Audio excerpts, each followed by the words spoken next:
Hello, hello. Good morning, good afternoon, good evening, and welcome back to the stream. Apologies for the slight delay there. Today we will be playing some Division 2 since they've done some updates. And I would like to check out the realism mode. And a bit later today, around 4, so in about, or either 3 or 4. So in the next 3-ish hours, Grin will be popping in, so I also want to make sure I'm ready for that.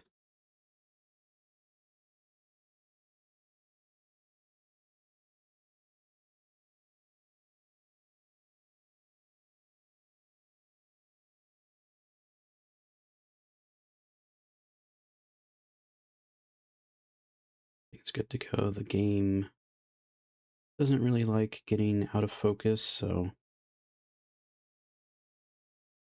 see if it behaves.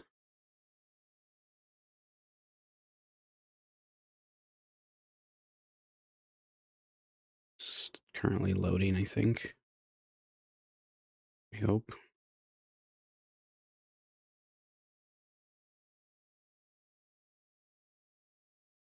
There we go. That should be going now. Maybe. Anyways, hope everyone's doing well. Having a good Tuesday.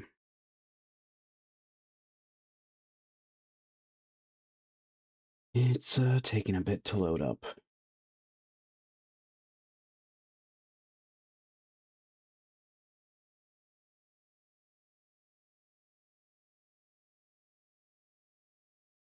Coming up for this week, I got more Space Marine 2. Hopefully we'll be actually progressing the campaign again. And then I've got more Warframe as per usual. I'll try to keep that to be the Thursday through Saturday for the foreseeable. But on Sunday, I believe I'll be checking out the new Borderlands DLC and Vault Hunter cache. Come on now.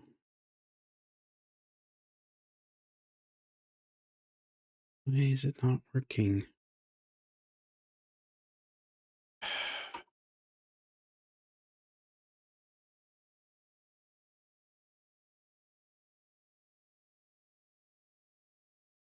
Working last night. I was getting things ready, and now it really doesn't want to run.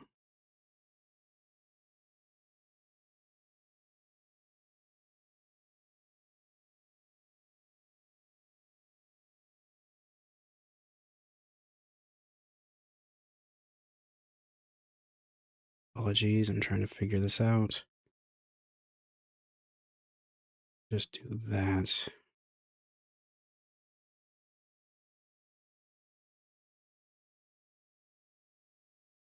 Yep.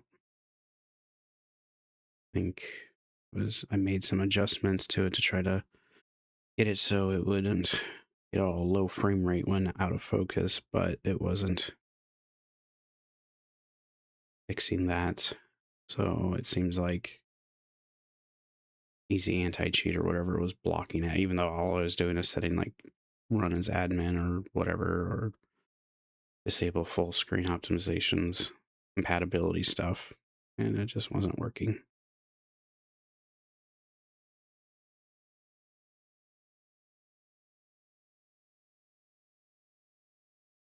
But it should be up in a moment. I hope. As you can see there, I set up a Ko-Fi, so if anyone does want to help out and support me, that's a method of doing so. The links should be down below in both YouTube's descriptions and on Twitch in the panels as well.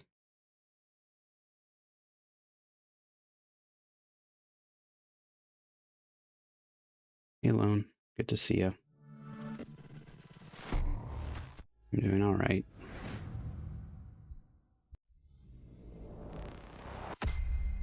Let me know if the game's sounding okay.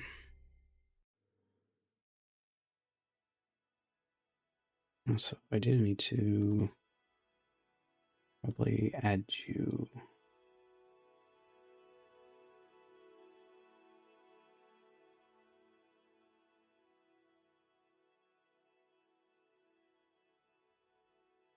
Yeah. Now I'll be more aware of when you're streaming too. Why is that on Twitch? There we go. Turn off the arsenal.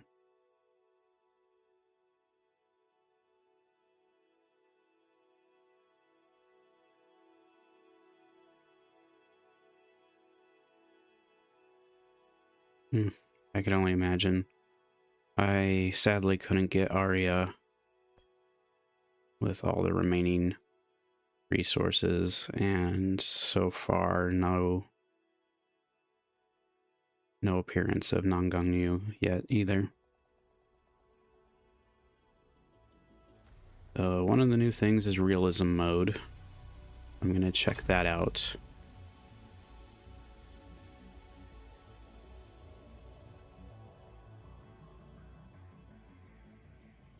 I think it drops you into the first DLC.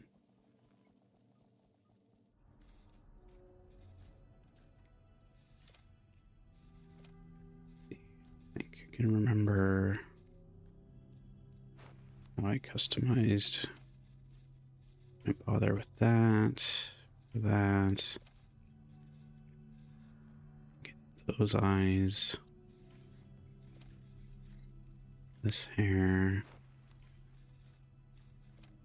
This beard.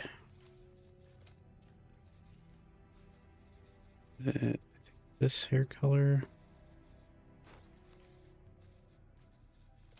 No scars or other markings.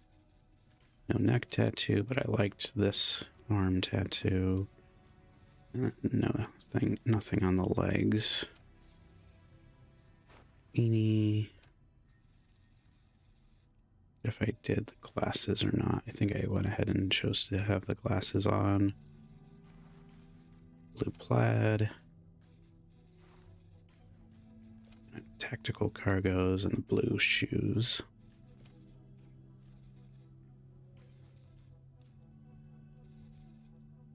Yep, they actually recently had a big old update, and there's going to be more, plus they're working on Division 3.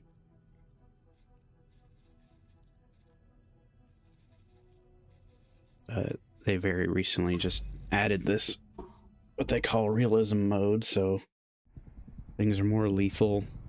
The division have suffered heavy Both casualties at City Hall. for and against the player. I believe it was a targeted strike. Isaac has identified an unknown biological compound. No subtitles. It's fast-acting and lethal. I've never seen anything like it before. New York has requested support from agents all over the East Coast. We need to help them. Fela will be our point of contact. This is Cardinal 1. Requesting clearance to land. Cardinal 1 to base, I repeat. Alright. Requesting clearance Well. to land. Hey, at least you got some upgrades for Lycan, plus his... We need to set this bird down. Clear? Isn't his engine pretty good as a fallback option Loud, you copy? for stun agents? So if you ever need it. Fuck, we need to get down there.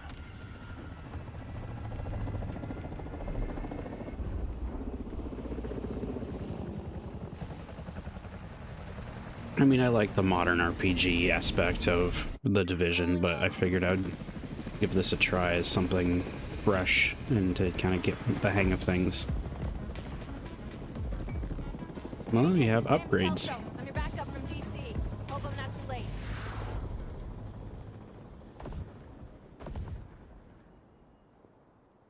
This is Kelso. We're on our way. Let me see if I can get subtitles on. It's under audio. No, UI.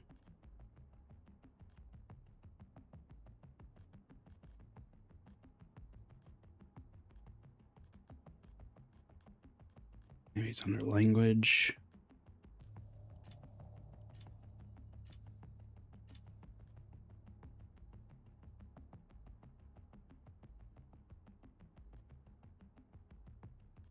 Go.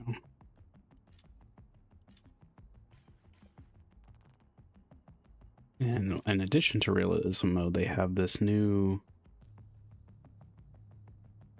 They can have adjusted immersive vanity items.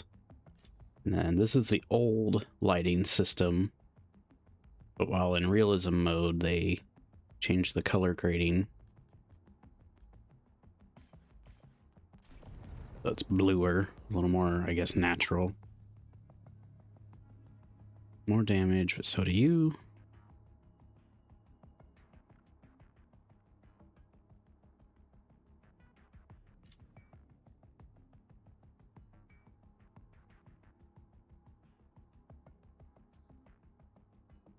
Maybe hold the guarantee at this point, because it doesn't sound like it went really well.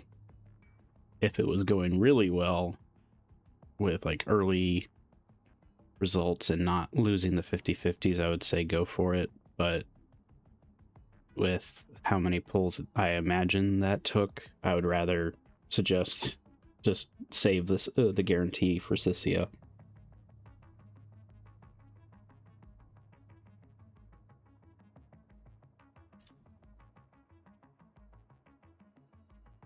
I'll see if I can turn that off.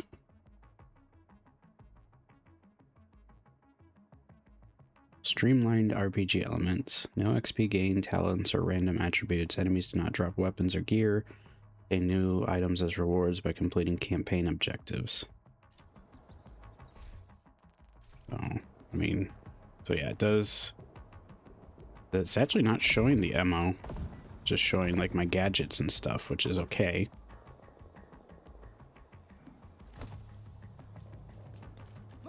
Get to cover!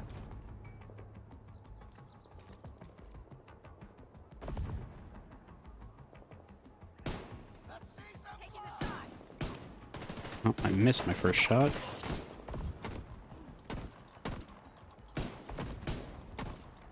Come on.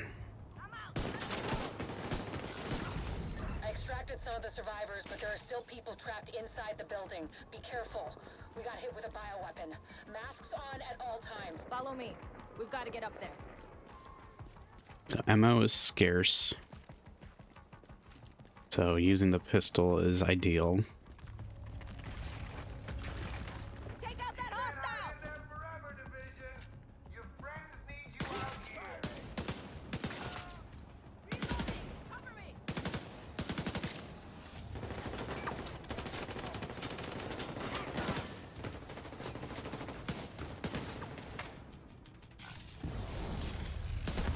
Taking out the target!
Kelso, get inside City Hall and secure the wounded. I'll send help as soon as I can.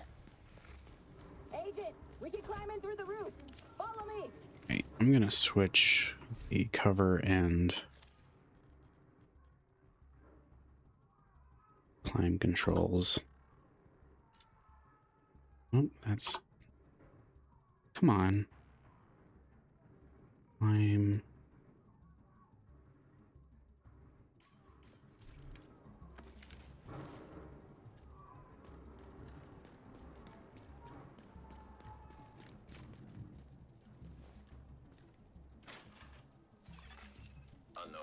biological compound detected. Contaminated. Oh, that's unfortunate. Well, hope to see you there, especially when Grin pops in later.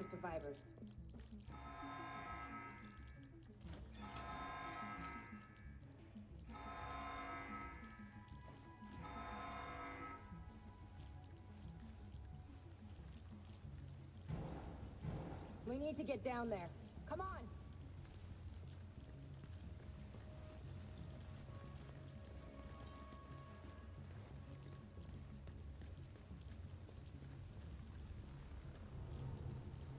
Lau, we've reached City Hall. I'm with the survivors.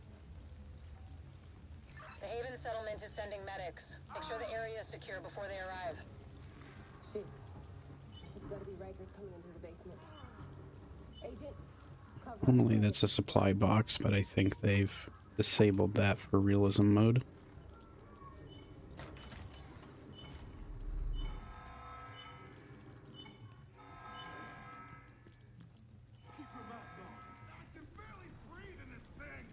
Yeah, the Rikers are back.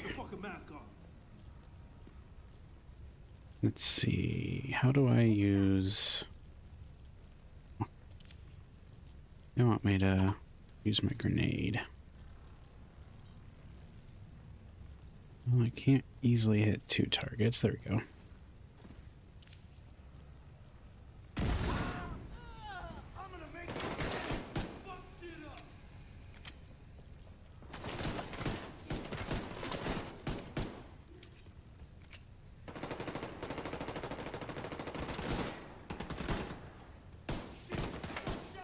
Okay, my aim's not bad, it's the gun is really crappy accuracy. So the pistol will be better when I get a better one. Because that pistol's accuracy is abysmal. Agent, this is Lau. There's a surveillance system in the basement. We need to find out who is responsible for the Like, look at how it's flying all over the place. I was starting to feel embarrassed, and I realized, nope, it's just the game giving me a sidearm.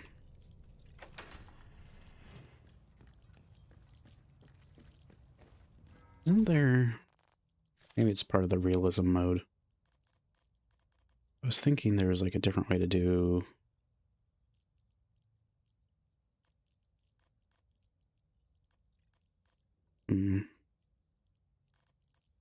Yeah, it's probably for the realism mode.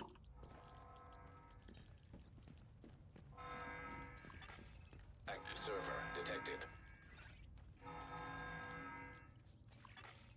Downloading.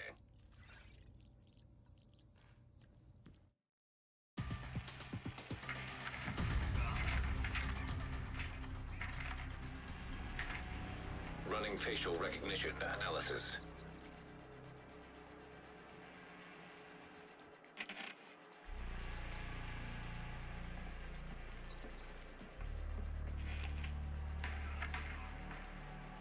Analysis complete.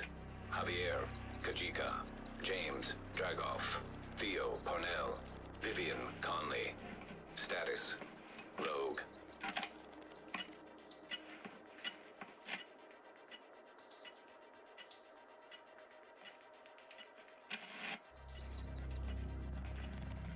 Analysis complete. Aaron Keener. Status, Rogue.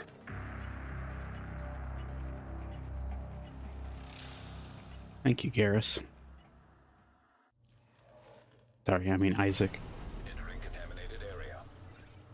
After Coney Island, we knew Keener was working on some kind of virus, but I didn't think he could weaponize it this fast. We should have prepared for this. Lau, the medics have arrived. They're extracting the survivors. Meet me at the Haven settlement. I'll send you the coordinates. We have a lot to talk about. Let's pack it up and move.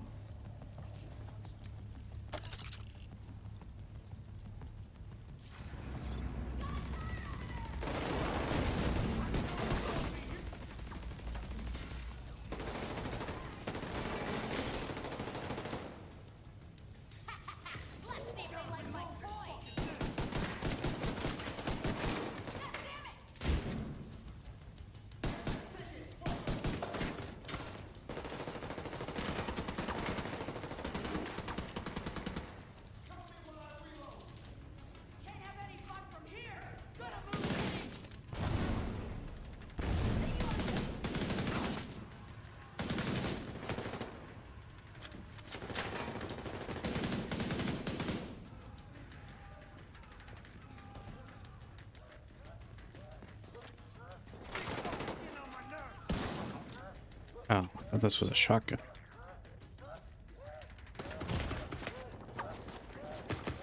No, get back down. Darn it, darn it. Critical.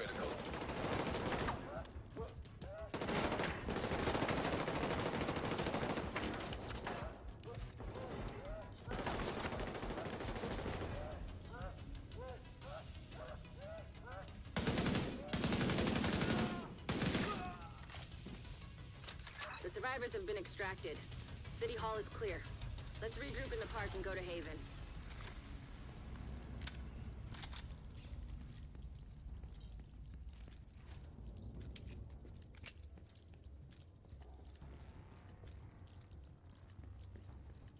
We got incoming. I need you up here.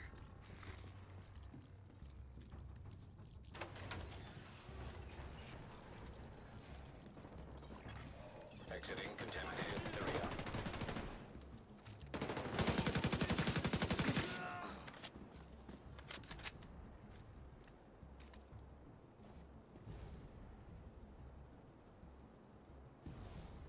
There.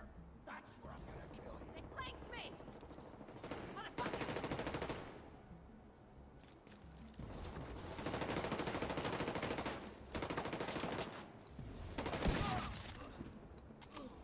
Nice to see you in one piece.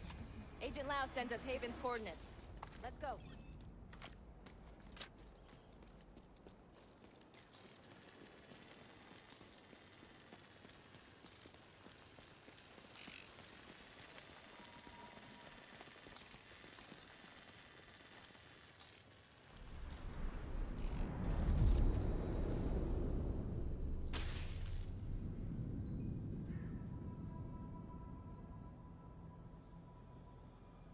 It's strange being here, where it all started. I guess you build up a picture in your mind. You assume it had to be a perfect storm for everything to go so wrong. But the more you look at it, the more you realize this could have happened anywhere. Amherst just chose New York.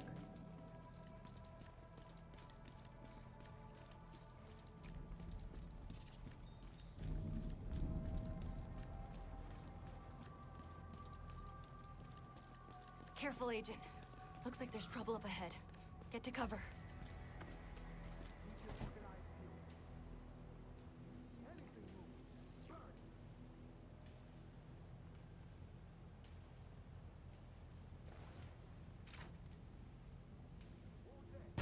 Aim for their fuel tanks. That should slow them down.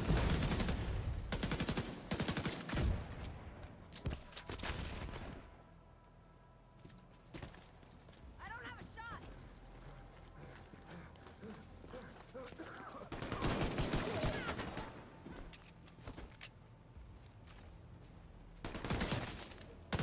Come on, we've got to keep moving. I heard some pretty messed up things about the cleaners back in DC. They seem to think the only way to save this city is to burn everything that could be contaminated. It's hard to believe they were regular people before the outbreak.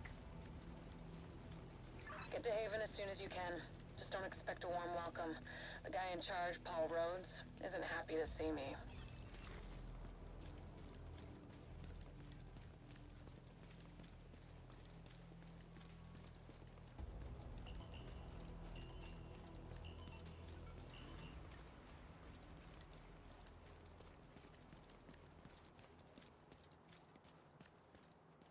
Get back!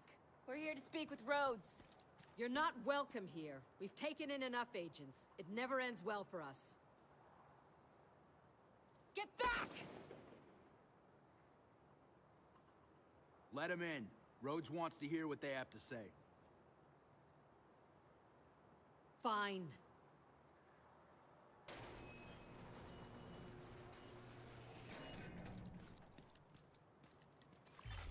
Safe area detected.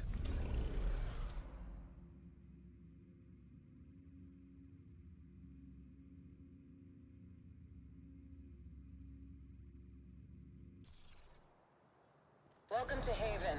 This settlement was founded a few months back by some ex-JTF and civilian volunteers. They're calling themselves the Peacekeepers.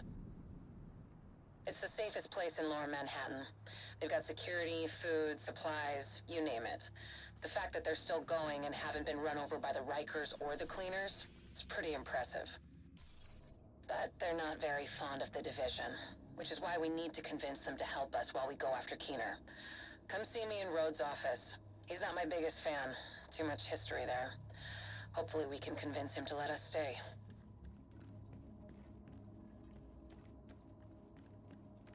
You go ahead. I'll check in on the survivors.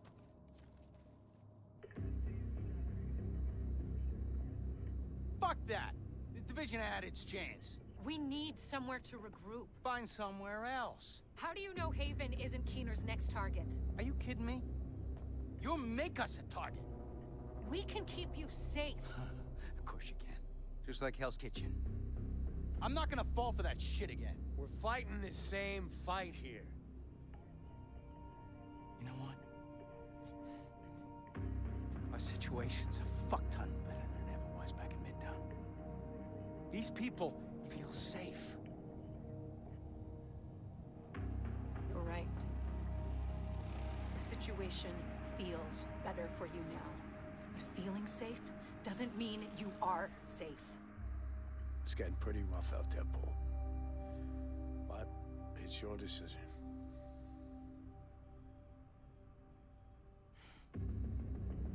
Do what you need to take care of Keener. And then I want you out. All of you.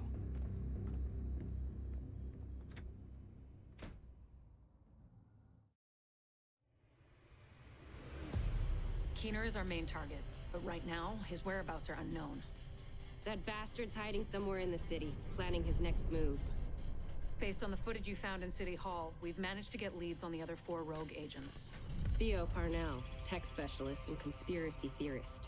His whereabouts are unknown, but we think he is linked to the surveillance drones we've been tracking around the city. One was recently shot down in Civic Center. We need you to recover the drone. You might be able to find him from the metadata. Vivian Conley, explosives expert and a high-ranking leader for the Cleaners. We've been getting reports of increasingly aggressive cleaner attacks in 2 bridges. Check in with the local peacekeepers. They've been tracking their movements. James Dragov, heavy weapons expert, and the acting leader of the Rikers here in Lower Manhattan. He's holed up in a fortified compound in Wall Street. We've had some agents looking for a chink in his armor for some time now. Check in with the local safe house for more info. Javier Kajika, tactical operations expert. He's a ghost, but he leaves a remarkable signature. We've had reports of a number of patrols being ambushed in Battery Park. We're pretty sure it's Kajika. Best bet would be to follow his trail and see where it leads. There's no time to waste. Going after any of these targets will bring us closer to Keener. In the meantime, we'll do what we can from Haven to support you. Good luck, Agent.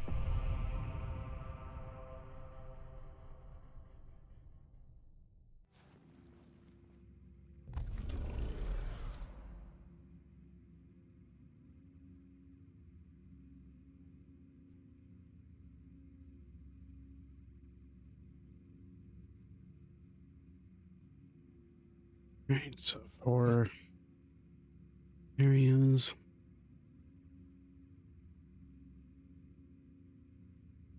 Parnell was an RPA pilot before he went rogue, so he knows drones inside and out. We think he's been using heavily customized drones to spy for Keener.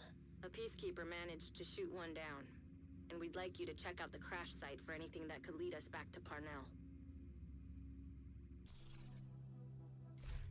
Let me see if there's any way for me to increase the audio.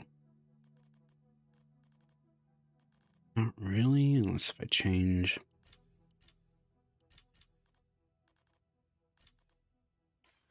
It's just going to be a little quiet.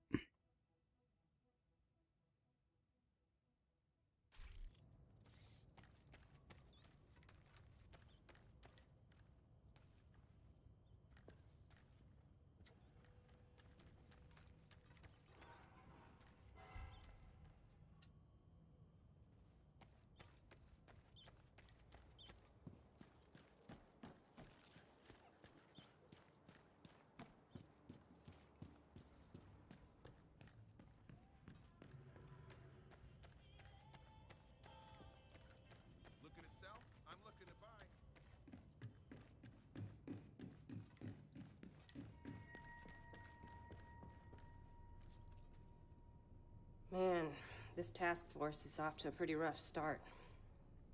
They have a lot of history, I guess. I feel for Rhodes. I know what it's like to want to hunker down and try to ride out the storm.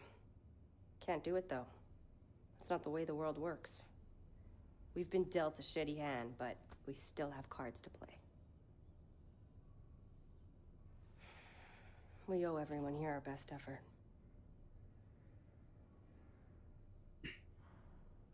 We'll find Keener and bring him to justice. We're the Division. We don't quit.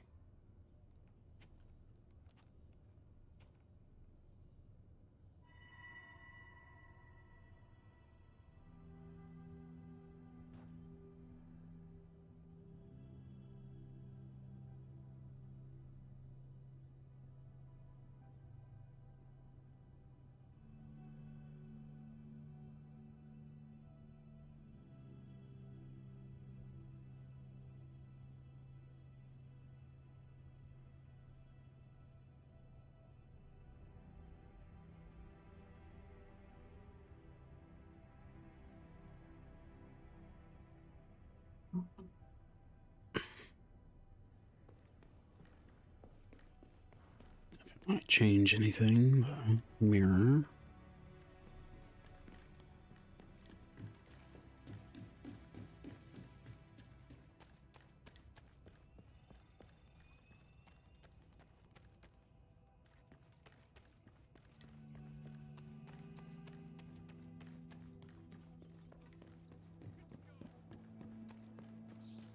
It wasn't letting me talk to Paul, but let me try again.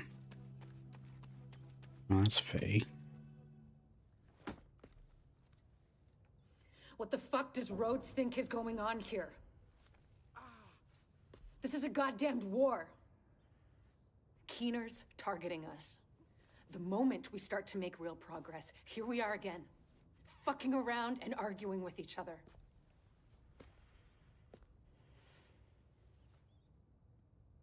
I've had enough.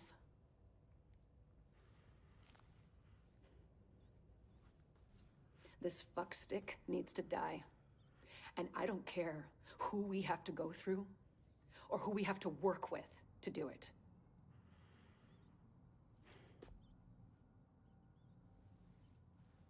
Sorry.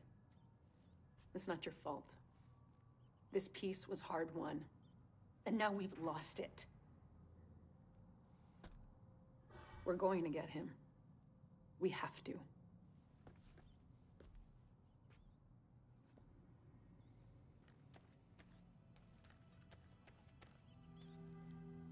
Yeah, so talk to Rhodes. Just make my way out.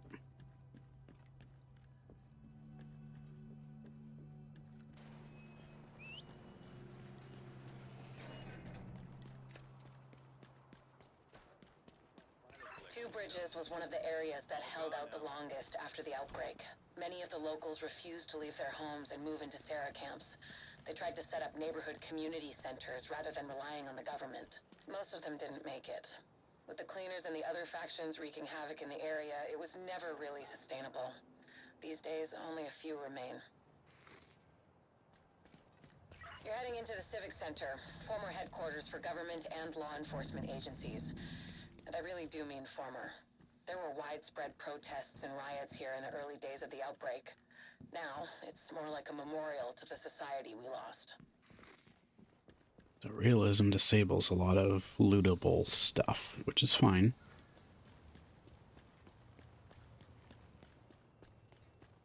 It also makes it more of like a cinematic experience rather than a looter shooter.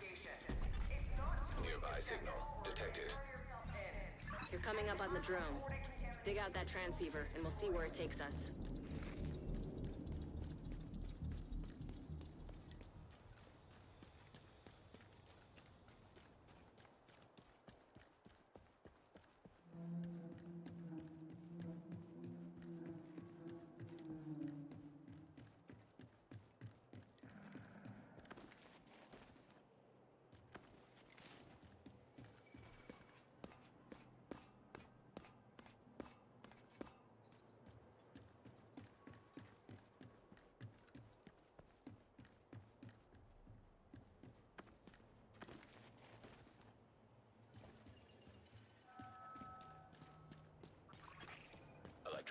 device detected. Transceiver secured. Downloading comms protocols. Recovering that transceiver is a good start, but we need more data if we're gonna locate Parnell.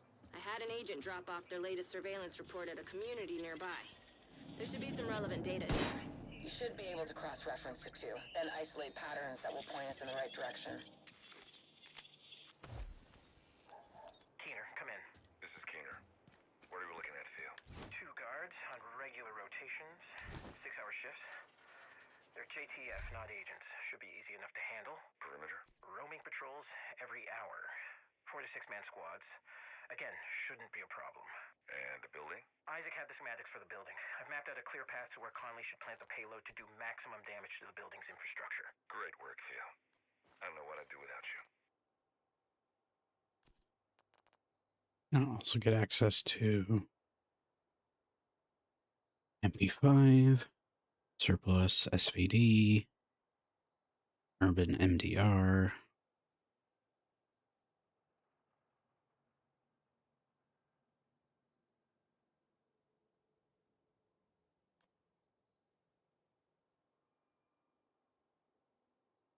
I think I might use this. It's for the rifle. More magazine.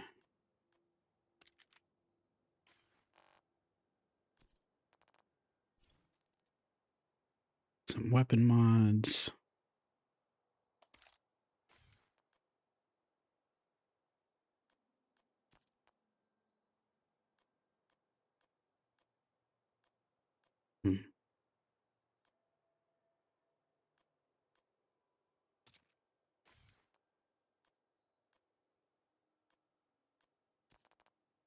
And if I have desire to skin them.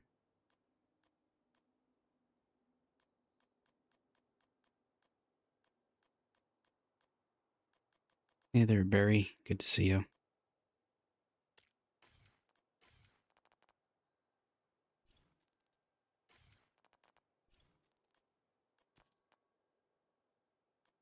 Okay, so this just uses that scope.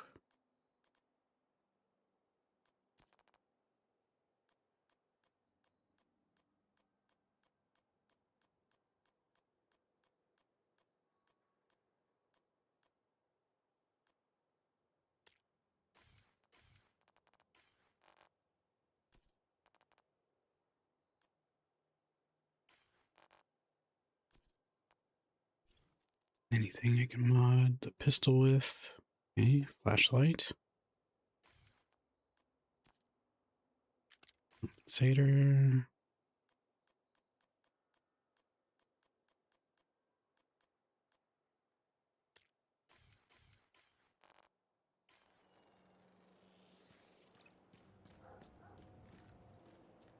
Oh, okay. Well, enjoy your nap. Thank you for dropping by.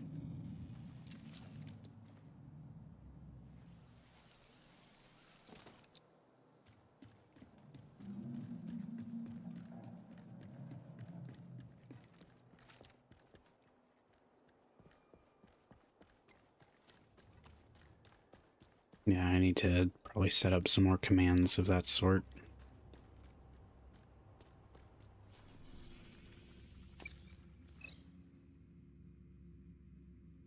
Recovering that transceiver is a good start, but we need more data if we're gonna locate Parnell. I had an agent drop off their latest surveillance report at a community nearby. There should be some relevant data in there. You should be able to cross-reference the two, then isolate patterns that will point us in the right direction. Portable device detected.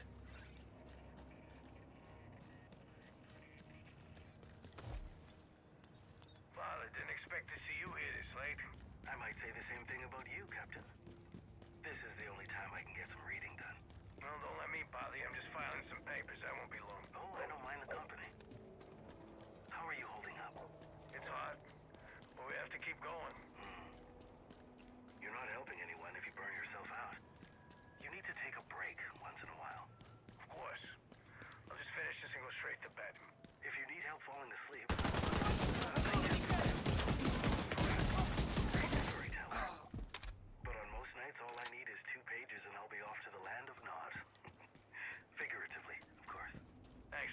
Try to figure those are enemies. Serious trauma detected. Electronic device detected. I know you're working with someone. Careful, Faye. You don't want to make Isaac upset. If you hit me like that again, he'll think you... And those are friendly. You teamed up with the JTF. We do what we have to. You got a concussion? You're the one who isn't thinking straight. What's your mission, Agent? To save what remains? To ensure survival. That we live on. That when we finally get back on our feet, there is something left to stand on. Cool story, Faye. And how's that working out for you? It's hard. But we're stable. Sure. For now. What about next week? Or the week after? Or when you haven't had a Sarah delivery for months, and the medicine runs out, and the people who work together so well right now turn on one another? What are you gonna do then, Faye? We will adapt. We will work together and find a way to move forward. And when they steal your tech and turn your turrets against you, what'll you do then, Faye? What I have to, Alicia. I'm doing the same. You're not there yet, but you'll see we're the same. I'm not like you. I'm not a traitor. I'm not a traitor. I'm effective. I can see where this is going and who can actually make a change. You'll figure it out eventually. Or you'll die. Either way, my boys will find me soon enough, and then you'll need to make a choice. What choice is that? To let me go. Or see if you're good enough to take on my team.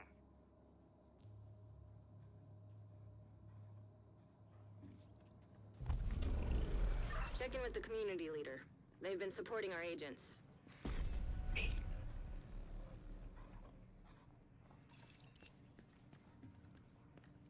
Hey there. Judging from the orange ring, I'm assuming you're here on division business and not to adopt a cat. The other agents left some Why not stuff here, both? in case one of you comes in here. Let me know if you change your mind about that cat, though.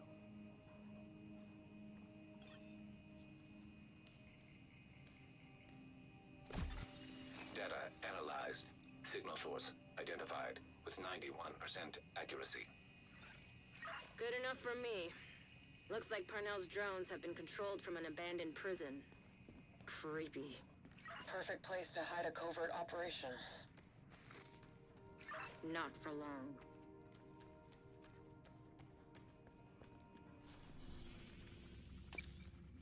We tracked the drone signal to the antennas on the roof of the tombs. Theo Parnell should be in there, or at least has been there at some point. Scouts have spotted Rikers in the area and coming out of the building. I'll help out on this one. If Parnell's the tech genius everyone makes him out to be, you're gonna need a bigger genius to crack his shit. We're so privileged to have you on board, Rhodes. Faye. I'm sorry about Heather. We shouldn't have cut back on patrols. We couldn't have known this would happen. You couldn't have known. I told you this would happen. And now... Do you need anything? The goddamn fucking time machine. Best I can do is whiskey. I found a bottle last week. Drinking isn't gonna bring my sister back. No, but it might help you forget. Until it doesn't sting as much. Give me the bottle.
one we kill makes us a little safer.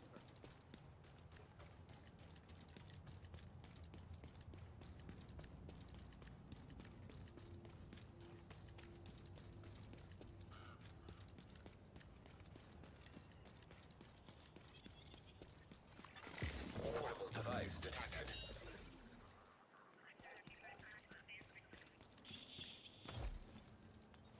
You figured out what happened to your dad? No. Isaac has access to every database known to the U.S. government. I'm still getting stonewalled. Isaac's got restrictions. Clearance levels that you can't access. There's still plenty of the powers that be don't want you to know. Like, what really happened? To the first wave. Yeah. Everything's a rumor, but we've got cameras and mics everywhere. It shouldn't be this hard to find out the truth. It's only hard when they want it to be hard. So it's true. Black Tusker They paranoid. need to die? Cut their losses because we're expendable? Yeah, that's the fine print on the contract. We are the last line of defense when the shit hits the fan. But really, they're just using us to shield them from the shit. I wish I knew who they are. Well, they're easy to spot. Just look for who's still clean. Who still has resources for staff. You think the same people behind my dad's death are responsible for the first wave? I wouldn't be surprised. Everyone has secrets, Theo. And the kind of people who can keep what happened to your dad secret have friends in high places. Time to go home. But if you really want to know what happened, I can help you. I got friends in higher places. Intruder! There's one right here with you.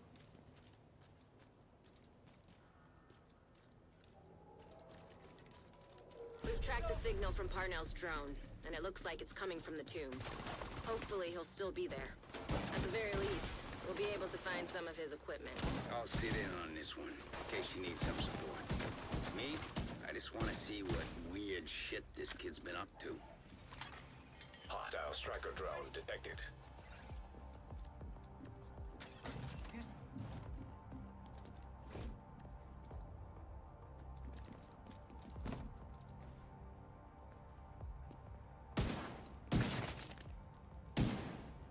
I got you!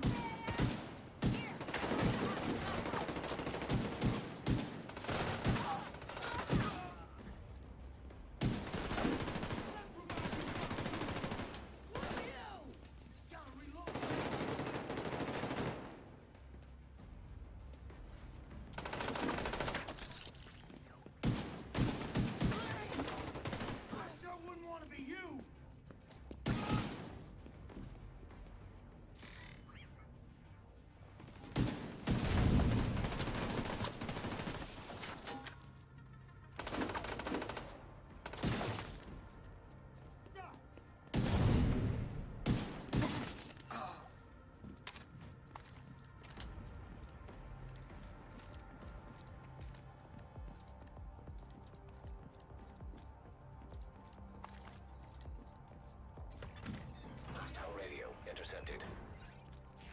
Agent, thank God you're here. Listen, I know you won't believe me, but I'm on your side. I've been undermining Keener's operation for months. I infiltrated his network. I don't think the Rikers suspect it yet, but I fucked up. I think he's onto me. I'll meet you in the cafeteria. I can smell his bullshit from Haven. Be careful, Agent. Burn it off! Wait, was that one of ours? Nah. Couldn't have been.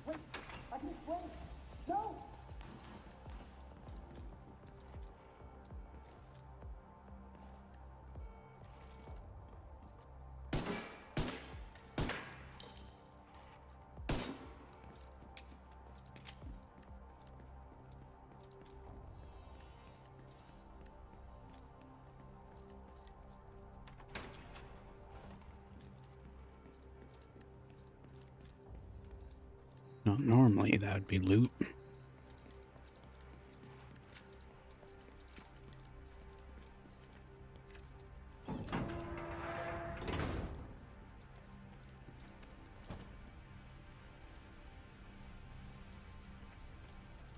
It's a tarp. Well, will be.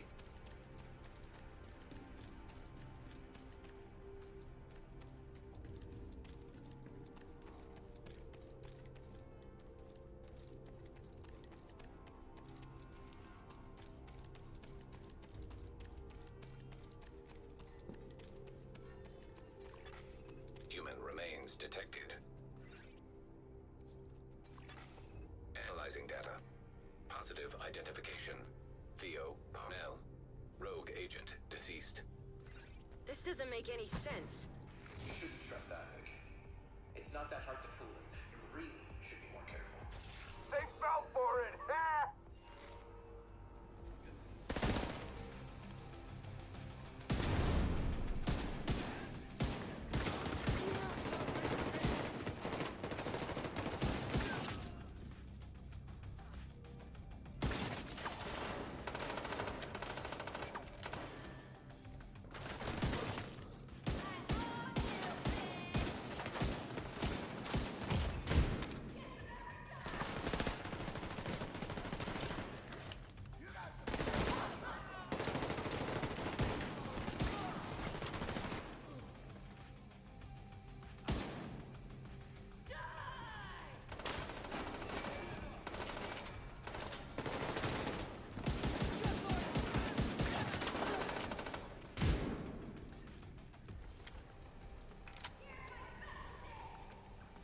I need a cleaner shot.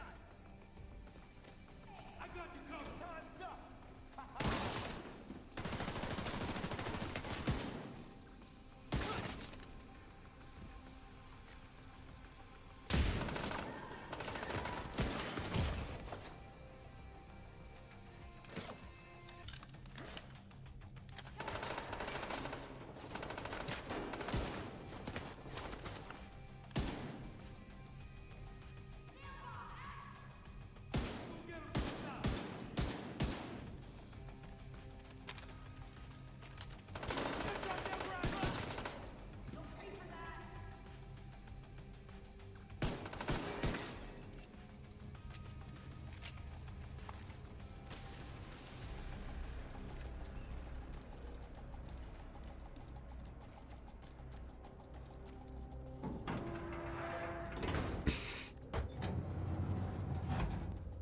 This kid changed his facial recognition record on the Shade database.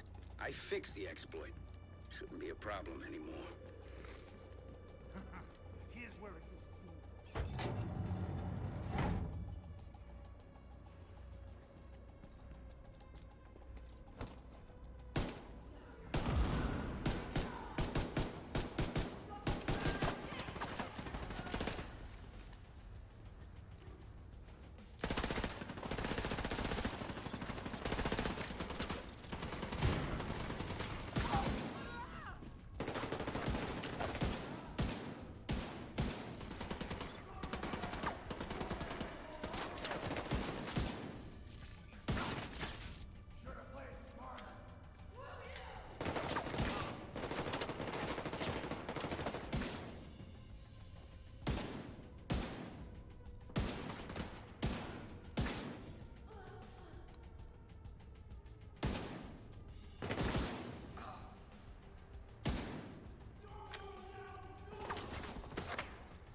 challenge, right? See that button? If you push it, it'll give you a present. You really like blindly following orders, don't you? You ever think for yourself? Hostile striker drone detected.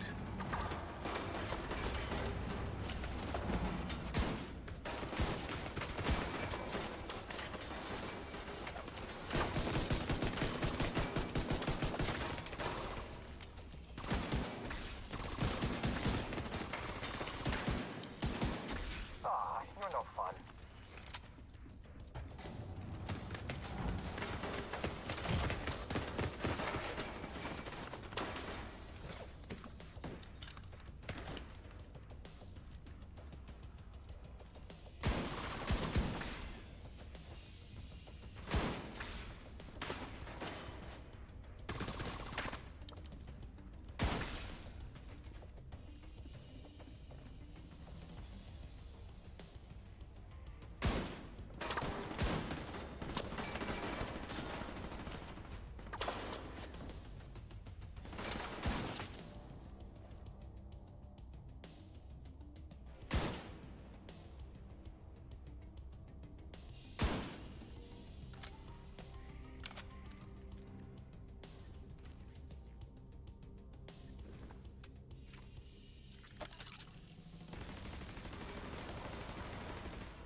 detected.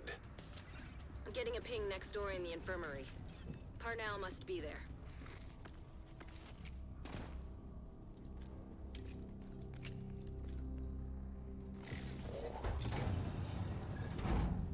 Wait 1 sec. I also realize I can probably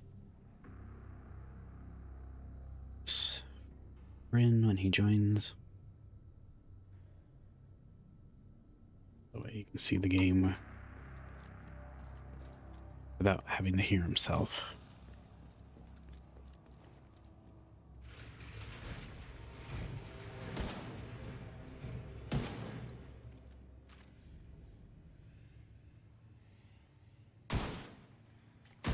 Oh, that's a decoy.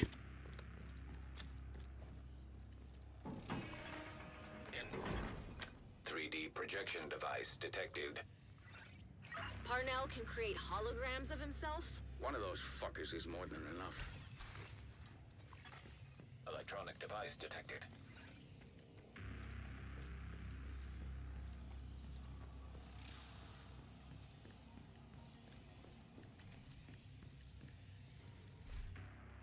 Need to turn on matchmaking if it lets me.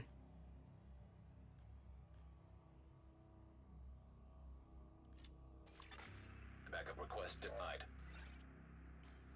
Sorry, I'm not gonna be randomly playing with people for this stream.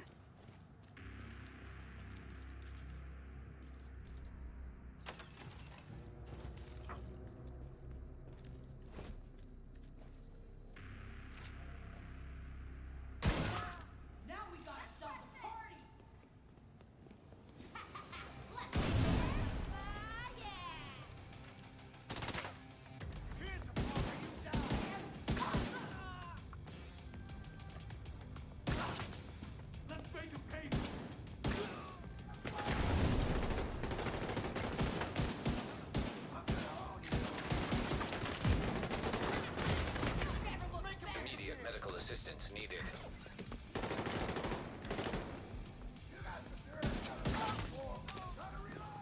I got you back!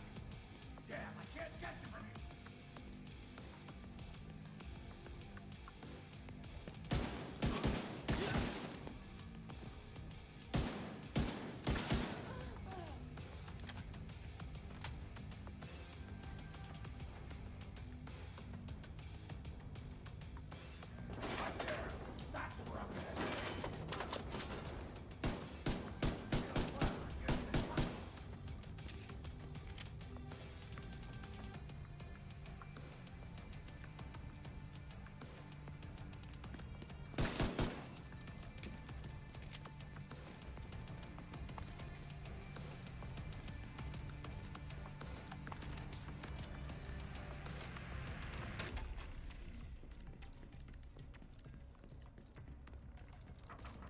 Hey, Agent.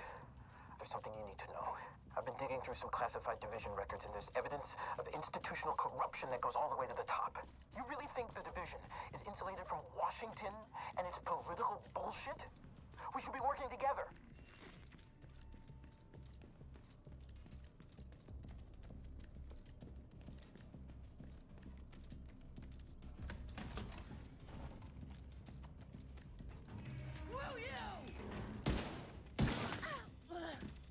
Parnell's signal's getting stronger. Looks like he's in the security room at the top of the building.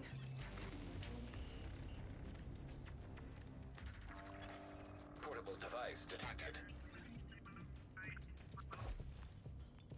I still can't pin anything directly to Kensington. She was out of DC when it happened, and I don't have any records of meetings or calls with anyone who could carry out a hit. She's smart. Probably knew I would look at her first. I need to find another angle. Even if they use burner phones and have staffers scrubbing their data, there's no way they can completely cover their tracks. Eventually, they'll expose themselves, and I'll be ready. I know Kensington had my dad killed to protect Waller. I know why, I know how, I just can't prove it. Yet.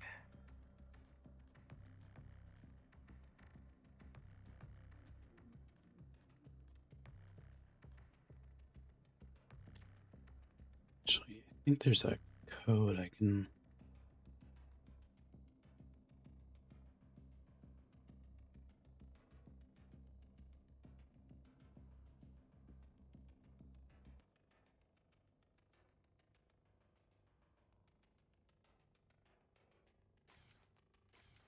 least I think I can.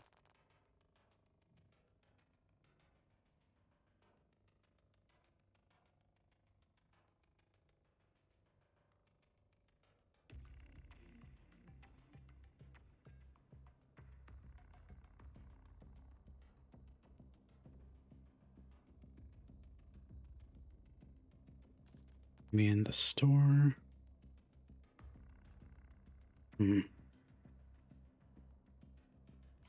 No.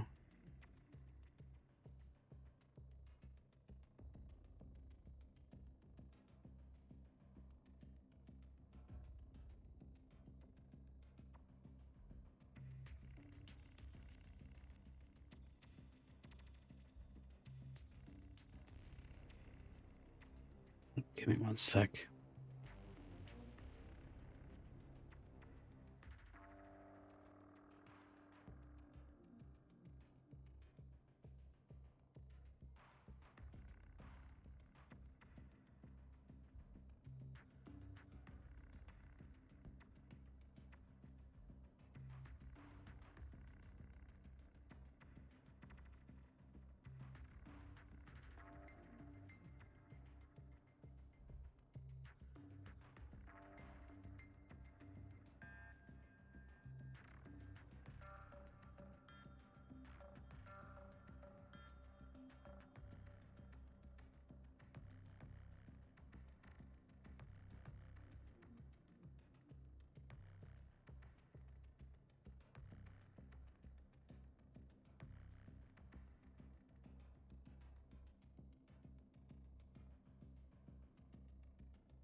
Mm-hmm.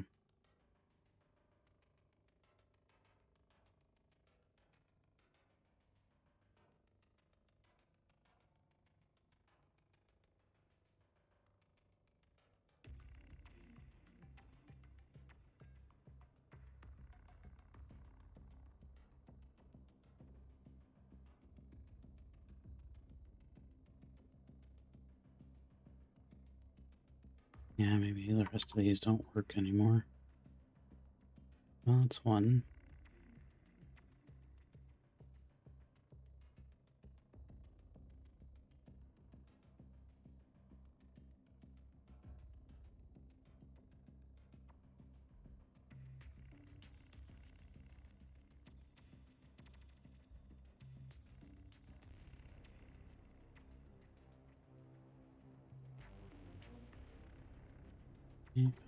Another couple that are working.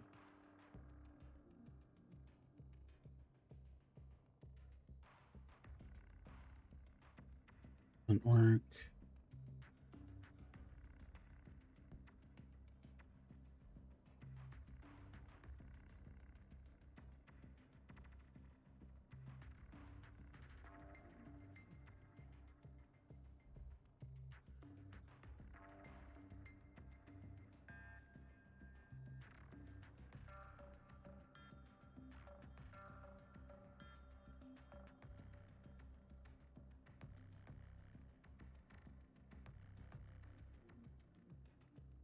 Okay, they are working. Just have to try them a couple times.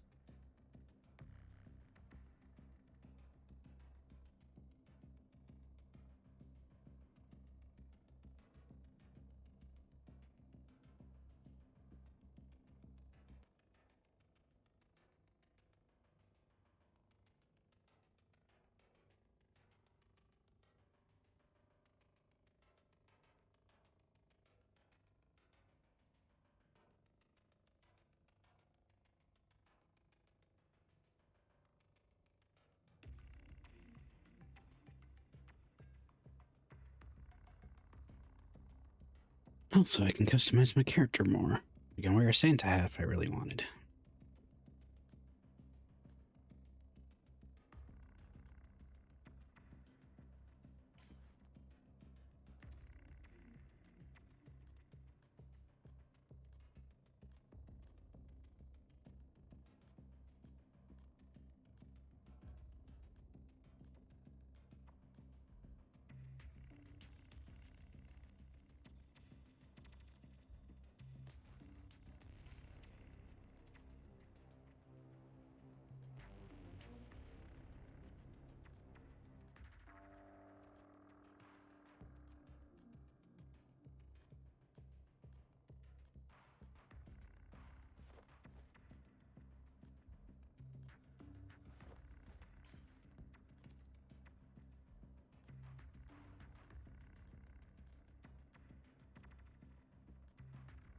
some point they had a Payday crossover.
Tactical response boots as well.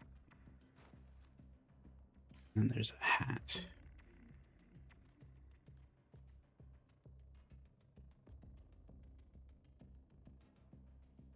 Or a helmet, I guess. Don't really like the helmet. But we could do that, and then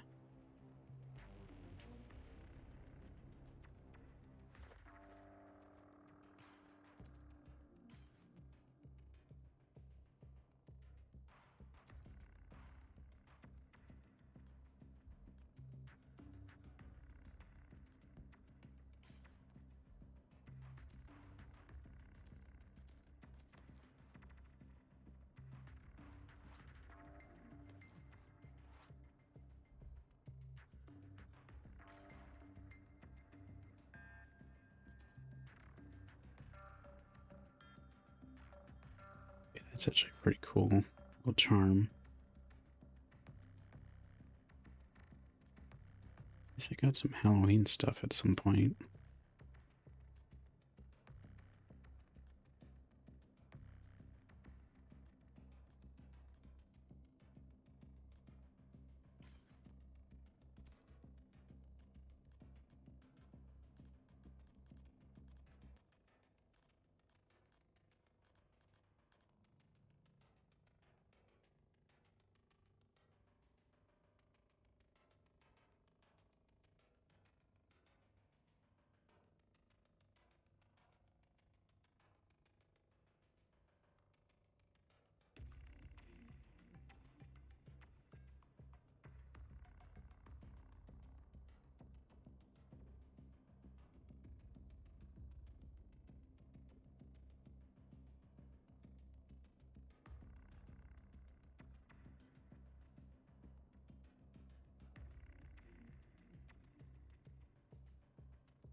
Well, I got some of the codes to work at least. Also got some weapon skins.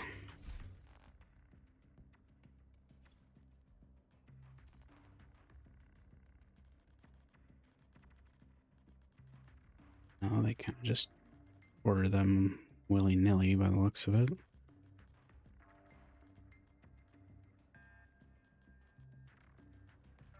Or I have to pick them up in my mail or something.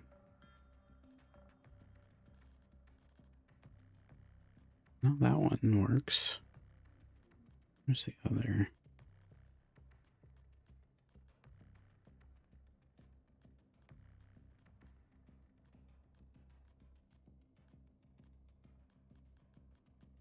There's supposed to be a shark one, but that might be for a specific weapon. Yeah, I think it was for a specific weapon. Oh well.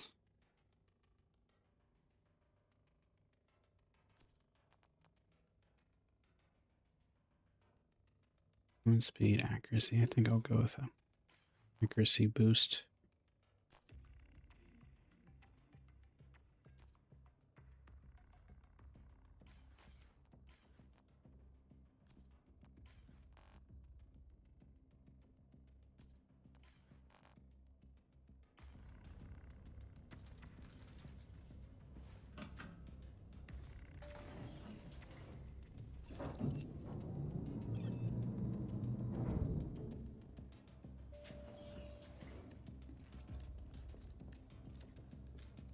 This must be where he keeps his research. Try to access it. Active terminal detected. Hostile striker drone detected.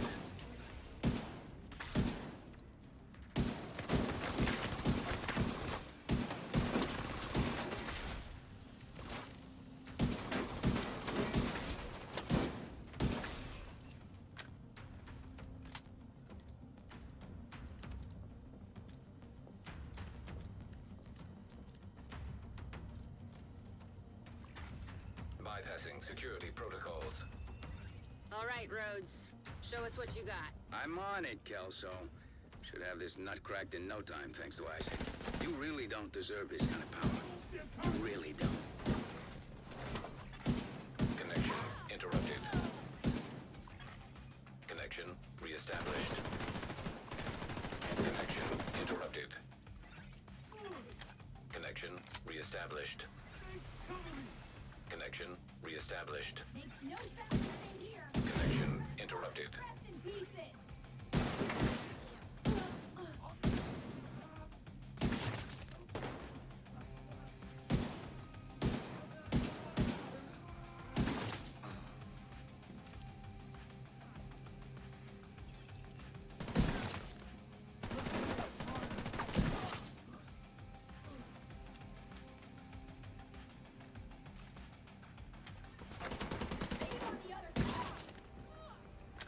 I realize these are both the same gun type.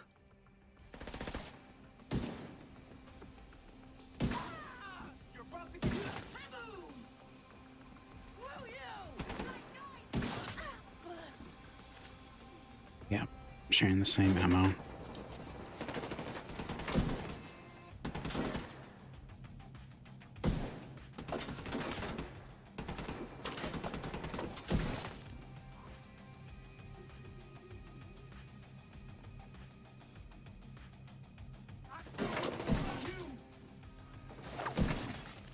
Scan results. Files found. 1. Playing audio file. You want my research? Sorry, but you didn't say the magic word. He wiped the servers. There's nothing there. Then we need to get moving and get a hold of Parnell.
G-Red71 said heyo. Hey, Red.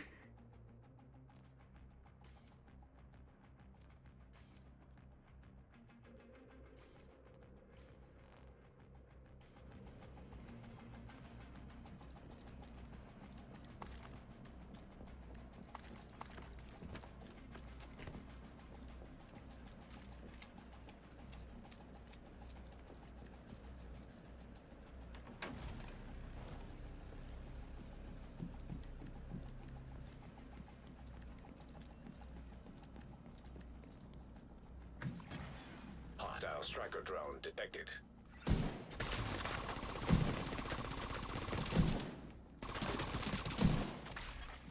Hostile radio intercepted. Judge? Please tell me you left your radio on. I'm here. You still got this under control, right? Of course! I'm on my way to you now. The division won't be far behind. Get ready. He's running scared. Electronic device detected. Dragon sent you? Yeah. Nice to meet you. I'm Theo. Judge. So, where's the executioner? Dragov said you needed protection. I don't need protection. Okay. Look. I know you don't want us here.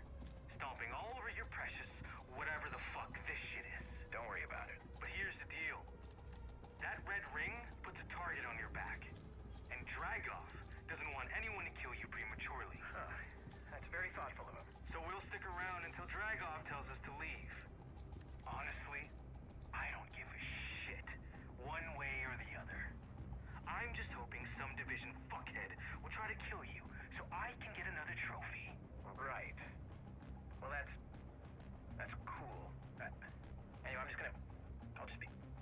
I'll be upstairs. I'm gonna make sure Grin has the links.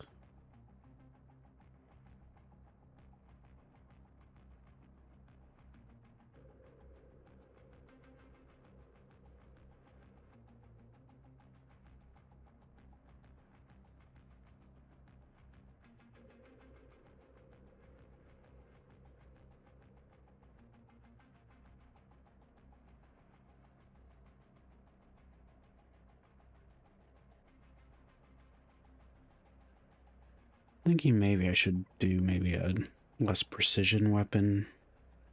Maybe the MP5 or the FAL.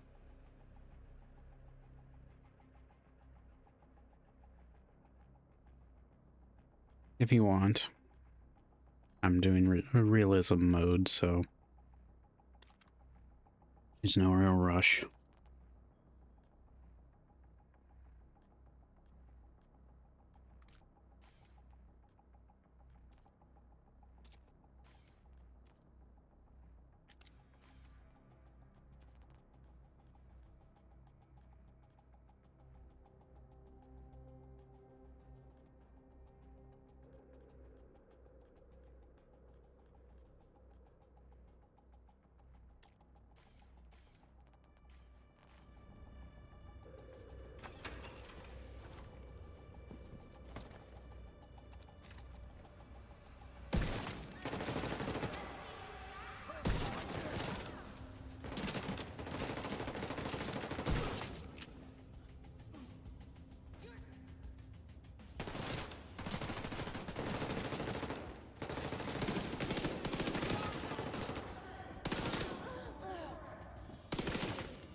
That's not what I meant to do, but okay.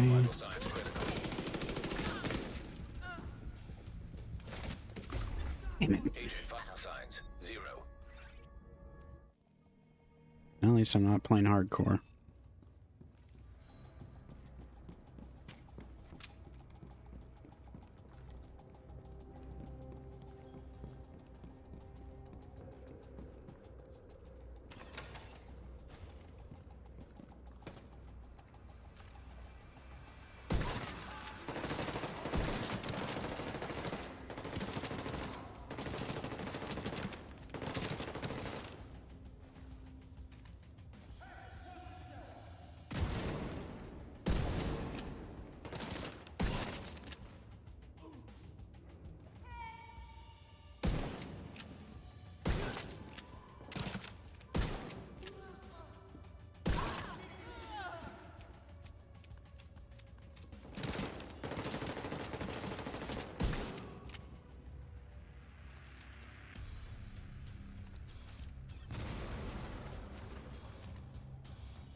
get to the truth.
Hostile radio intercepted.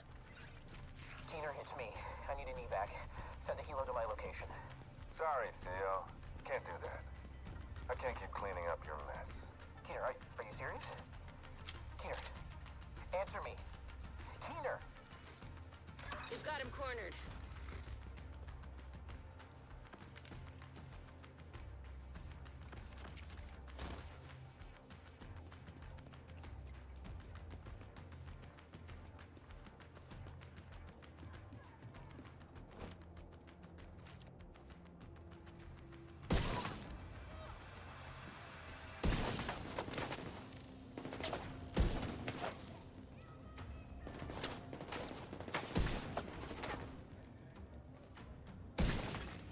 DZ turrets compromised. Apparently, he's still got a few tricks up his sleeve. We tracked his watch to the park nearby.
Identification confirmed. Agent Theo Parnell. Error. Multiple signatures detected. The hell? How many of those does he have? When you can't trust anything, shoot everything. This is right in your wheelhouse, Agent.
Agent detected.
Some kind of wipe protocol, and it's gone.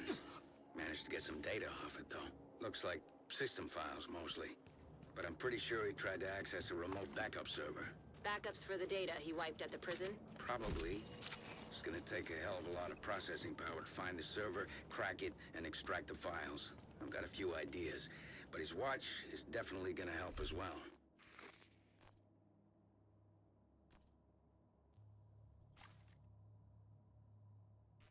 Actually, I think I want the detection.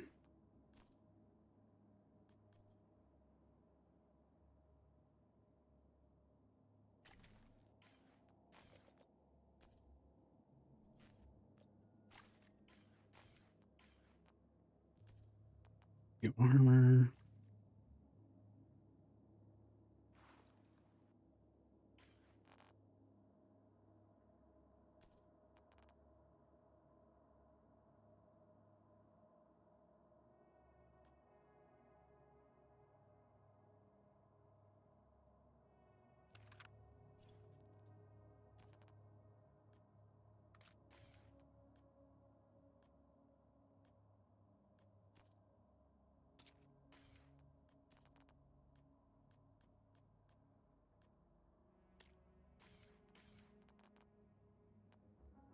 And I got a SRS A1, one of my favorite marksman rifles.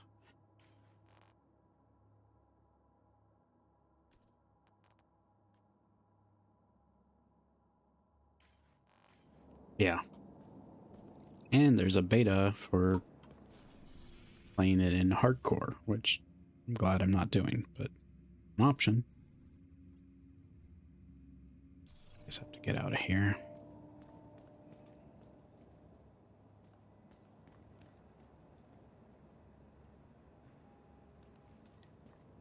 Question is how.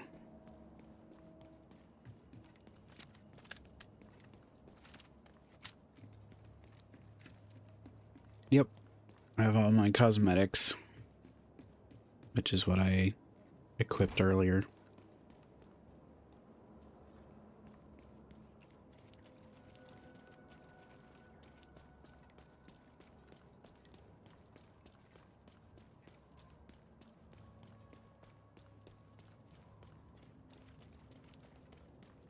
This way, I think.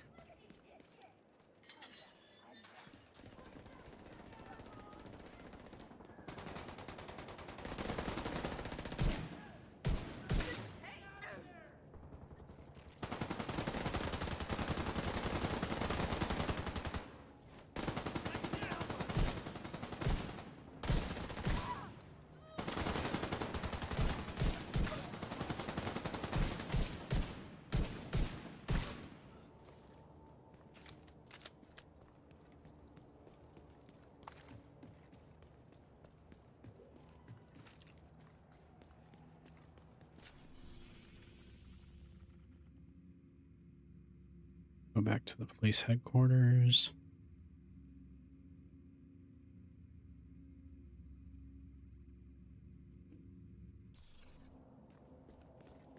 Oh, let me see what this is.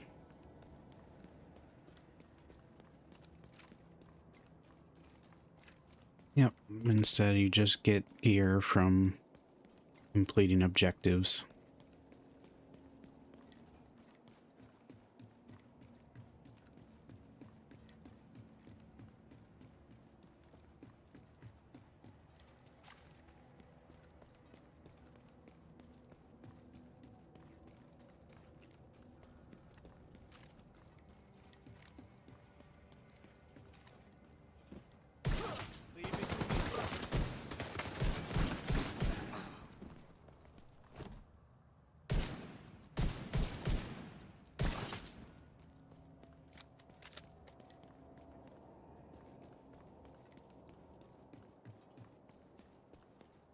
You don't really have to worry too much about stats, you just have to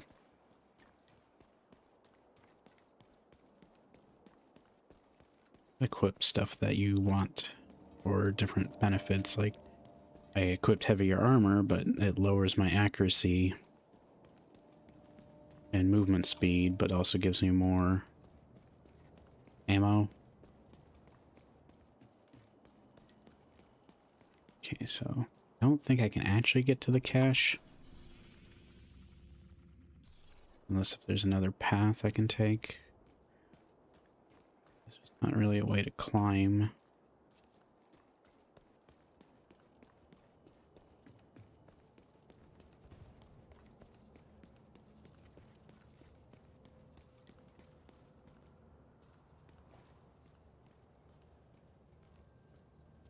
Yeah, I don't think that's actually acquirable. Oh, Parnell's remote backup server could help us find Keener. We need to get access to it as soon as possible. There are still hundreds of computers all hooked up to the same network at the police headquarters and Civic Center. Get me access, and I'll find that server.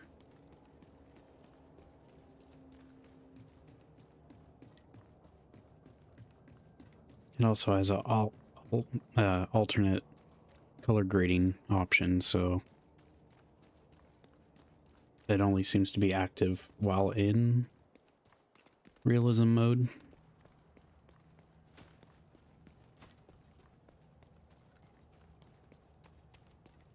But it makes things bluer instead of orangier.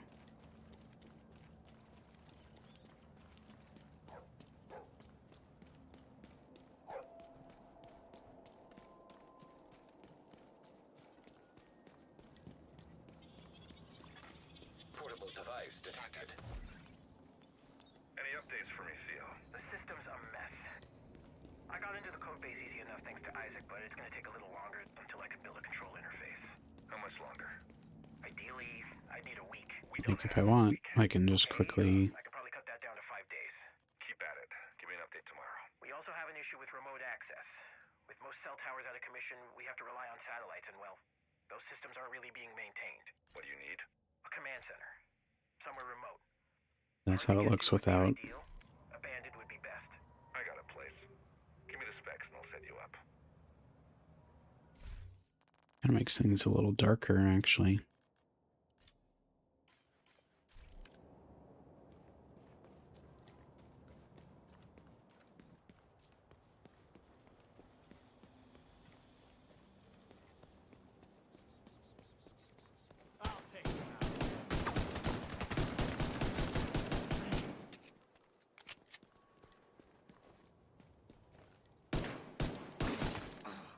I need a better pistol for sure. One sucks. The building's dark. We're gonna need to reconnect the power to track down Parnell's server. Hopefully, you just need to reset a breaker box or generator. You're also gonna have to hook Isaac up to the satellite dish on the roof.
Perimeter taken care of. Time to find a way into the building.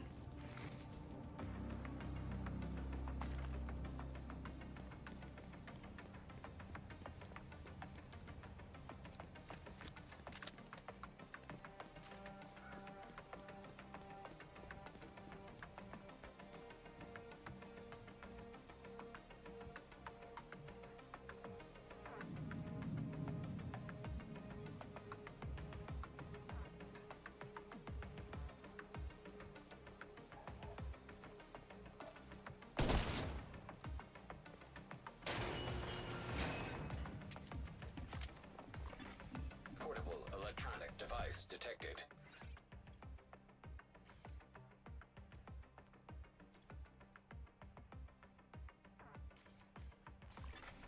Electronic device detected.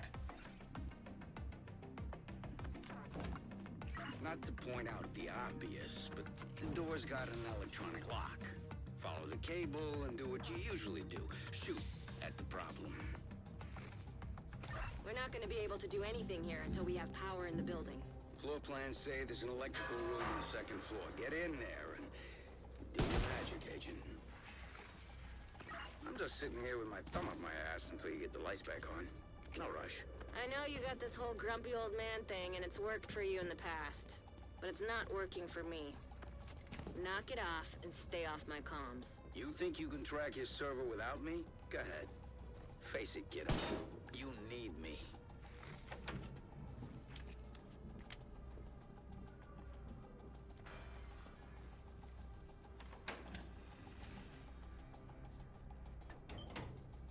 Congratulations, you flipped the switch and the power's back on.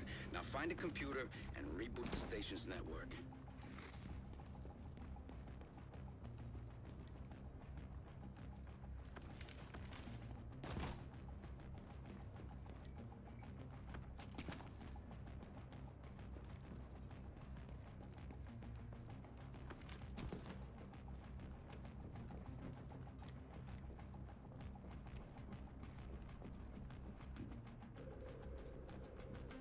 Gotta shoot it again.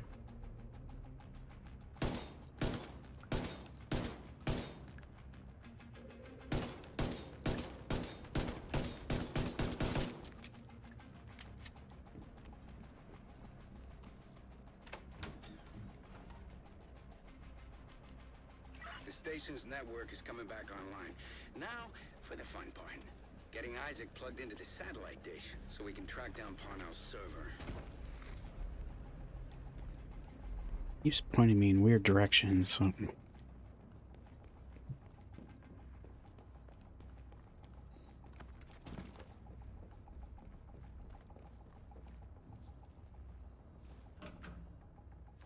Ah, shit.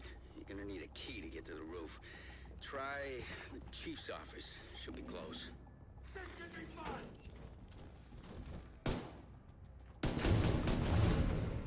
This truck armor's a fucking joke! Back!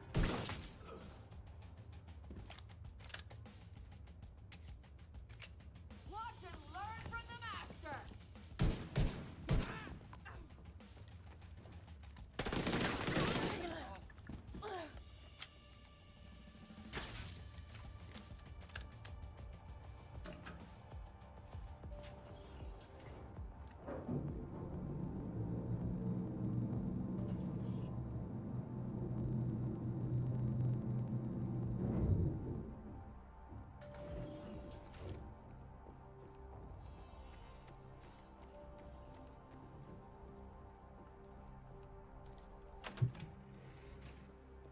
Once you hook Isaac into the dish, it shouldn't take too long to find the server and empty it out.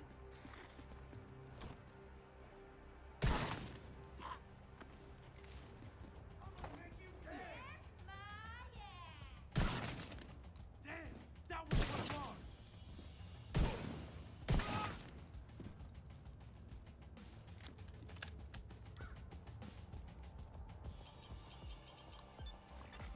Access granted. Okay, I'm in. Just need you to buy me a little time so I can track down Parnell's server. And no, I don't know how much time. Exercise a little patience, Agent.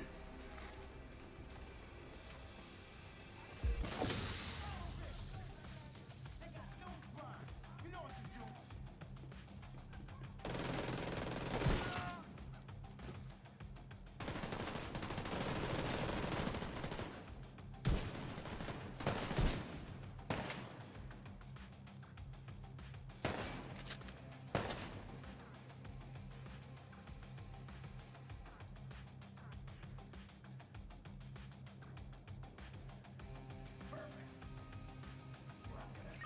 This damn signal is bouncing all over the place. Havana, Cairo, Tokyo.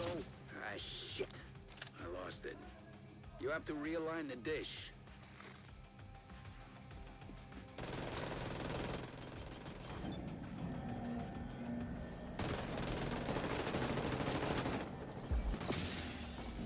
I sure wouldn't want to be you!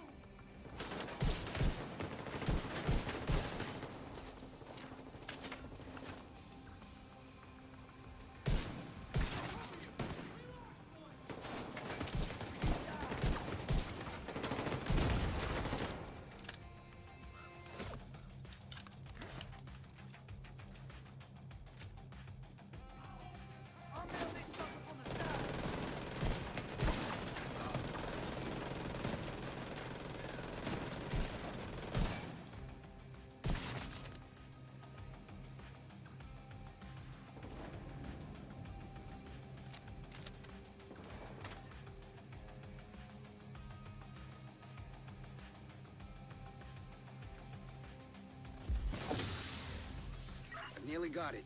Realign the dish one more time.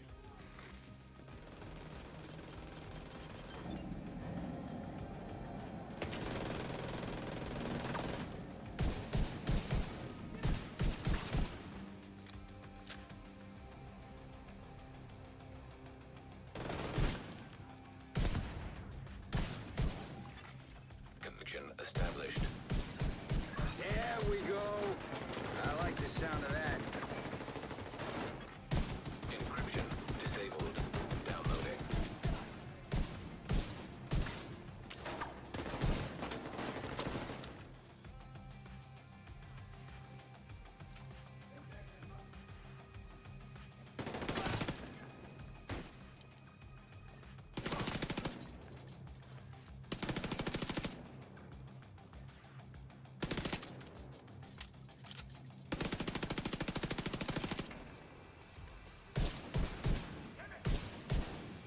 We've got a solid connection and have almost finished downloading the data.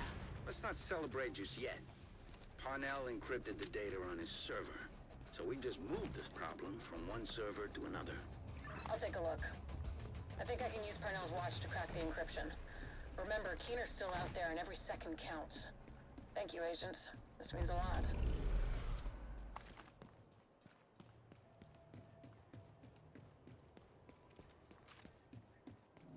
I think I just got a Desert Eagle. Rogue agent deceased. Parnell was a bit of a shadow on Keener's roster, but it seems that they were working together on several projects. With him out of the equation, it's bound to put a dent in Keener's plans. I'm using Parnell's watch to decrypt the data you retrieved from his server. It seems to be working, but it'll take time. I'll keep you posted as soon as I have anything actionable. How we doing, Faye? Nowhere close to figuring out where Keener's hiding just yet. The bastard's been covering his tracks. Are you surprised? Of course not. I'm pissed. He's playing with us, making us dance for his amusement. We'll keep looking for leads. He can't stay hidden forever.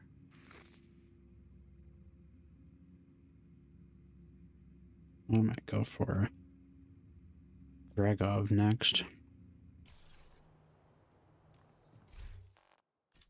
But let me get a better pistol.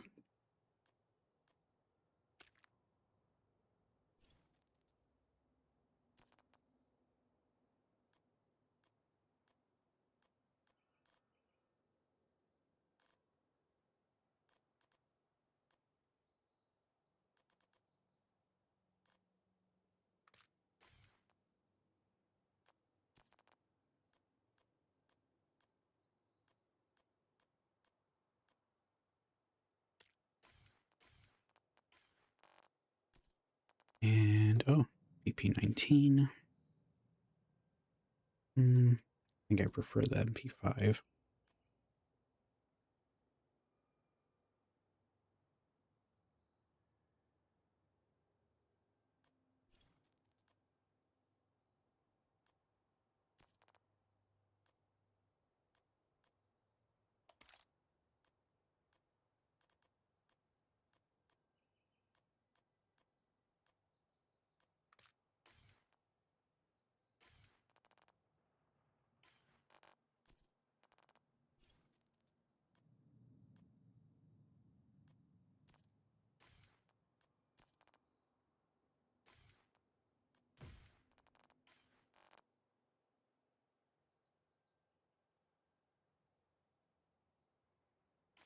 Anything else new?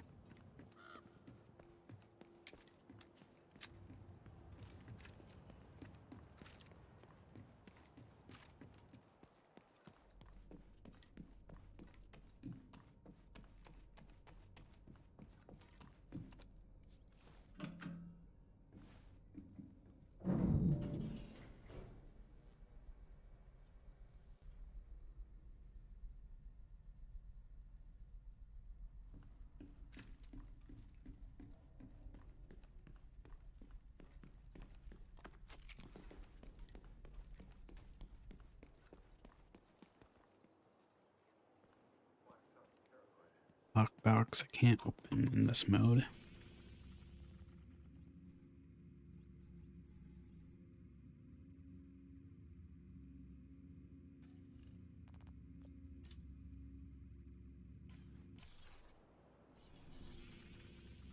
Rhodes told us that the Peacekeepers in Two Bridges have been tracking cleaner movements for the past few days. This is our best bet to learning more about Conley. She's deep in bed with the cleaners. If we poke around in that nest enough, we're bound to find a trace of her.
I really wish they didn't make pistols so... just so bad. Got reports that the Peacekeepers are trying to take a Rikers control point. Give them a hand and see what you can find out from them.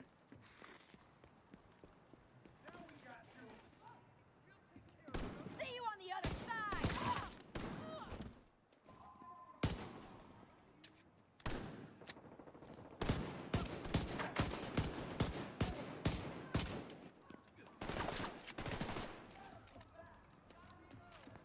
I got something for you!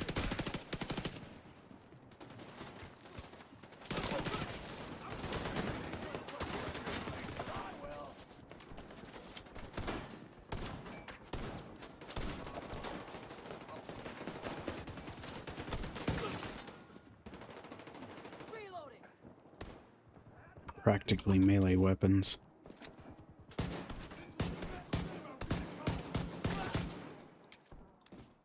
Thanks, Bolty.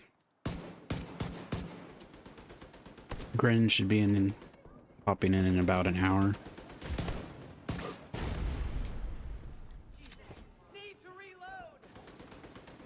So if you're able to stick around, I appreciate it, but if not, no worries.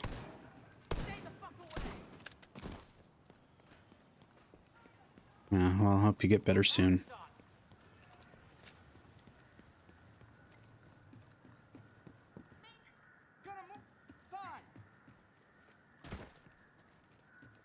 Otherwise, I'll be sure to set up a timestamp so you could come back and watch the VOD later.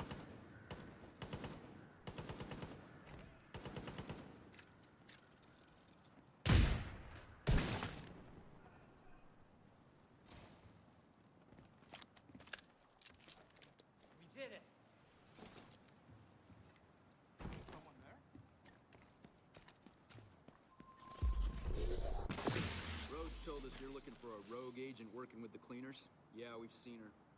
She's sneaky, but still seems to go out on missions with the rest of the guys. Check in with the community near here. They're keeping track of the latest news. Sounds like Conley's been busy. Head to the community and see what they've found. We're getting warmer.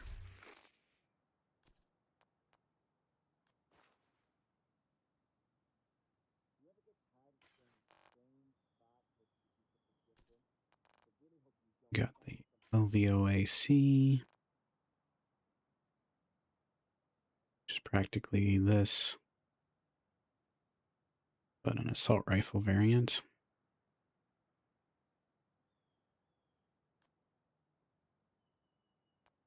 And then also got the KSG shotgun.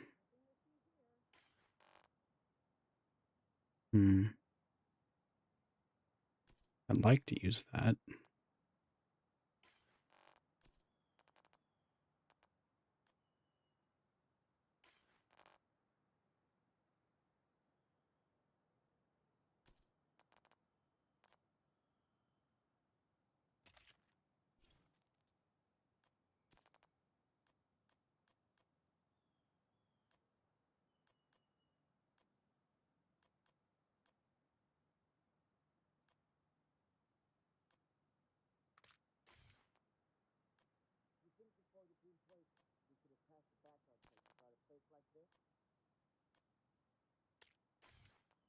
Yeah, I guess I'll wait. I don't have as many attachments for it.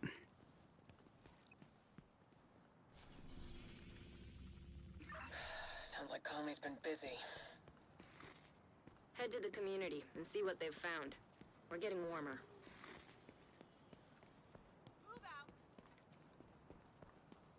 I mean, it seems like they affect the, like, aiming and accuracy and recoil and stuff, but it's not as stat focused. Obviously, scopes still do scope things.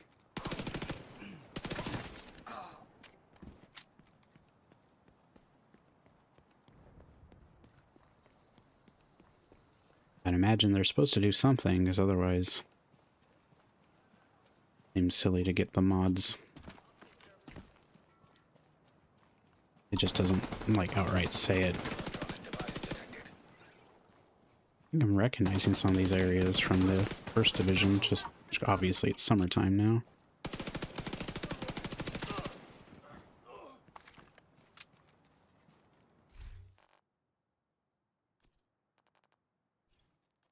Like, the compensator, I think, affects recoil. Same with the underbarrel rail, if I had one. This probably affects something about it, just not saying what it does, because it's not as numbers game statistic adjustments.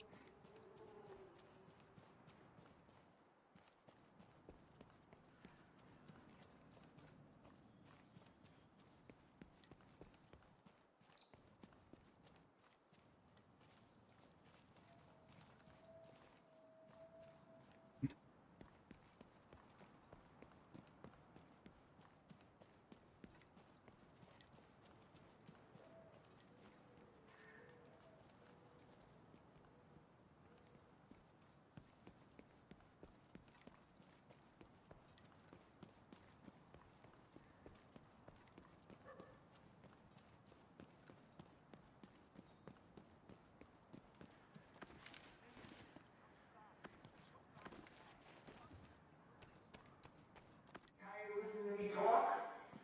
Then you're in luck. There's some music headed your way next. See if you can get a hold of the leader here.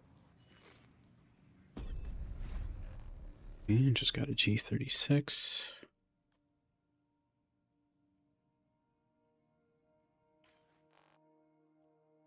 And some new gloves.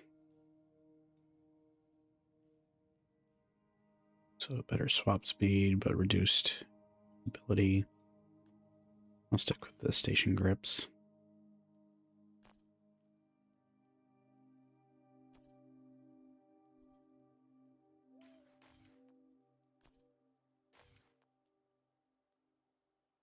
I got the drone unlocked.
We're better than this.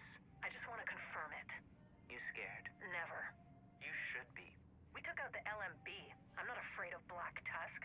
So you are as smart as you pretend to be. I'm a lot of things. You shouldn't underestimate me. Now, tell me about your first meeting with Schaefer. How do you know about Schaefer? Portable device detected. Agent, heard you were looking for some info on the cleaners. We Not in recently got realism word of mode. An attack on the JTF outpost at a nearby shelter. If you're looking for cleaners, that's a good place to start. Good luck. We need to get going to the shelter. That's our best lead on Conley. The cleaners like to make sure everything is sterilized. Chances are they'll still be around.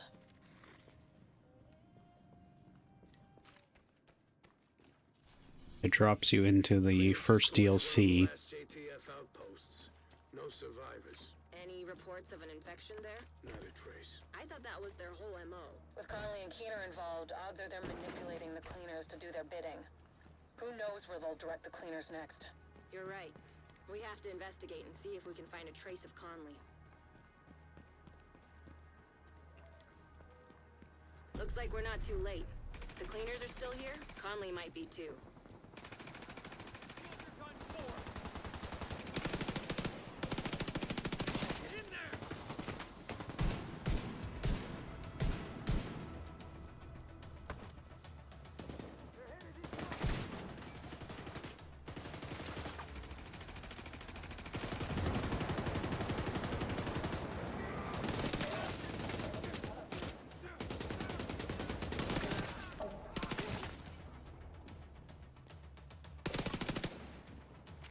Since ammo is much more scarce, it wouldn't make much sense to have the specialization weapons.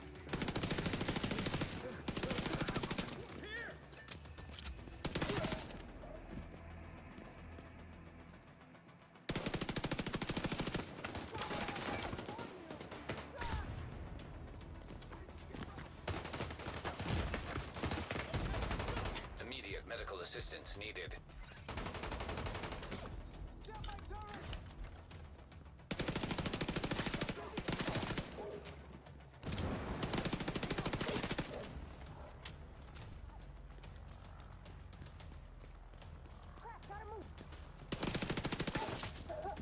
This is terrible. Par for the course for the cleaners. Head into the building and look for Conley. She's your top priority. Hostile radio intercepted. Just to be sure, we need to turn this whole place to ash. I'll clear the roof.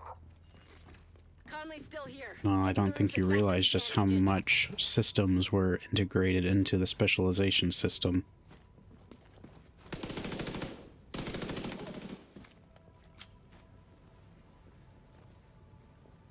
Having various perks and other stat boosts and things.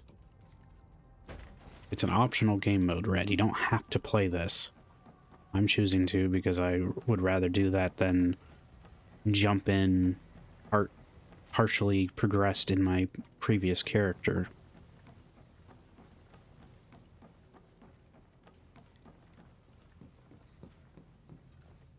And if you jumped into this mode or this DLC with a fresh character, it would also take away your specializations early on. The sprinklers should have come on automatically. Maybe the cleaners shut off the water. Look around for a way to manually restore it.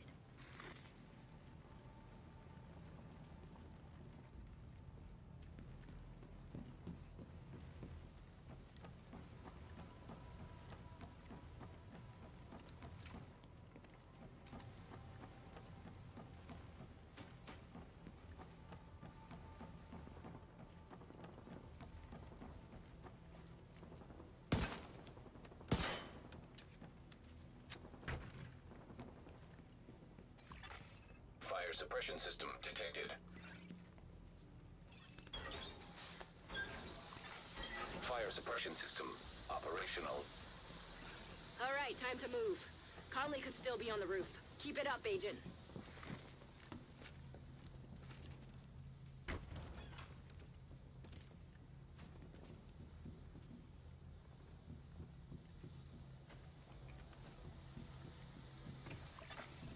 Hostile radio intercepted. Burn it all! We can't take any chances! Yes, ma'am.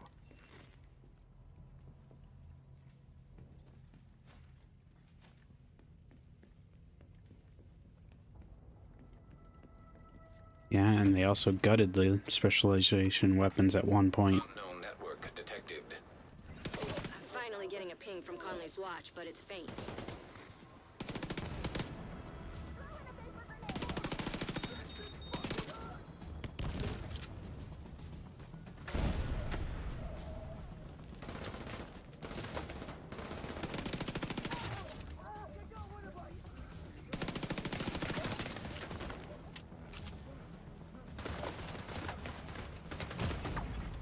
Serious trauma detected.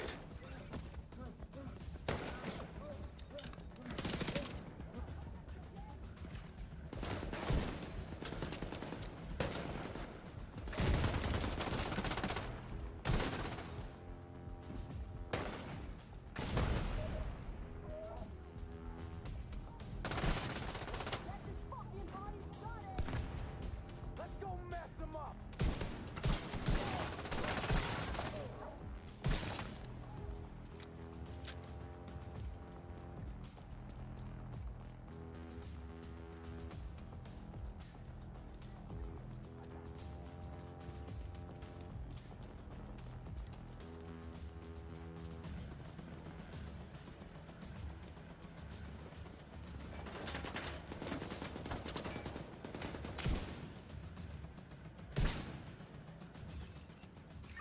Shit, no sign of Conley.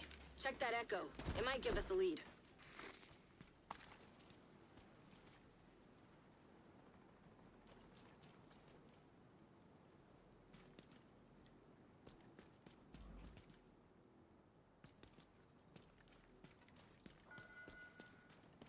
Investigate the echo.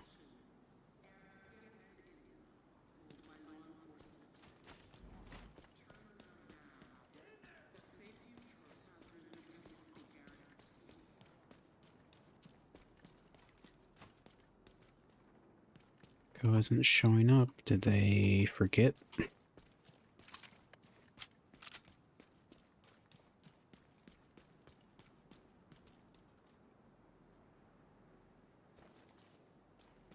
Also acting like I'm still in combat. Sure. I just figured the stream wouldn't have the time to do both.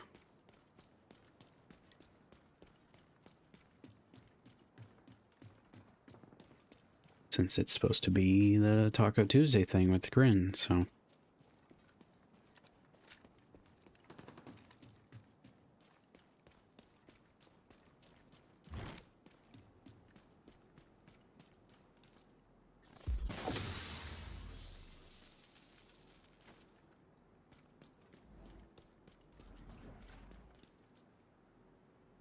So I'm gonna have to check.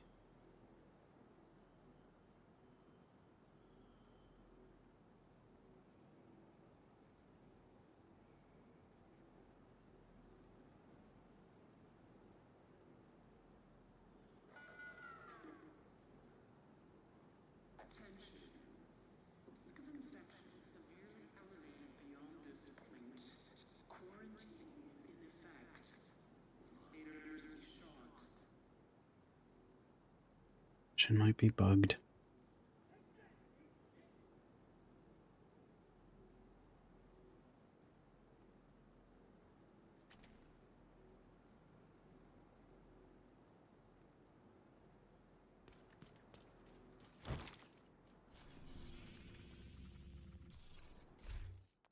I don't think I have any like scannable. Have GPS line on, which does nothing for me.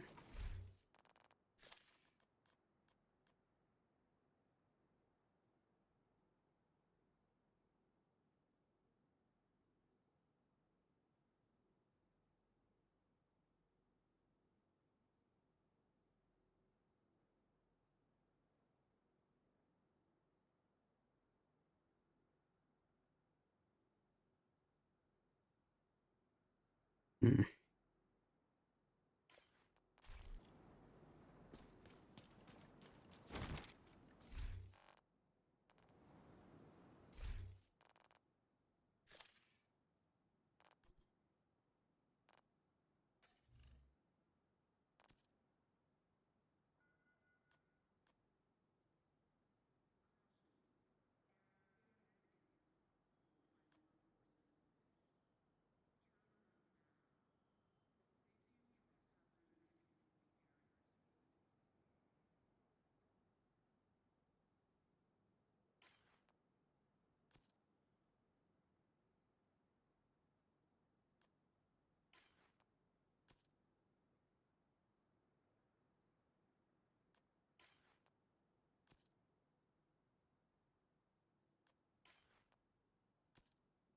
Yeah, these are the normal commendations.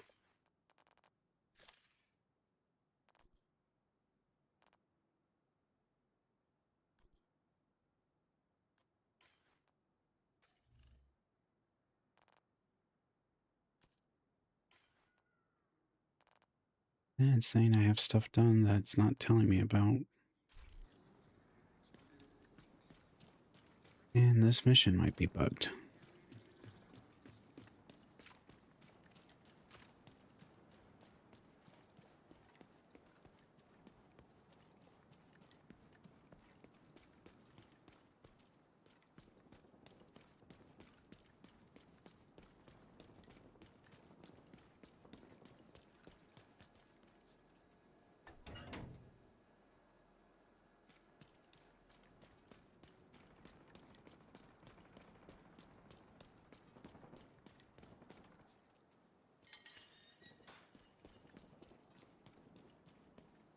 Loot that I can't open.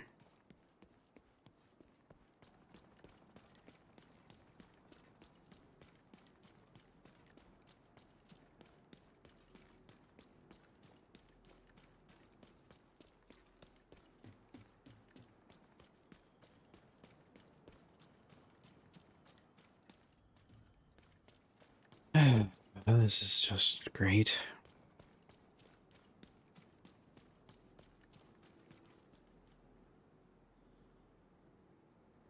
Nope. I'm stuck. Nope.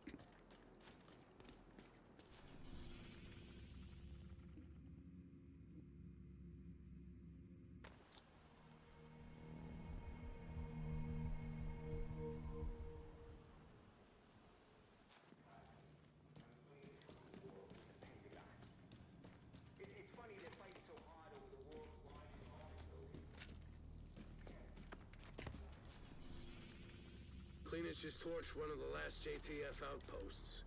No survivors. Any reports of an infection there? Not a trace. I thought that was their whole MO.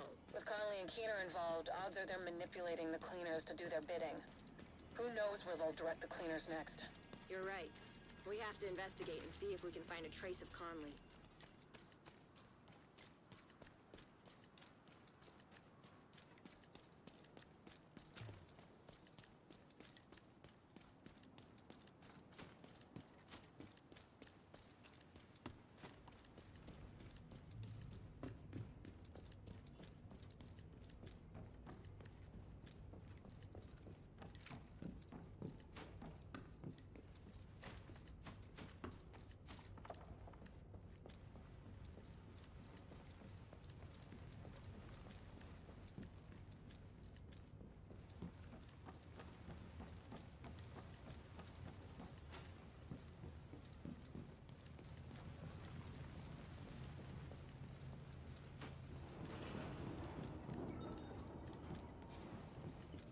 Okay, now it's working.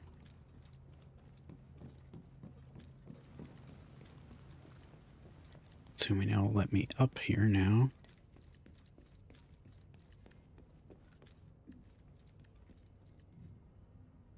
Kidding.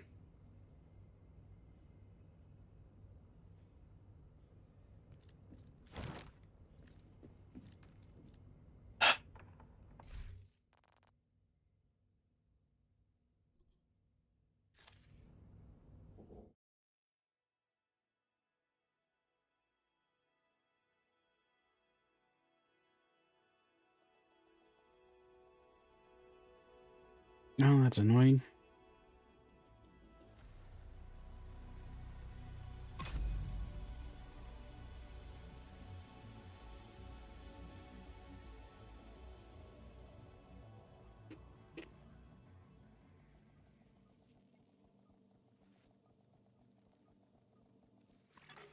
Safe area entered.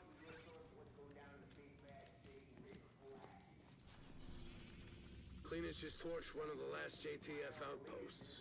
No survivors. Any reports of an infection there? Not a trace. I thought that was their whole MO. With Conley and Keener involved, odds are they're manipulating the cleaners to do their bidding. Who knows where they'll direct the cleaners next? You're right. We have to investigate and see if we can find a trace of Conley.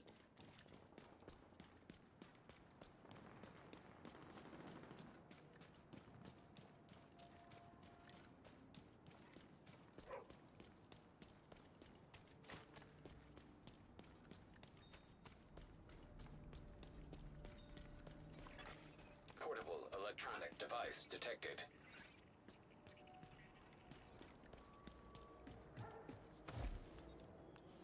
How are you holding up, Roy? Fine. You know, it's a sin to lie to a priest. Yes, Father, sorry. Some days are better than others. Today has been one of the bad ones. What's bothering you? Guilt, I suppose. What do you have to feel guilty about? I just don't feel that I deserve to be here when so many people who've served under me are not. How many do you think would be lost if you It weren't might still here? be kind of bare bones for some people. We're not too late. If the cleaners are still here, Conley might be too.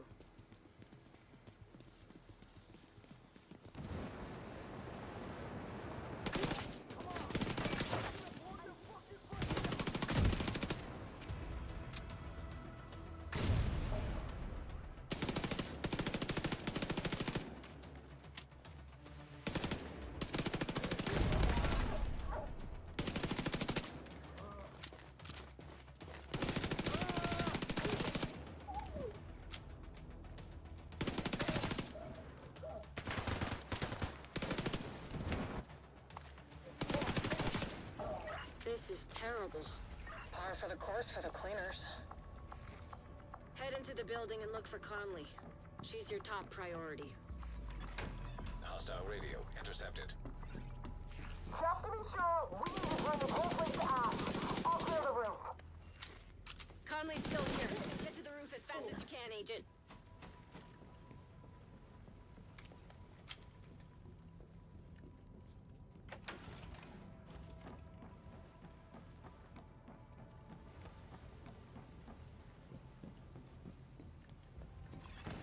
Recommend alternative route. Extreme heat signature detected. I mean, I just came across a bug. So that might be just as much of a bug in the base game. Look around for a way to manually restore it. Fire suppression system detected. Mostly just a focused mode where you play through the New York DLC. Still be on the roof. Keep it up, Agent. They probably could have done it better, closer to like what they did with Breakpoint's option, where he didn't have loot rarity and instead had to acquire just base or weapons in general, and then you could deck them out.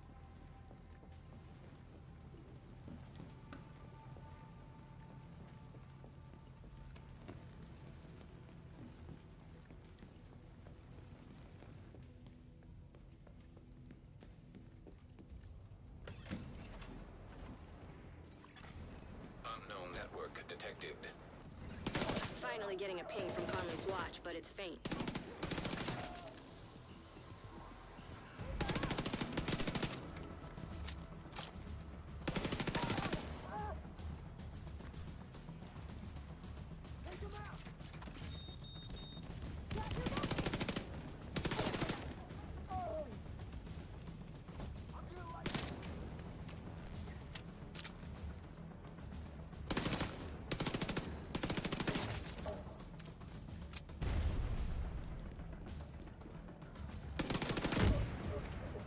Not hard to do with an RPG.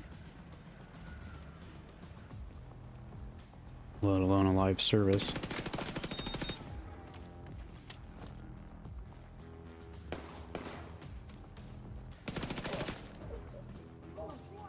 I probably technically have closer to like 2,000 hours with like Warframe.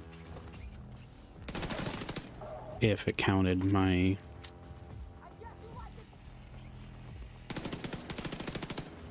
pre-Steam version. Shit, no sign of Conley. Check that echo. It might give us a lead. Yep, there's the echo this time.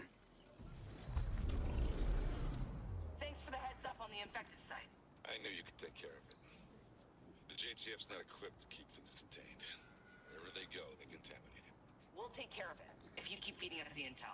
I'm sure you will. We'll talk later. Sit reps! We just started the sweep. It will take a while, but we want to be thorough. Keep at it. When you're done here, meet me back at the tanker. Looks like Keener's been pulling Conley's strings. He's using her to target the JTF, labeling them as infected, and having Conley tell her cleaners to get to work. Conley will have to wait. Agent, you've got incoming from the ground floor. Like, I guess this mode could use some more work, but it's otherwise just seeming like a little freebie thing for people that want to essentially have a challenge mode. Maybe has some rewards for completing it. If it doesn't, then not much reason to play it.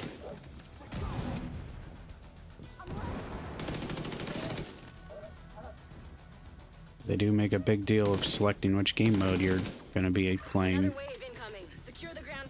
when you load into the game.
Hey, Raid.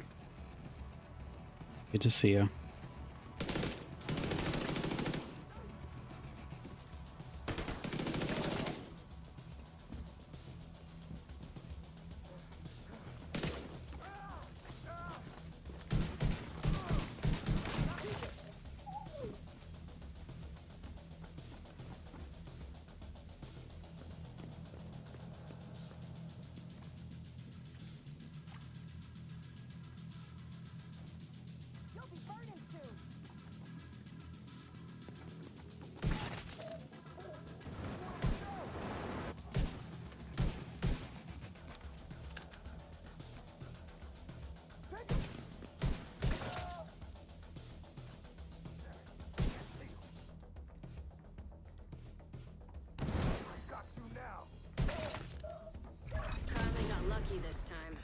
Is about to run out. The cleaners are maintaining a perimeter around a stranded oil tanker and 2 bridges. Conley said she was heading back to the tanker. We should go pay her a visit. New rifle, another mask. So stability is better for rapid fire weapons. Accuracy is better for single shot. Unfortunately, I'm using a mix of both. G28 marksman.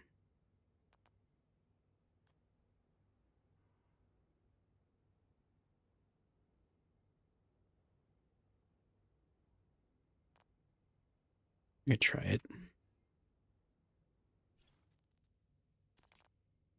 Although I think I would rather use a shorter scope.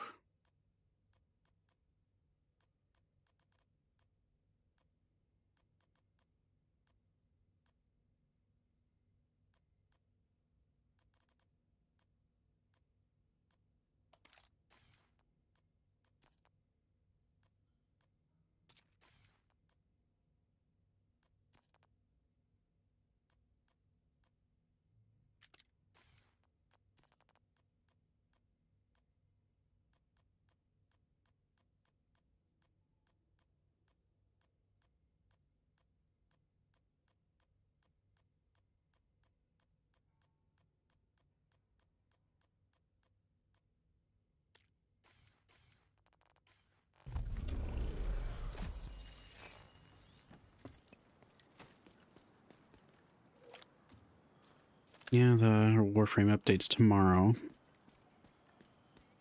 So I won't be playing that yet. Thanks to the intel you found at the shelter, we know that Conley operates from the stranded oil tanker next to the Manhattan Bridge. The cleaners have been refining oil there for some time now. I mean, if he's saving his money for whatever's coming up with the update. Around the complex by a gate to the west. Sounds like you're now equipped to go kick her ass, Agent.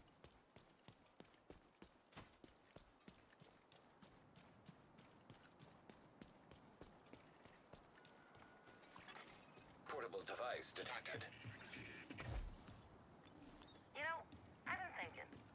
I don't like the sound of that. With Viv having our backs like this, and her reworking our entire refinery process, do we still need Joe? Don't fucking say that. No, I know. He started the whole movement, and he's taking care of us. But ever since Vivian came on, I feel like Joe's doing less. And she's the one actually steering the ship. She's an asset, yeah. But there's no question she also answers to Joe. We all do, so shut your fucking mouth and fall in line. Oh, of course. I didn't mean nothing by it. But you know, Joe's not gonna be around forever. He will need someone to fill his shoes. The way I see it, Conley's the best choice. Right. Obviously. But not another bad word about Joe, or I'll throw you into the fire. Time to take down Vivian Conley and hopefully get us one step closer to finding that son of a bitch Keener. We know that patrols of cleaners regularly head out to the west gate of their oil refinery. Let's exploit that opportunity and infiltrate their complex. A lot of peacekeepers are dead because Keener's been using Conley. Find her and make it count.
Could be a contamination risk.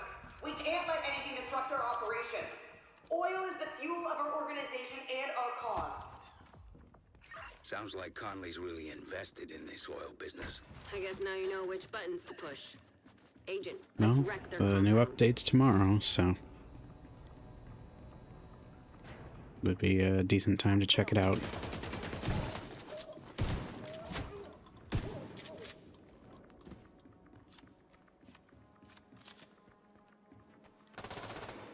And of course, I'll be streaming it this weekend, Thursday through Saturday, as per usual currently.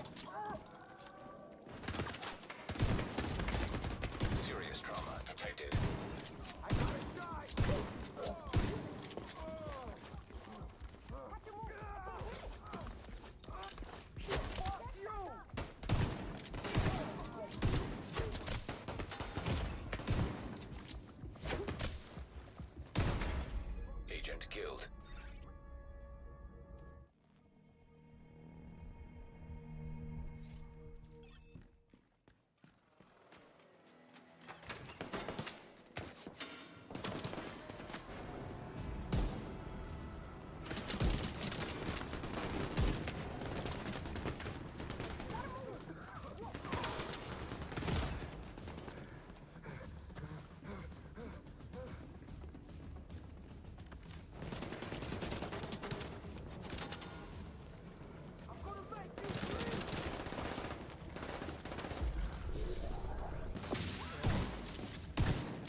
reinforcements are coming from the cleaner's underground tunnel system.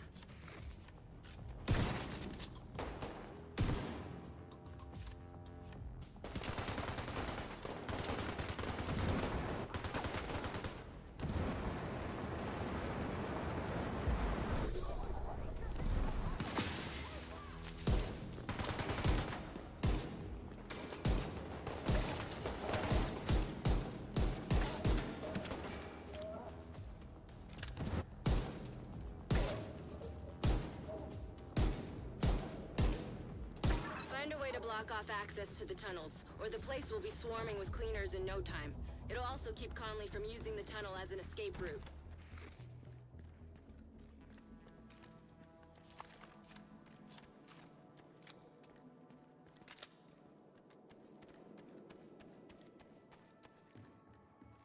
Mm-hmm.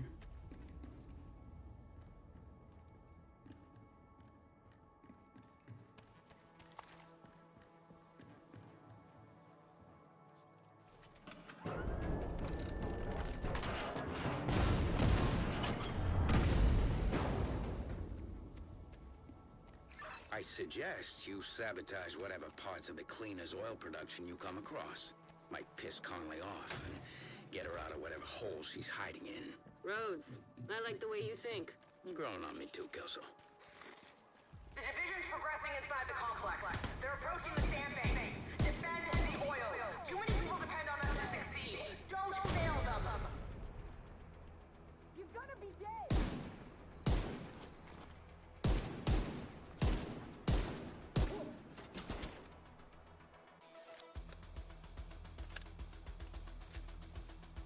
Got a little something for you!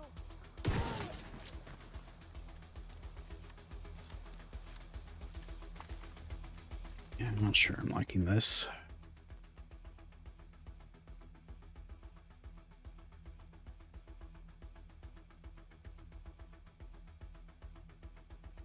Maybe I'll try this one.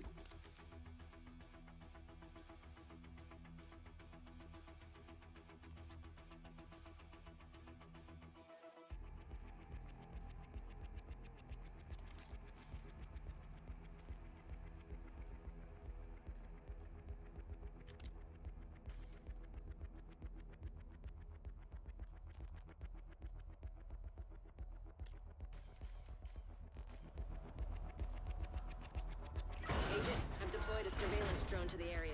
I'll let you know if I spot Conley.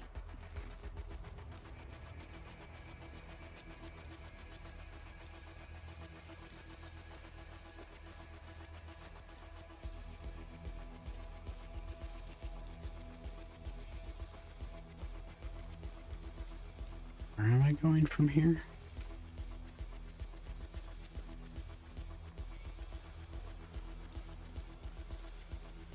Can't go into the water.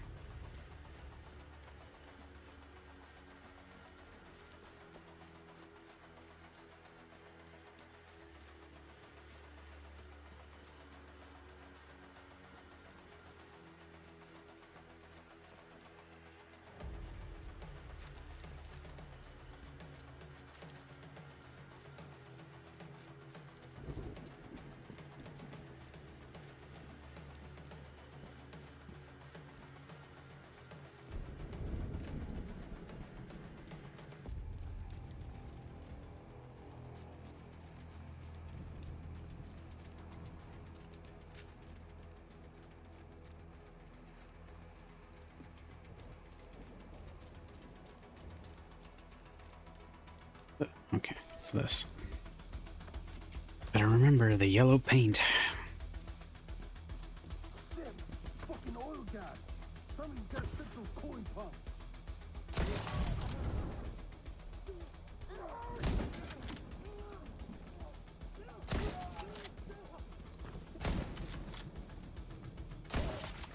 Cooling pumps detected.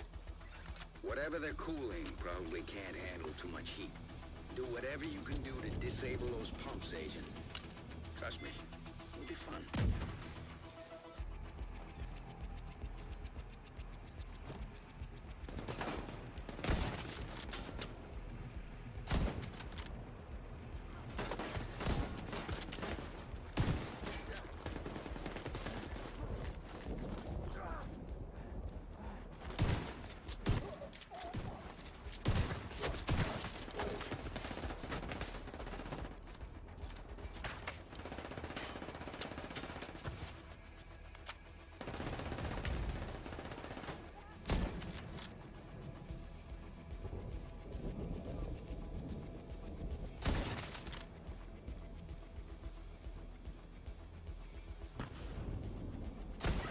there's some more cooling pumps.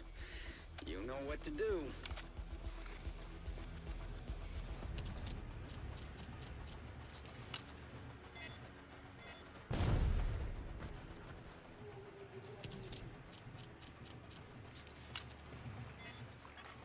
Cooling pump system compromised.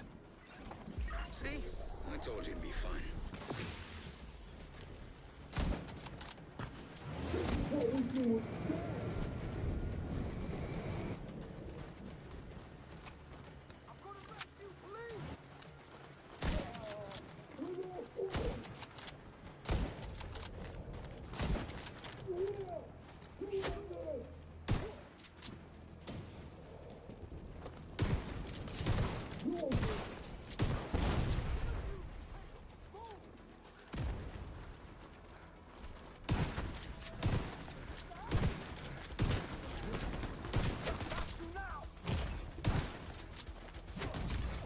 Serious trauma detected.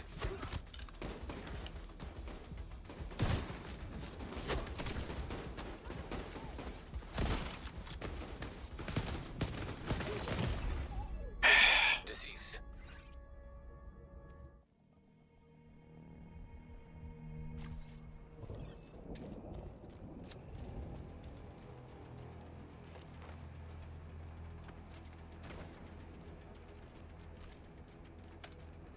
Shit! Fucking oil gas! Somebody's gotta fix those cooling pumps!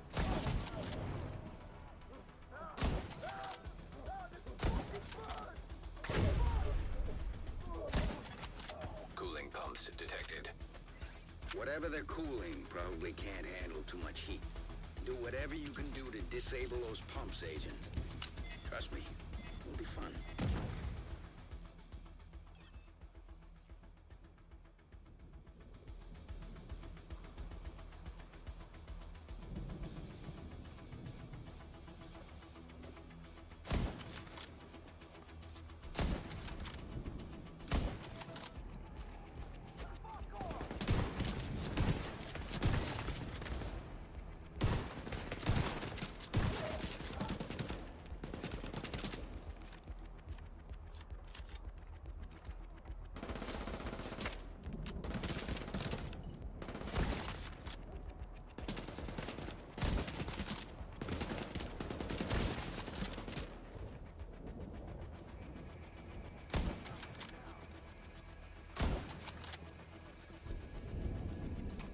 Looks like there's some more cooling pumps. You know what to do.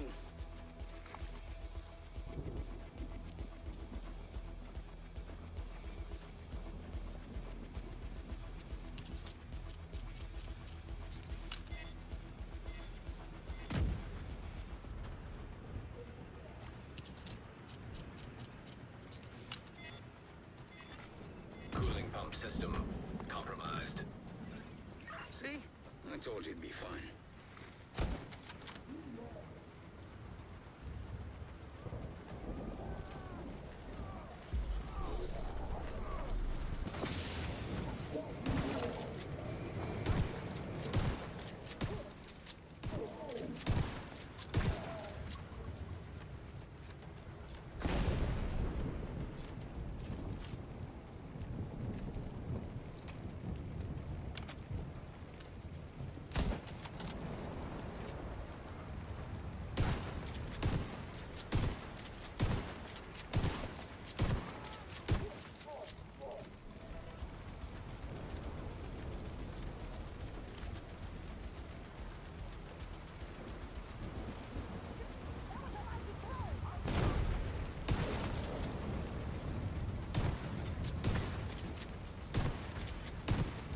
Let's see what else you can mess with that'll piss her off.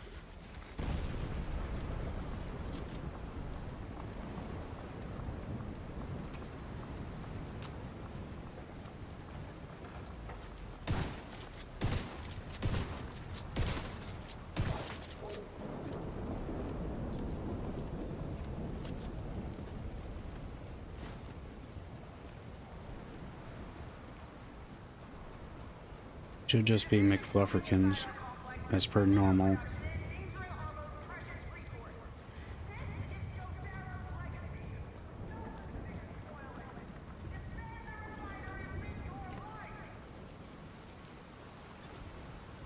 Hostiles detected nearby.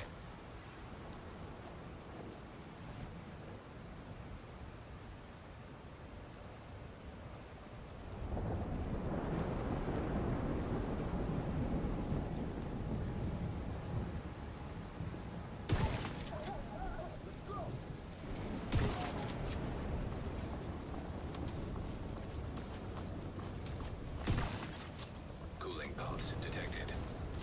Sounds like another great golden opportunity to me, Agent.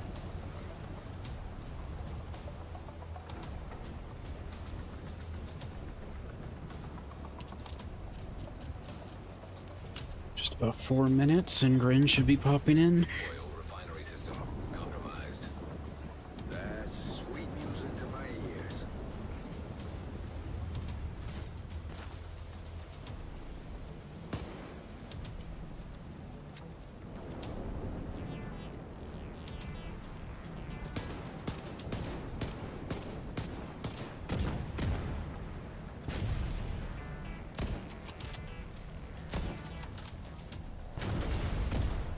Oil refinery inoperative.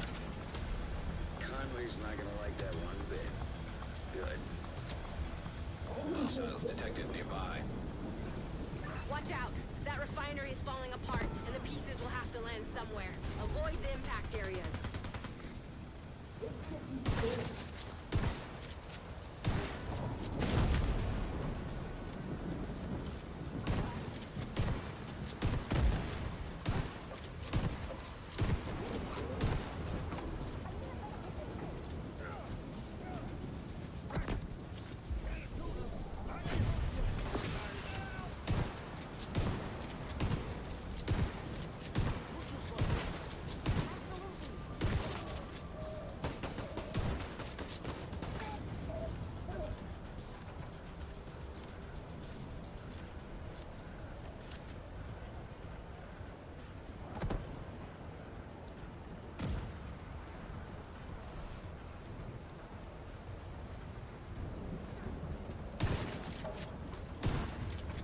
Just caught sight of Conley on the tanker. She moved through the rift in the middle. Keep it up. You're right on her tail.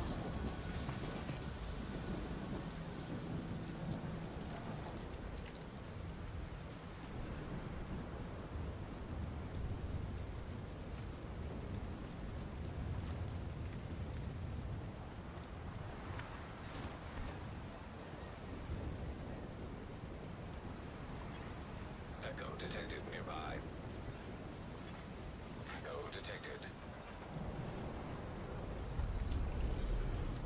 Which one of you is the tech? Not me. I'm the senior cargo technician. You know how to operate the fuel returns. Of course. It's my job to know. I do maintenance on all the ship's systems. Good. Keep her. We don't need the rest. Are you gonna kill us? Get out of here. I said, get out of here.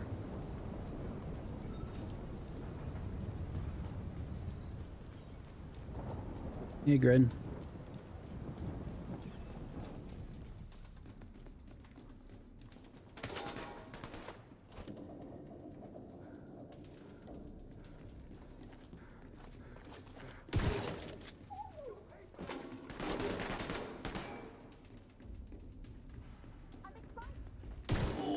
Oh, There you are. hey, Fluff. How was your day, buddy? It's going all right. Just all right. It ain't the best day ever. Yeah, I've yet to find one of those in a while. Yeah. pretty neutral day, man. I mean, no Why are we in the division? I heard some flickering about it. What's up with that? Well, they did a free update with a realism mode, which is what I'm currently checking out. Ooh. They have it where enemies are more lethal, but so are you. Oh, that's technically. awesome. And it's like playing through the Warlords of New York DLC. Okay. So like a headshot drops a person pretty quick? Yeah. If they don't have a Even the big helmet. fucker? Like even the tanks, like the huge ones? Because I remember in the division they had like these giant auger-looking people. So Yeah, even but you them? have to like break off their armor. So if they're unprotected, they go down pretty quick. Is there stuff like armor-piercing rounds or guns with like armor-piercing bonuses or Not headshot really. bonuses? Instead, like as you complete objectives, you get more and more options for weapons and such. And it's not gear dependent as much as the base mode would be. But people have found it's not as... Oh, stop running just in time. But it's kind of a mixed bag for people. Like, some people really like it. I'm not disliking it, but it does have its bugs, and it feels like it maybe could have used more time, but it's a free update, so... Yeah. Oh, for me, I remember that was one of the things that frustrated me about the Division a little bit. It was just how, like, it turned into, like, just a bullet hose thing where you run up to a guy and you just unload, like, 7 magazines into their head, and you're like, Jesus Christ, this is too much. But so this kind of sounds like more, makes Division more up my alley. Although I thought like Ubisoft with all their like infinite bad decisions, I thought they were like kind of going back and like being okay, what worked? And I thought we were going to get a Division 3. I thought there was like rumors. It is in development. Oh, it is? Okay. And I went down. Dad, you got dropped fast. Shit. Yep. Okay. Yes, you also are made of paper. Damn. Yeah, my picture's the Anubis thing red.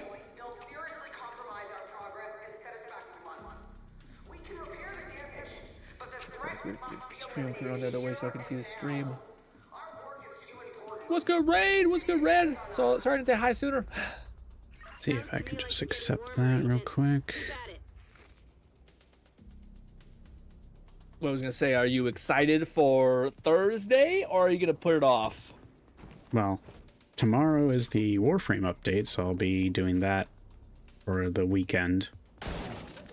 Oh, okay, so you're gonna okay. But then on Sunday, I'll be checking out Borderlands stuff as well. I'm about to say, because you were excited for Cash when it was coming out. I just don't know if anyone's that. I'm not sure if like Borderlands right now has any momentum behind it. So I'm really curious to see if this does anything for like the game's health at all. But yeah. I hope so. Yeah, me too. Yeah. The new DLC seems like it'll be interesting. Well, yeah, I just feel like again, it just feels like this should not have been a problem that they should have had. Like, if they were to just slowly drip-feed like legendaries and they would have actually made them substantial, it's just so many of these companies I feel like do not like learn from the previous game and said like, let's just do what worked with that one and maybe do a couple other things and see if those work. Instead they're like, what if we did a quarter of all the things that worked and we just tried a bunch of weird shit that no one even wants? And you're like, what? Why? Yeah. So I don't know. But hopefully, here's hoping that, like, again, there's some sort of good I hope they output. Course correct enough to make it worth it. Yeah, well, Cash still looks sick. Like, Cash looks like he's, like, built, like, with tons of cool variability. Like, a lot of people are getting gassed up about his action skills. I'm always a little worried, because I don't know, how it's gonna fall. Like, is he actually gonna be that OP, or is it gonna be something kind of a little so-so, We back. I just grabbed the Division 2 on Steam for $13. Didn't realize it was so cheap, RN. I'm hyped for the realistic mode. Yeah, How is it, Fluff? Cat sent a text-to-speech. It's going pretty well. It is essentially just taking the DLC, the first DLC they did, and then dropping you in with a new character, and you pretty much just progress it. You get gear as you complete objectives. The cleaners really did I can't. Also, I can't.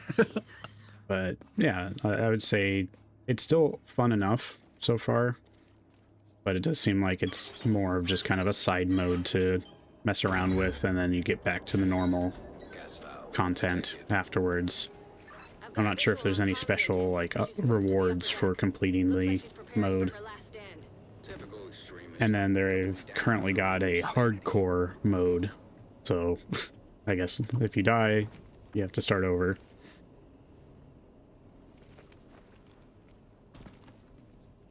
Yeah, but it's good, buddy. What do you call it? Hopefully you're having a good day. Hopefully your shoulder and torn fucking, what is it? Shoulder, what is it called? The lat, or not lat, what is it? Deltoid? I don't know. Your whole upper body got ripped in half. Hopefully you're doing good, bud. I was gonna say, Fluff, what do you call it? I've been getting, ever since you, like, now that I have too much shit in Warframe, basically. So last night, not last night, maybe the night before, I jumped in and I started chipping away at getting my what's it called, mutant mass, I think is what it was, because I was trying to make that shotgun you said was a good carry weapon. Yeah, it was. You said it was a good carry weapon, so I'm trying to build that out. So I started doing those invasions and shit. But man, that game might be one of the best, like, turn off your brain and just like grind some random shit, and then like I'm hucking my glaive and it's exploding in light, and I'm just like, I'm playing what's a wisp, so I can just AFK if I want. Especially with the wisp with like the weird summoning things, which has like all three in them. I was gonna ask though, real quick, when it comes to wisp, you gave me that amazing mod that like makes all of her plants in one. Why would I level that up? Because it says it has like 3 little sparks at the bottom, which I think means you can level it up 3 times. Why would you do that? I think it increases its potency. Oh. But just augments are a little weird because they don't really indicate exactly what they do, but I think it makes them stronger. Okay. Interesting. Yeah, what do you call it? I still haven't tried Caliban though. I still haven't seen if it really synergizes with the electro orbs and stuff like that. It should. I was gonna say, I know. Oh, sorry, go ahead. It should. Like, it's people were saying that the Tesla Nervos, especially with Tesla Bank, is one of the best options for Caliban. Okay. It synergizes really well with like what else he does, and I think it kind of counts as a summon. I'm not sure on that. I will count it. I'll count it as a summon in my heart of hearts. But I was gonna say, what was the other thing?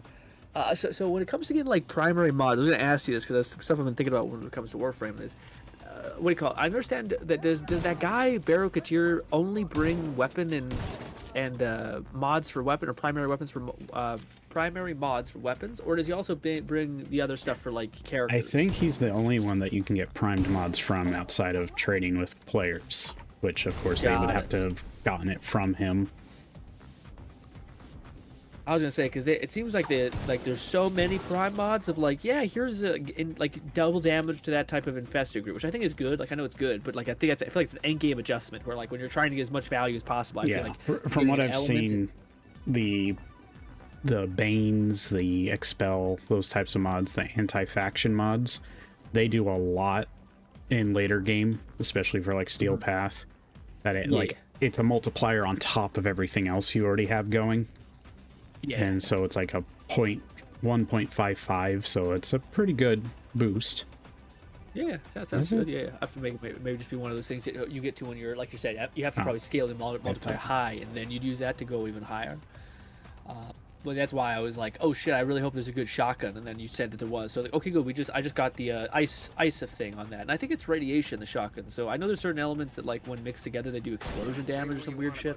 That'd be cold fire blast effect. Radiation does a confusion status. One more thing. I was gonna say for glaives. I'm not sure if you really fuck with glaives too much, but does all glaives have that weird heavy attack where you throw it or charge attack it? And then you hit the heavy attack and that will detonate, or is that just that one that you get from that quest? I think so, but the Zorus has a very big explosion. And then I think the Orvius, the Teshin's glaive, actually can attach to and mind control a target. Ooh. So it's a fun one for that benefit. Yeah. Also, let's see, what was Cat saying? Cat said Warframe is great podcast games, or put a Markiplier video on the back. Yeah, just something else. It's like it's a good distance. It gives you some mind, some stimulus. I love watching old and it's just a game of games. Like there's so much to do in Warframe. It's a good thing and a bad thing. it's easy to burn out, especially if you lose track of like what else you need to do, especially after you've finished most of the story stuff. But then there's like, okay, what kind of weapons do I want to get? What kind of syndicates do I need to grind out? What new content is there? So like, for example, the new Foley's Hunt that's coming up with the next update. It's going to be on the Vesper relay, which has been a long time destroyed relay after an old event destroyed it. Okay. And so now it's available again. It's tied to the Arbiters of Hexus faction, so there's going to be some lore tied to them. There's a new cursed Tenokai mod, so it does a benefit, but if you don't kill with your heavy attack, it will then inflict like heat damage onto yourself. So you have to be very deliberate with getting your heavy attack kills. And there's like Ember Prime or things like that, right? So I wonder if they have any sort of resistance to fire or some sort of thing like that. Some might. I'm not sure if Ember's the case for that, but there's mods and things to work around that, or having high armor. And then otherwise, with the new mode, of course, it's going to be how you unlock the new Warframe fully. But also, they noted that if you're not really enjoying the mode all the time, you don't want to just grind the one mode, they are updating all nightmare missions to also provide the resources that you have for that to unlock fully, and the other stuff that they tied to that mode. It's funny you mentioned that. I was going to say Borderlands, there was a big criticism happening with it where people were basically like, one of the only ways to like level up efficiently in that game is by doing vile bounties. Yeah. And people are like, why don't they just make like the side quests and stuff like that give more XP so there's a reason to do side quests? And they're like, oh, we don't want to overstake it because, you know, what do you call it? The vile bounties take at least like 5 minutes to do or 2 minutes to do, and the quest. And I'm like, this is stupid. Like, just, like people will just follow the paths of least resistance. You should just make everything like valid and worth doing. But, and one of the biggest things is that they need to make higher the ultimate Vault Hunter mode's actually more rewarding, because it's like just a couple hundred XP more, and you might as well just do normal difficulty at that point. Well, yeah, man. Like for me, the thing that was like so fun about Borderlands 4 was the fact that like I really did enjoy the fact that like there were like there's like 2 or 3 legendaries that can have like any manufacture. Like that's by far the most interesting thing in the game, is like farming for that weird hybrid of like the right bullshit to do something really unique and different. And then all legendaries can only have fucking 2 modifiers on them. So like, and I get the idea of doing it at the beginning with like purples, trying to add some sort of incentive to them. But I feel like at this point, when people have already been using the purples that they have been using for such a long time, to getting a legendary that's in the perfect alignment, to me, like that's so much more compelling or interesting. And you also they could have added crafting, which would have been super interesting to people. I don't know. It's like, I don't know. I just feel like it was. Yeah, there were certain things that like. What was it with Wonderlands? The only issue is the just tedious grind of that end game mode. Outside of that, though, like the game was a lot of fun. It had a lot of neat features to it. Yeah, I the still think about multi-classing and everything. Yeah, and all the different spells and all those layers. It still kills me that Randy never let fucking melee be a thing. Yeah, I mean, I sort of made it work, but it wasn't great. Yeah, but like there's so many fucking 3D assets for all kinds of melee weapons for you to never use them really ever. Like it's crazy. Yeah. Like, so, like if you could, and it like, made it roll around with ironic because Clawbringer was just rough to play, and technically melee, but not really. And then the Stabomancer is like, okay, well, I'm just turning my melee damage stat into a ranged attack, and it's like that's not melee. That's a ranged attack. Yeah. I was gonna say, what do you call it? Cat's talking about I've seen that game so long, Cat, for like such a long time, called Ghost Recon Wildlands, which that must have like one of the most hardcore niche communities ever, because I had not seen anything of that game, and there's like 5 YouTube channels that are just banging out thousands of videos for it and are getting decent views, so it must have like a really fervent community. Yeah, there's the people that just love like the milsim kind of games. And Wildlands and, to an extent, Breakpoint both have that nowadays. I mean, I like the idea of Breakpoint because one of the things is they added like Third Echelon as a class, so you could just be a Splinter Cell spy style character. Yeah, I've seen another fun stuff like that. And I guess one of the other reasons this update's happening is that it's essentially the big anniversary. It's like, I guess, 10 years for the Division. Or Division 2. Okay. So there's like almost like an anniversary battle pass available. I didn't bother grabbing it, but it's got some neat stuff. It has like referential things. I was gonna ask, do you think Ubisoft and Assassin's Creed, the whole like Japanese Assassin's Creed thing, do you think that was a success for them? It may be to a degree, but I imagine that they were not being too forthcoming with the numbers. Okay. They based on are. all the movements. It sounds Sorry, like. It sounds like they've kind of cut down on a lot of other projects that they were having, to the point where like there's going to be other Division games, and then they're like, well, this isn't working out, we're canceling them, we're bringing Massive back to focusing on Division 2 and working on Division 3. So at least it's made a lot of people happy that like felt like Division 2 was abandoned, because it was.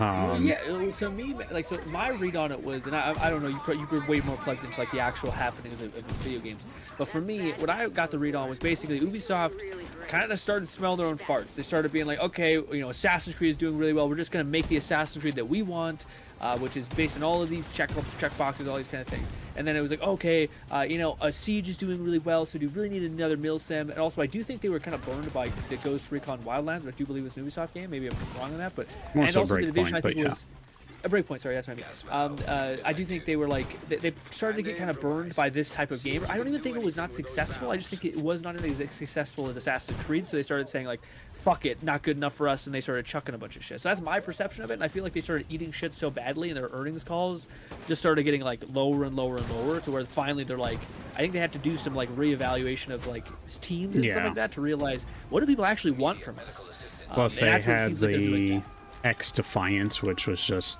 not. That was a complete flop. Yeah. So. They cancel a lot of projects. Hopefully they'll reconsider in the future and reignite some of those things. But right now they're in kind of a messy state.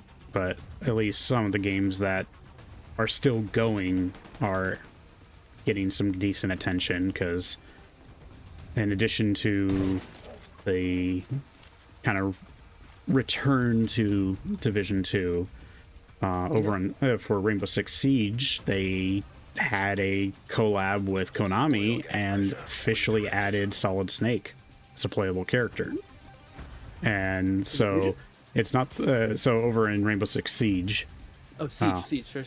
And so he's voiced by David Hayter. He has some neat gadgets and weapons, and he can pick up equipment, and it does like all the like sound effects from Metal Gear Solid and stuff like that. It's really fun.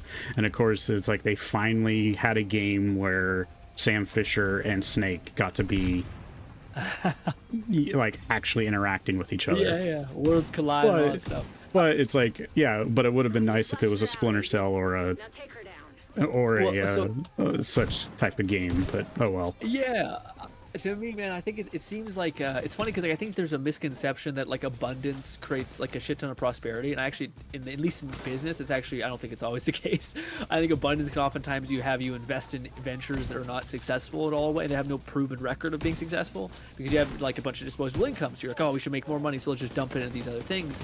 But instead of just what I think most people should do, and it's kind of like what every massive property has done, which is you find the one or two things that are successful, and you dump all of the money back into those things, instead of just like green lighting a bunch of these weird products that you think are going to make a bunch of money and all that stuff. So it's funny, because like you mentioned that I think we actually have pretty good odds of getting a Splinter Cell game. I think maybe now, not beforehand, not so much, but now I think we do. They do have like an animated show.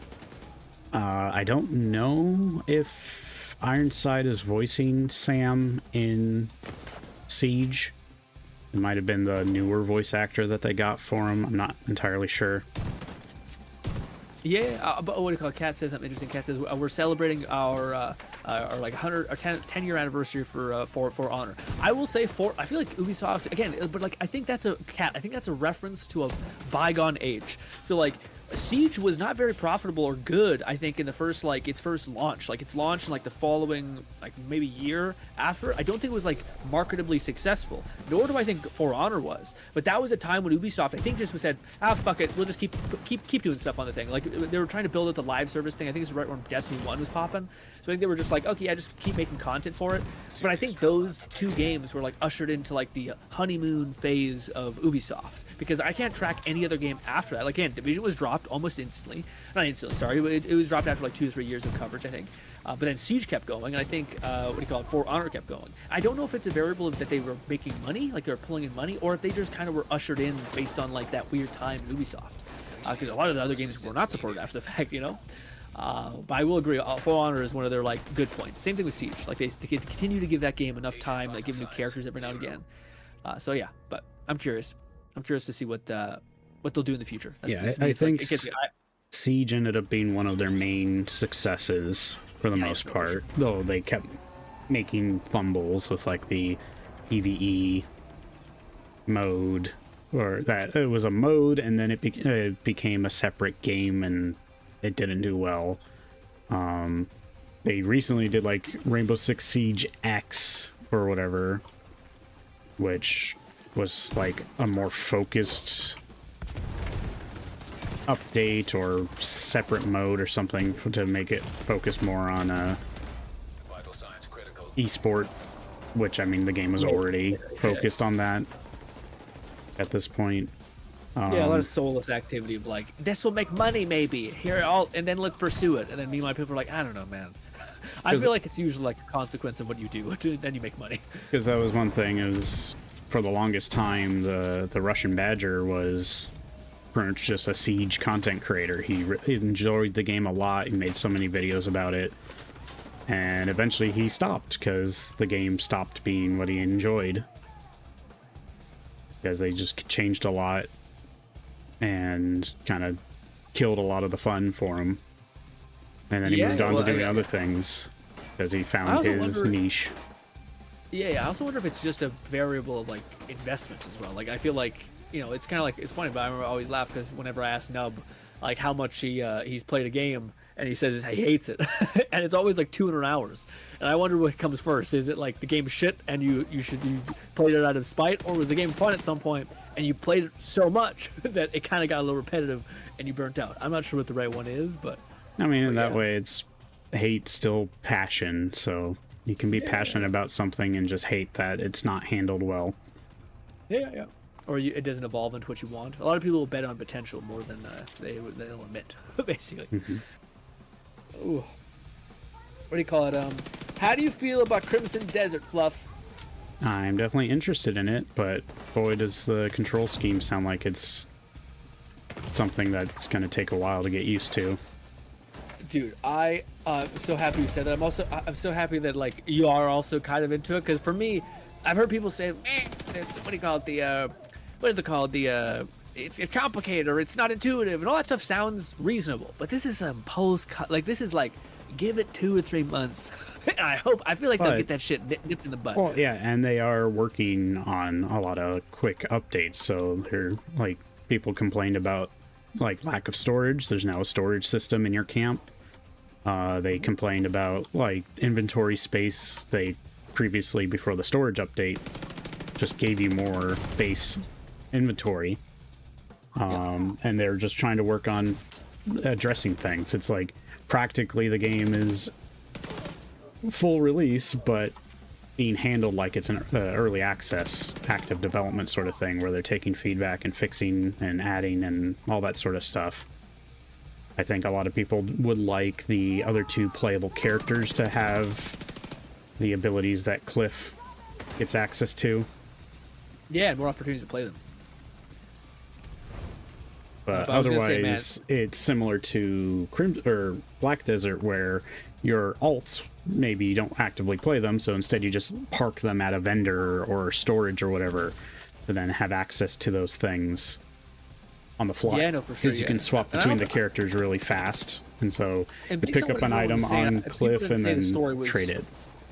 Yeah, I was gonna say that based on what everyone was saying, the story is not like super the game's like main focus or even strong point. So like, I don't think like, if you could give me the choice of like, I would rather just play the archer girl or the saber girl, and like have it be weird with the story. Like, you know, maybe she doesn't have a voice line or whatever it is. Like, I don't think people would be like, oh my god, my immersion. But to me, every time I see it, man, I get so excited because it does have the things that I want, which is like complex systems. Like, I'm not sure if you've seen how much gameplay you've seen, but like the first thing I was like, oh, this is a green flag, which is they have fucking investment in there, man. You can go to a bank and be like, here's 10 gold, gross elf hobbit thing, and it'll be like, thank you, and it'll like keep it and give you residual money over time. which I thought, oh, that's kind of sick. And if you give it more money, of course, you can make more. You can also invest like with higher risk or lower risk. But then the other thing that I thought was super sick was the weapons. So like there's gauntlets I seen from Moxie, who like makes up Orlan's content, but he showed that there were like these gauntlets that when you do any attack, like even an archery attack, it like does a massive fire explosion. So I was like, okay. So now it starts to seem like there's actually like reasons to get loot, and it seems like it has that. Oh, I can't think what the game was, but like there's an RPG recently that had like really good loot in like just the world. So you're running around, you go to a cave, you like unlock Kingdom the cave, Come like, Deliverance 2. Yeah, heard that. So it's a mix of that sort of thing where it's like it's got immersive elements like Red Dead 2. It's got open world puzzle stuff like Breath of the Wild, Tears of the Kingdom. It's got kind of a combat system that's reminiscent of Dragon's Dogma 2. It's like all this stuff, but it can be so overwhelming. And then like I watched a streamer the other day check it out. He was excited for it. He wanted to enjoy it, since especially it's like a average $70 thing if you don't get it discounted. And he played it. He was like, I'll like it if I master the fishing tutorial, and he was a bit silly there.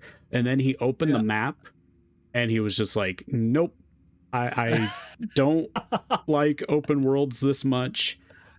I like having some structure and guidance, and this is too much, just too much freedom, to the point where it's like I have no clue what I'm going to do with it.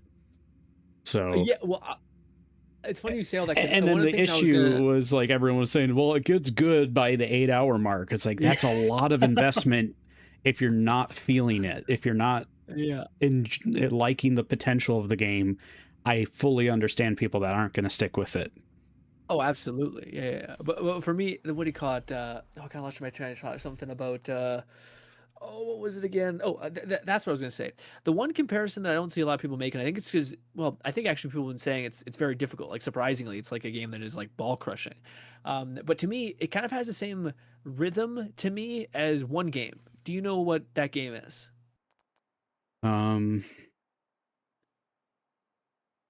Did you say it? I'm not sure. Sorry. Okay, I'll give you a hint.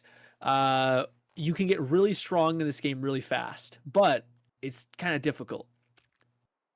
What, like Skyrim or something else? Think much harder game. Like a Souls-like? Elden Ring? Yes, warm. Sekiro? Liza P. I think you did say it. I think the mic just cut out. To me, man, I feel like the correlation is really, really strong with it actually being very similar to Elden Ring. Right. Because for me, I feel like Elden Ring was not is not nearly as challenging as other Souls, like because it did have really good like scattering of like weapon enhancements, cool legendary weapons and armors and shit that could give you massive advantages really, really quickly. And I feel like Crimson Desert, at least based on some of the videos I've seen of like, hey, here's how you can quickly get the coolest armor in the game. Hey, here's a quick way to get like a gold brick. So you can get these massive advantages if you just have knowledge. And I think like to me, I don't know what it is, but there's something about an RPG where like knowledge is power that is so fucking sick to me, because it just makes the community, the videos, the like stream, like again, same thing like when I'm playing Skyrim, besides someone saying like, hey, if you use fire magic, you'll be kind of okay for the first early part of the game, but it drops off a cliff. But hey, if you just use that, you'll be fine. That's like the only thing I think in Skyrim where there's like a huge disparity, whereas in Souls or Dark Souls, or not Dark Souls, Elden Ring, I could say, go to this map, grab this weapon, go to this like mining thing, allow you to level up your weapons tenfold, and you'll just one-shot most of the things in the game. Like there's those things, which I think are really, really, really compelling for like RPGs, which is one of the reasons why I'm excited to play it. But we'll probably not play it this year because of how big it is. Yeah. But anyways.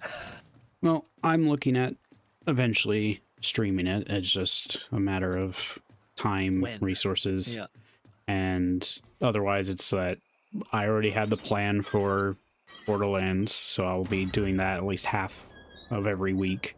Yeah, I think it's a game that wouldn't be bad if you waited, like just a little bit, just to let it knock out the cobwebs. Because it sounds like there's some more patches, so another week or two maybe, and it might be in its pretty solid base state, if not a little longer, maybe. But I'll do that. I'm still gonna do Warframe on the weekends as well, and I've got my Warhammer stuff with my brother as well. So yeah, hell yeah. So I've mostly got the days planned out, and since I'm going to do a start from the beginning playthrough of Cash, it's going to be... Wow. Okay. Like, I know that they're adding, like, the ways to just boost, and they're improving how things are boosted and making it less of a hassle, but I was like, sure, I'll do that with Vex, I guess. Or some of the other characters, because I still haven't maxed out Vex. Not bad. You gotta go all the way 0 to 100. I want to experience how he handles all the story, and this time kind of take it maybe a little slower and kind of embrace some of that, because when we were getting started with the launch, I was, of course, doing co-op almost right away and didn't really get to absorb a lot of information. So it wasn't bad, it's just I couldn't appreciate it as much as I probably would have liked. Yeah, it's always nice to go back and play a game, especially like that, especially when there's new characters. Borderlands is one of the few exceptions where, like, I feel like when a new character comes out, it's actually not a bad thing to go 0 to 100.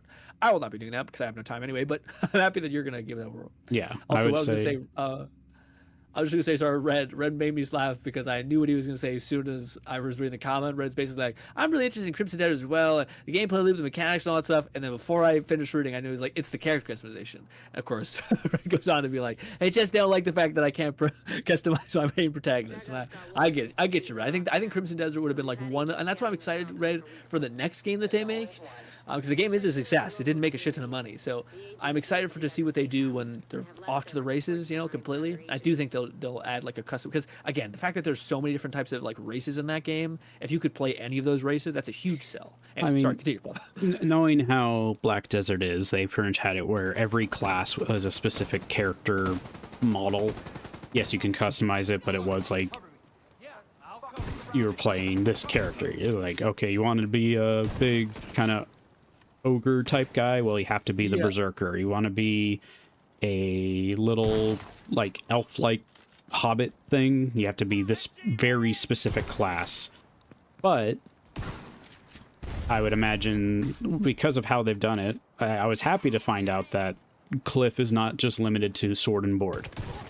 Yeah. Not only that, like, he gets axes, he gets maces and that sort of thing, but you can also dual wield. So if you ever have like a copy of a weapon and you want to use those two weapons together, make sure to keep that. You can swap from the shield to dual wielding, but you also get like big two-handed weapons. You get the kind of martial arts fist options. You get your powers and all that sort of thing. And then the other two playable characters give you some different fighting styles on top of what you have. It's suggested that because of how Cliff works, you should probably focus on him for now. Get him nearly maxed out, then you can start playing around with the other two characters.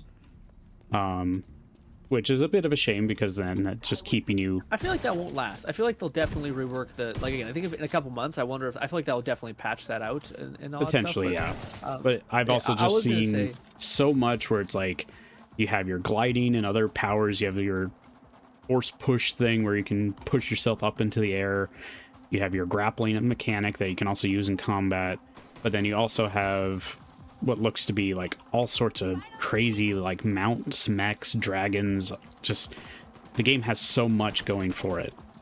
Well, to me, that's the thing that, like, I heard other people say this. That was one of the biggest things that the guy who you told me, which was that I think it was like AGX or whatever, AGH, some guy who he does like a lot of reviews. I quite enjoys. Yeah, that's it. That's his name. Yeah, I think he was him who I heard mention basically that, like, they tried to reinvent the wheel in some cases for the like controls of this game, and like, to me, I've always enjoyed, like, hold down RT and then you hit any button ever on your controller and it will do a bunch of shit. And it sort of has that, but it's very weirdly convoluted, and it sounds like at the moment controller can't be rebound. But keyboard can, but also keyboard makes use of a lot of keys that you don't expect to making use of, like F2. And stuff like that. But you're gonna have to, because of just how many functionalities the PC controls have. So it's weird, and it's like, oh, well, I can rebind my keys on PC, and then you realize maybe I can't, because there's so many different functions that the bindings have to cover. I know for sure. But there's like even the subtle things of like, okay, you got to press this button or press these two buttons to do your sword stance, and then you've got to release and press the button again to like twist your sword to do the light glare thing. Yeah. But it sounds like according to like Fighting Cowboy and such, he's figured it out. Like it takes a while because it's very weird. It's very unorthodox. There's some reason to it, yeah. Controls, but it's essentially like, well, an MMO developer decided to make a single player story game and have just as much functionality as an MMO without all the interface stuff of an MMO. Yeah, I want the functionality. I just feel like there was a little more intuitive way of like you hold the like action key, like Fable had this, where basically you held like the right bumper, I believe it was, and then you could do like a bunch of emotes. You could like hand someone money, could grab their hand. Like there was just like okay, and it had like representations based on imagery of like this is the image of two hands grabbing each other. So like that's how you would grab someone if you're near them.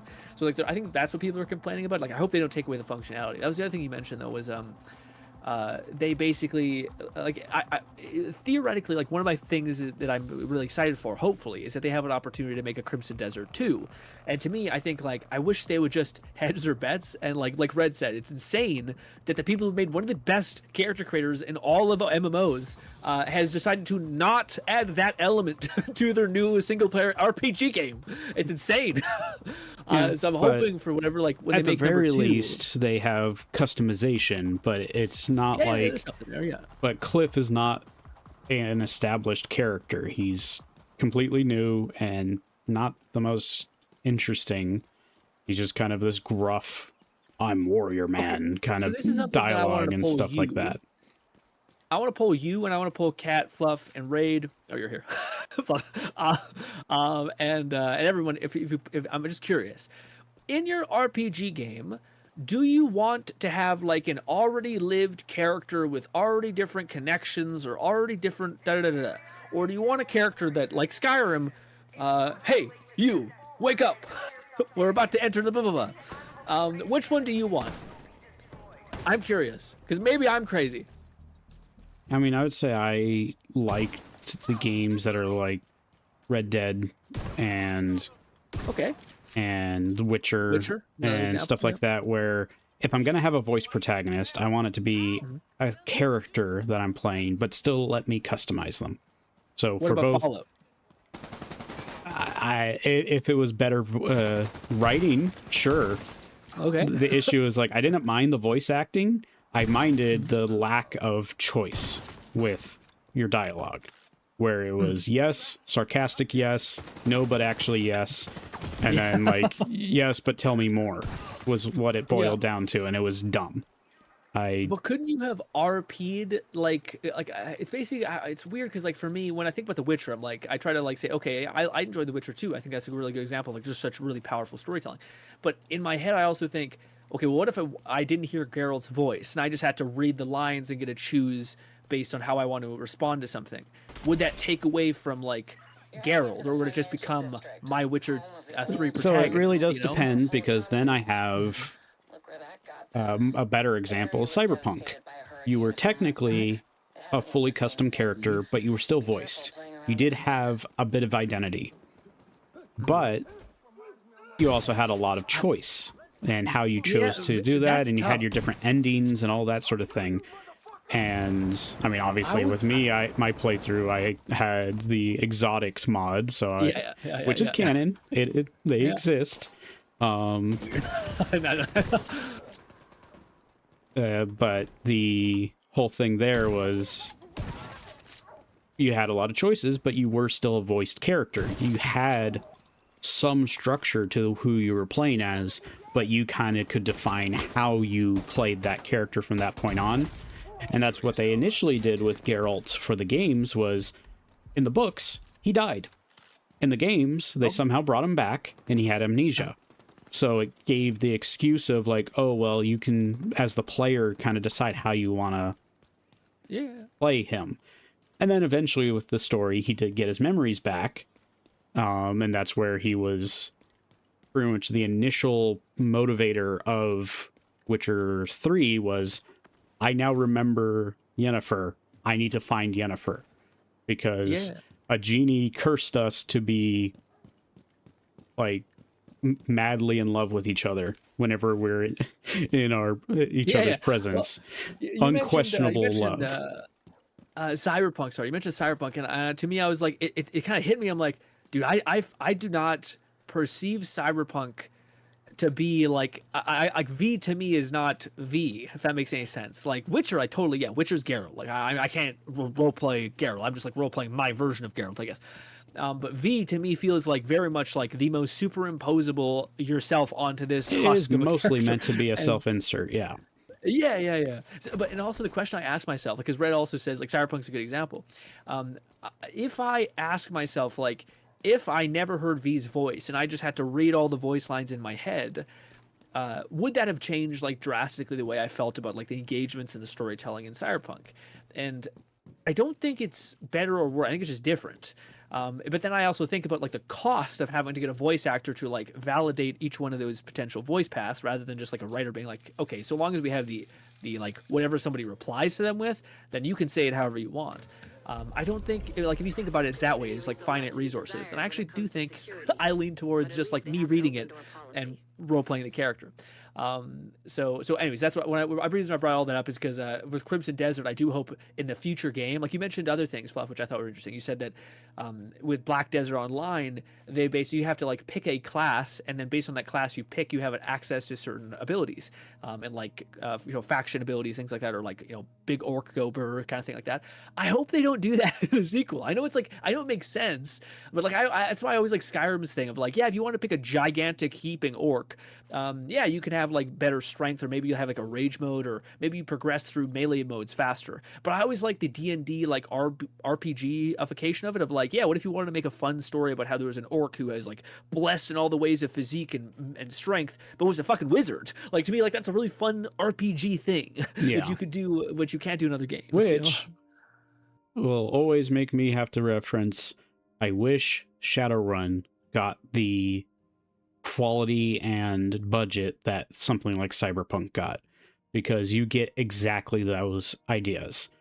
One like the multiple books that they had at Shadowrun, the whole idea was that it was like technically modern day based off of like 80s idea of not too far future, but they had like cyberpunky kind of technology, and he had characters that went into the Matrix, and he had that sort of stuff. He had street samurai, but he also had magic return to the world.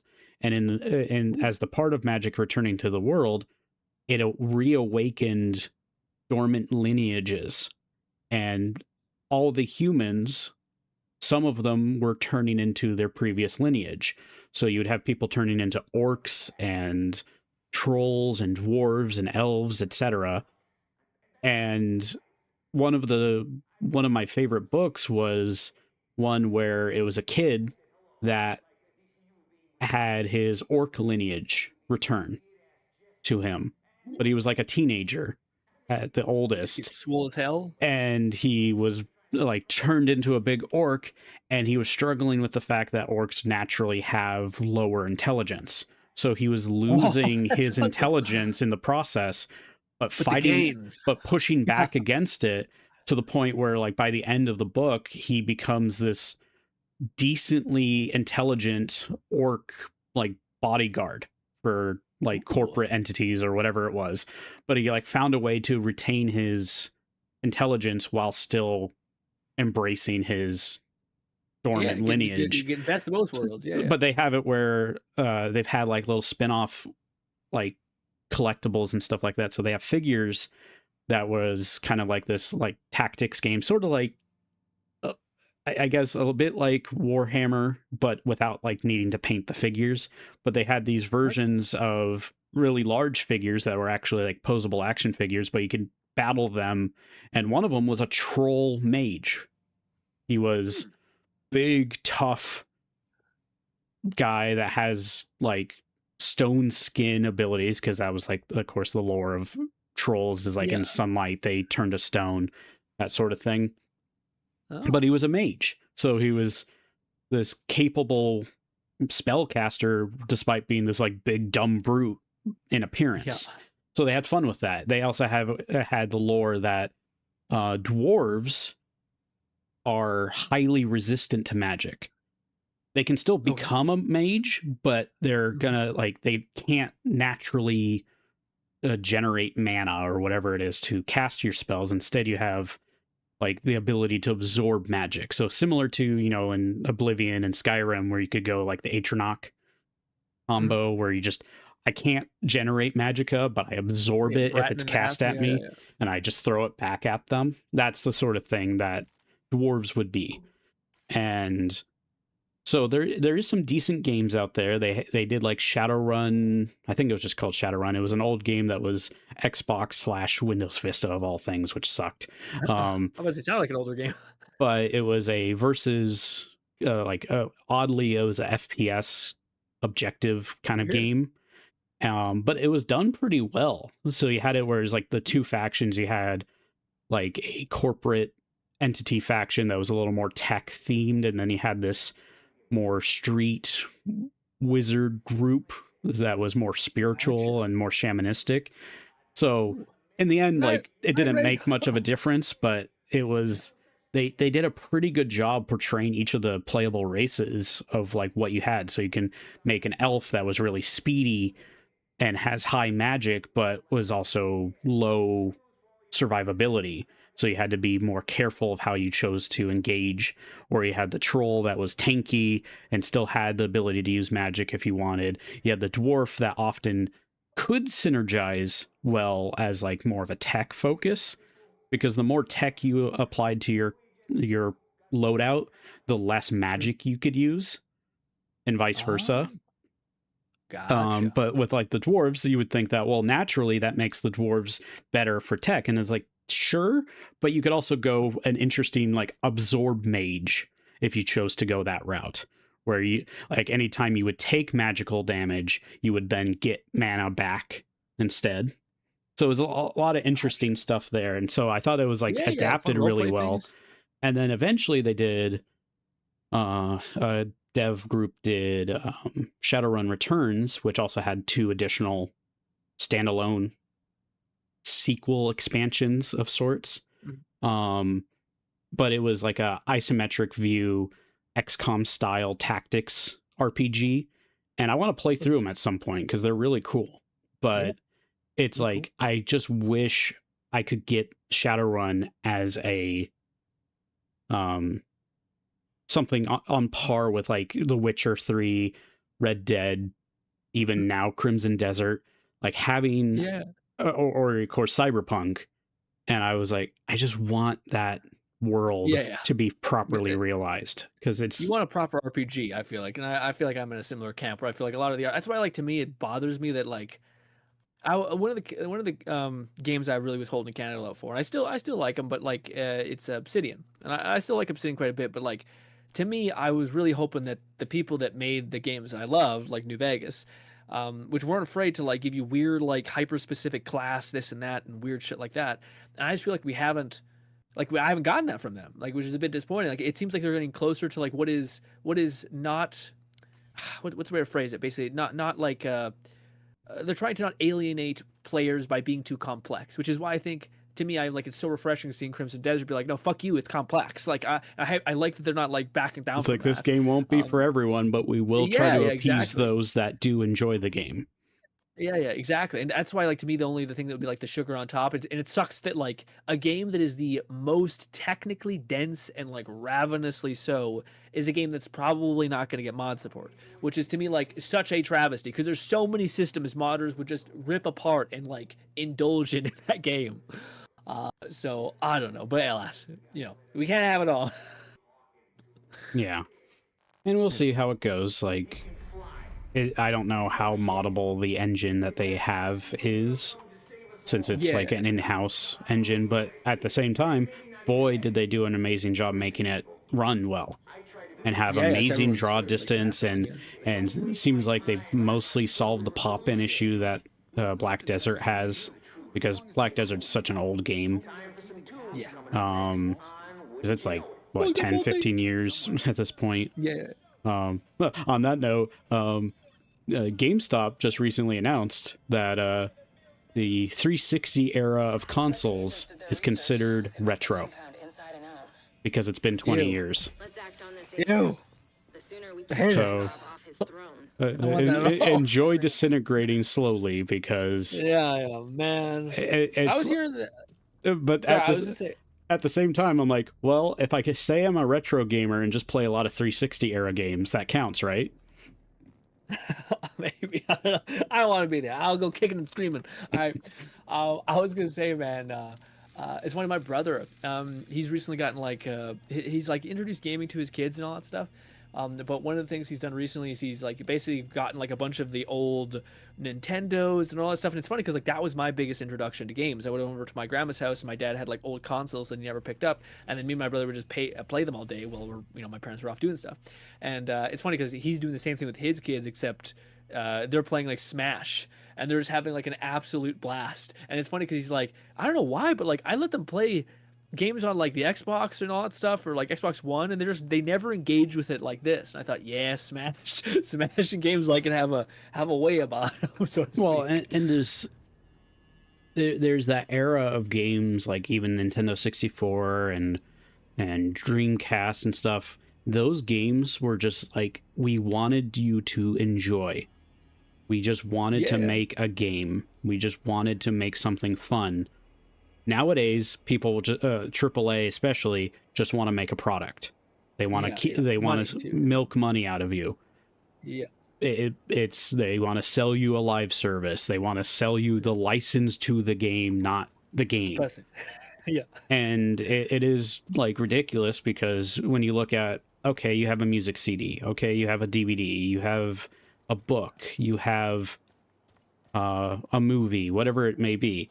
You don't have the people coming to your house, taking the physical book away from you, saying, you are not allowed to watch this anymore. This hasn't sold well enough.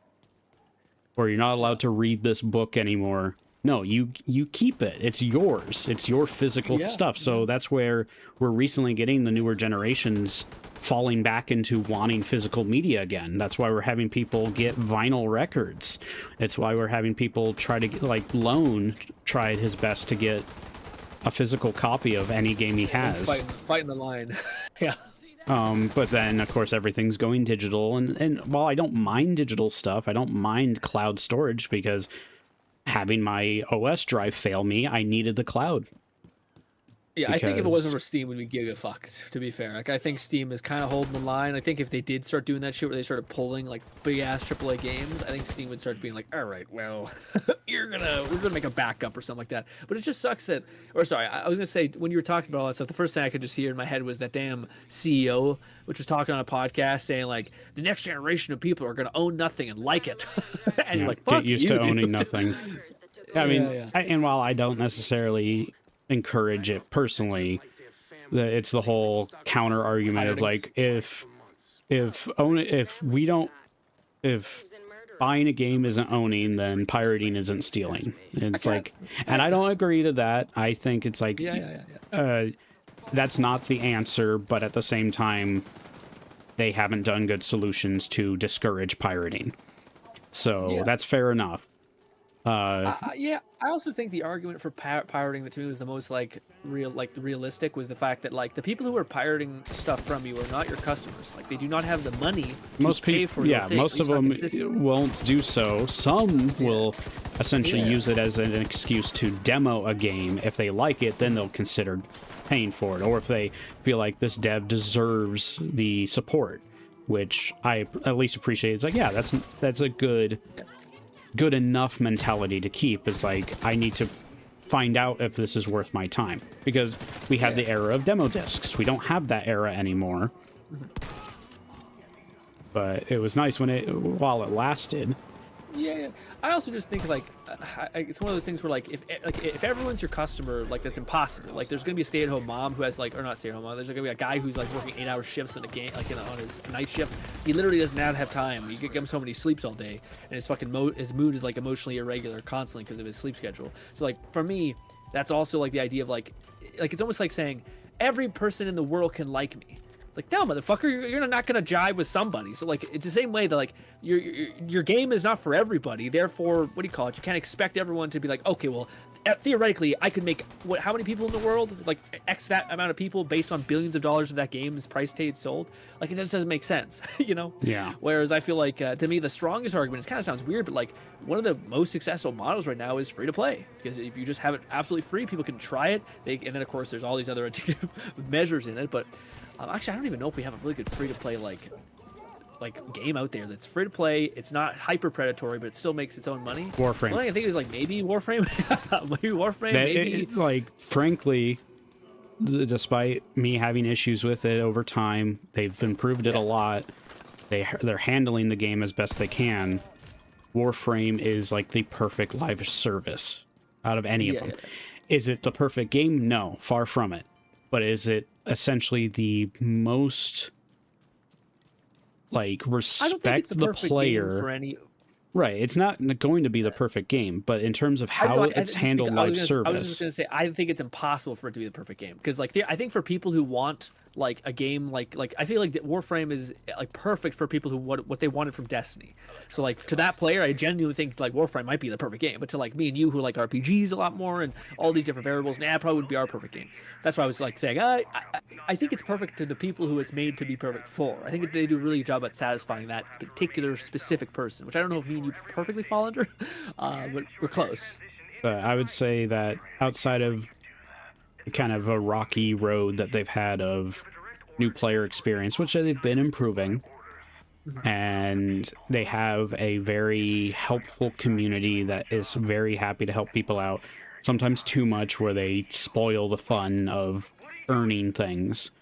But for certain, like as we noted like in a previous discussion of how VTubers will enjoy the game, they get sponsored, they play it for a while, and then they just suddenly stop. Well, for one, VTubers, in a lot of ways, corporate and otherwise, thrive off of variety.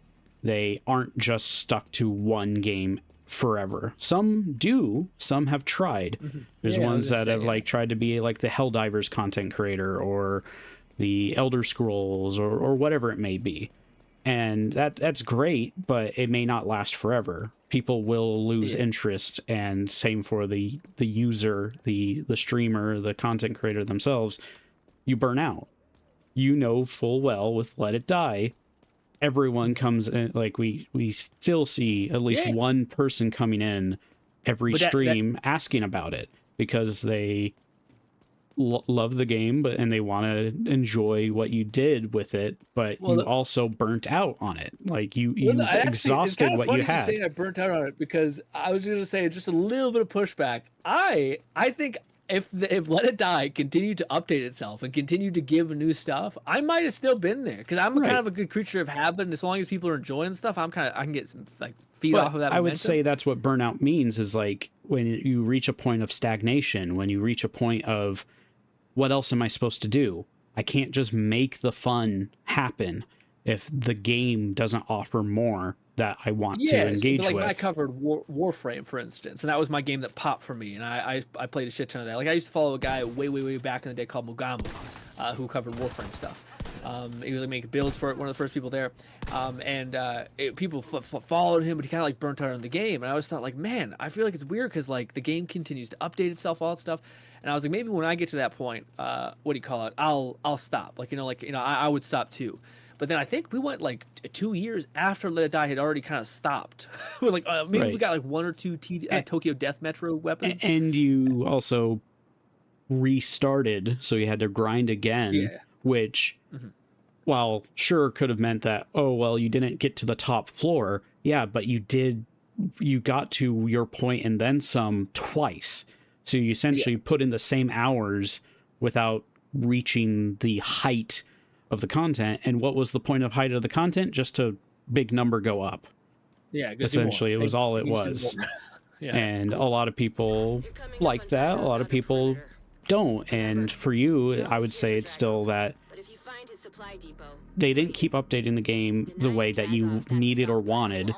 They started working on new games because Grasshopper and Gung Ho kind of split. Gung Ho kept Let It Die. They're the live service side of things, for better or worse, mostly worse, unfortunately. And then Grasshopper moved on to make other stuff. They wanted to make more quirky titles and things, and they didn't want to be pigeonholed into we're the Let It Die devs. So it's unfortunate because essentially it was like a quiet breakup, and what you enjoyed is not being handled by the company you liked of how what they handled. It's a different thing now. Yeah, no, I agree. I just think, to me, like, it's one of those things where, like, hypothetically, like, one of the things I've noticed, and I think you've noticed it too, but like when I have played Warframe, I have found an insane amount of like new viewers. Like we'll go like months with like playing like all kinds of game, gotcha game this, gotcha game that, and you get like a bot that comes in and you're like, it's a new oh no, it's just a bot. It's just a bot trying to get me in my fucking talking about DeviantArt and making a banner for you or some bullshit.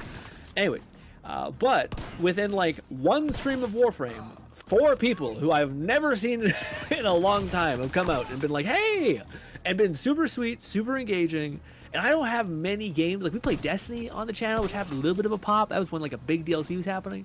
But I think that's one of those things where, like, I think it's like, again, if hypothetically, let's say, Fluff, you continue to do this Wednesday Warframe, or not Wednesday, sorry, weekend Warframe type of thing, and it does well, I think it would be I don't think you would be annoyed at the prospect of you, even if you started to get bored with Warframe. I feel like you'd be like, yeah, but the community is enough to kind of keep you satisfied. And again, if people like were coming to you and saying like, hey, Fluff, I really, really appreciate you helping me with, figure out this thing in the game. What do you call it? I can't wait to see what you're doing. How do you feel about that? And they were super engaging with you.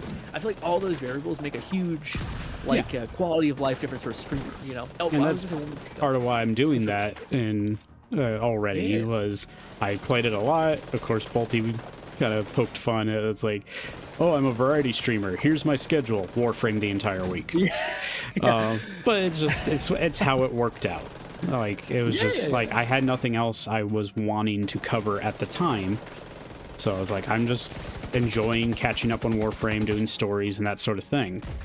But that is also like every skill development of any kind is that, where like you start doing something with the intention of like, well, I don't know what I like, I kind of want to, I don't want to be like locked down to anything. And it's like dating as well as everything, where like I'm just gonna try a bunch of shit, and then eventually you try something and it works, and you find the niche. It kind of feels good to it kind of feels good that it works, and you're like, holy shit, I didn't think like it working would come with all these benefits of like seeing new people, feeling important and validated because someone's telling me that I actually helped them, or being able to talk about things constantly because there's new stuff happening. So like again, this is the thing that like I would always like my younger self, I could scream at him, it'd be that, which is like, once you find something that works, the wrong decision is to then say, well, that'll just happen again super easily. And then go try a bunch of other stuff instead of just saying, well, what if I just double down into that a lot? And then eventually, when that starts teetering off, that's when I have another opening to like go and try a bunch of shit again. But like, you're gonna kick yourself for not like trying to make the most of that. And I would say, I think it's a great idea. So I would say I'm managing. I find it funny that I started multi-streaming, and while yes, I got a lot of people showing up on Twitch, and I'm steadily catching up to follower count on Twitch as I have on YouTube. But what I found was, even though yes, I've been getting people showing up on Twitch, I also got a lot more new faces showing up on YouTube because I was playing Warframe. So I think it's just that people want to, it's for one, it's like a lot of people like the game, or they're curious about the game and they want to see more about it.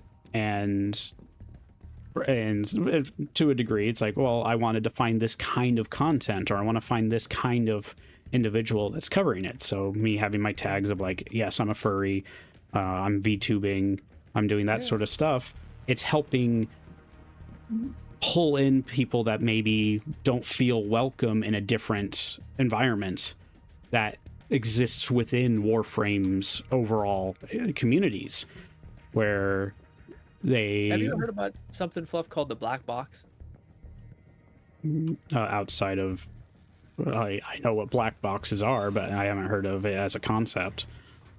Sorry to bring up like this, but I thought it is what I was thinking about when you were talking about this. But like, basically, there's this thing within business and self-improvement that I quite like, and I'm a person that's very, very, very much was and kind of still have a nature to be, which is basically I really can't help myself from thinking about why. So like despite something being the case, I'll constantly have to be like, well, why does the brain work this way? Why do people think this? Why is it succeeding? And it's a thing within entrepreneurial spaces and like self-help and stuff like that, which is basically the why of something doesn't really matter, like at all. All you need to know is that when you do this thing, so the reason why they say is it's called the black box because it's the middle. So all you need to know is that there is an input that you've done, and then there's a black box, which is why. And honestly, it doesn't really matter why. But all you need to know is that i.e. the output, was this. So it's funny because I hear you and I hear myself constantly do this, which is I'm trying to justify or understand. Maybe understand is a much better way to phrase it. Understand why something is the way it is. But what's really important, I think, and what like helps me recently a lot, which is just knowing that like if I do this input, i.e. if I play Warframe, what tends to be the output? Oh, well, I tend to get more people who come into my stream. Okay, well, what's another input that we could possibly adjust? Okay, what if I covered Warframe and then I made a specific day where I try to help new players do a thing? Maybe it's like pull them through certain things or anything like that. Would that create a good output? Well, I could kind of rip my hair about it, but trying to understand why that would, or I could just try it immediately and see if that does. And maybe it does, maybe it doesn't, but all you're really thinking about is inputs and outputs, rather than thinking of the middle, which is the black box, which is the thing that kind of doesn't really matter. Because this is the thing that, like, this is something they talk about in therapy a lot, that it's, what do you call it? It's, there's a lot of reasons why you could have trauma or why you could have, a reason for being an asshole or all of these things. But ultimately, the person that just decides, like, irrespective of all the stuff that happened in my childhood, irrespective of all the stuff that happened to me for various justifiable reasons, I just decide right now to do something different, i.e. like break the habit or break the chain of effect that, like, I got beat as a kid, so I'm gonna beat my kid and all that stuff. If I just decide now to stop that, then I functionally have just become someone different. I've just changed the output of my actions entirely. And again, you don't need to necessarily know why things happen to you. You just need to know that when you do this, this tends to happen, So it's funny, when you were just saying the whole like Warframe, or like I think because people see that I'm a furry and stuff like that and all these variables, which it could be. But all that we know for certain is that when you play Warframe, people tend to show up, people tend to be sweet. And what is the? I'm curious how you would think through this. What is the other input that you could potentially try that you think would result in a positive output that's related to Warframe in some capacity? I mean, I could definitely have like community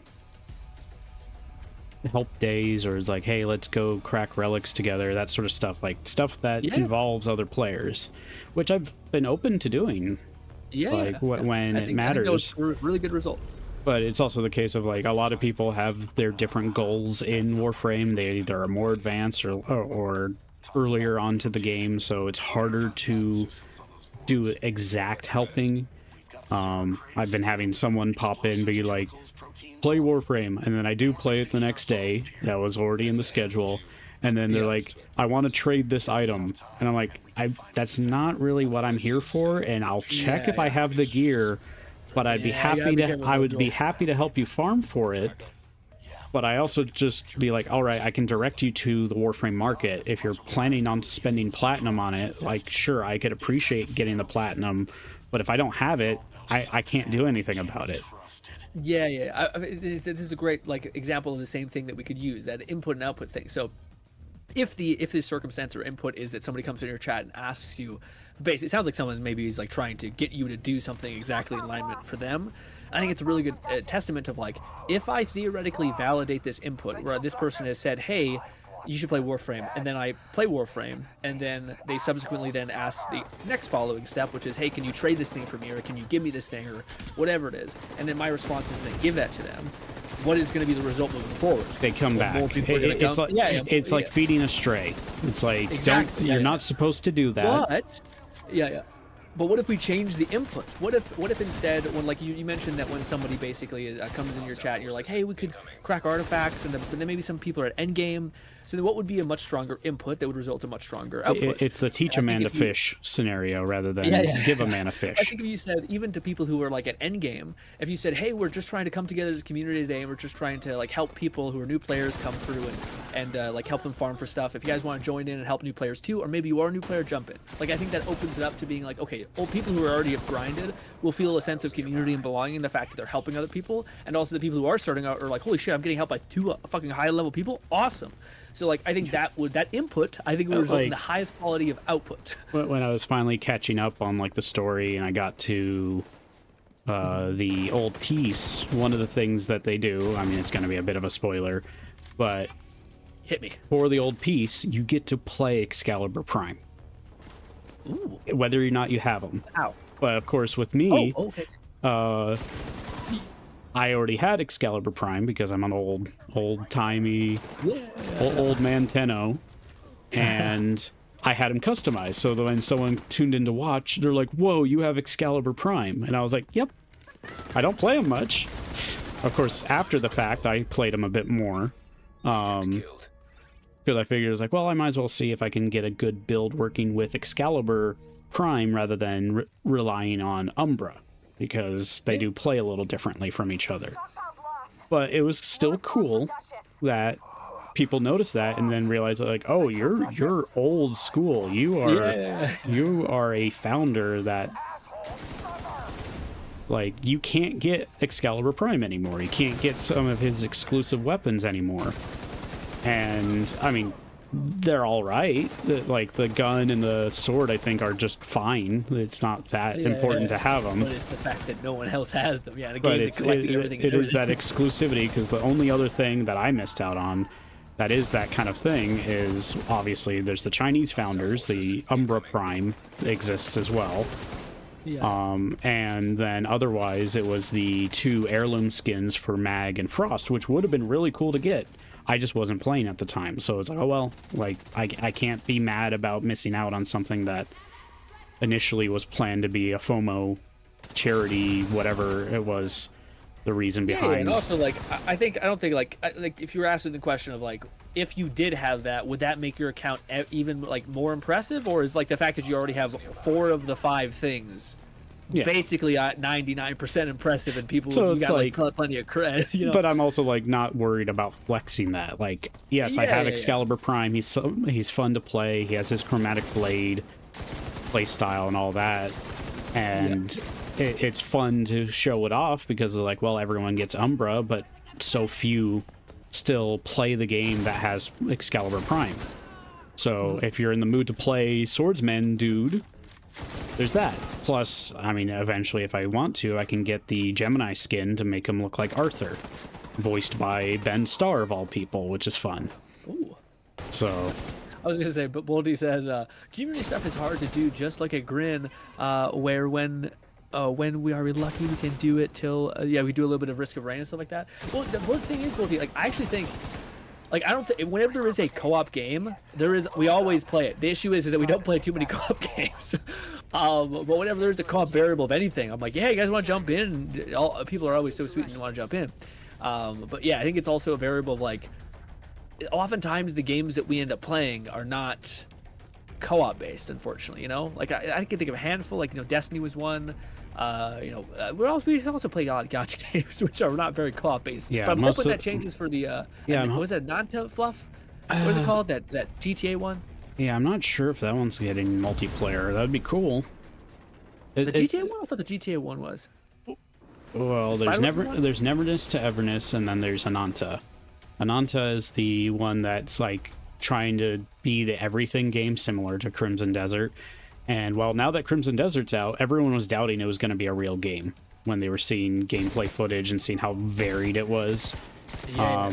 I'm still kind of apprehensive about Ananta because, like, what is the game actually offering outside of referencing other games' memorable moments? And it is fun. It is fun. Yeah.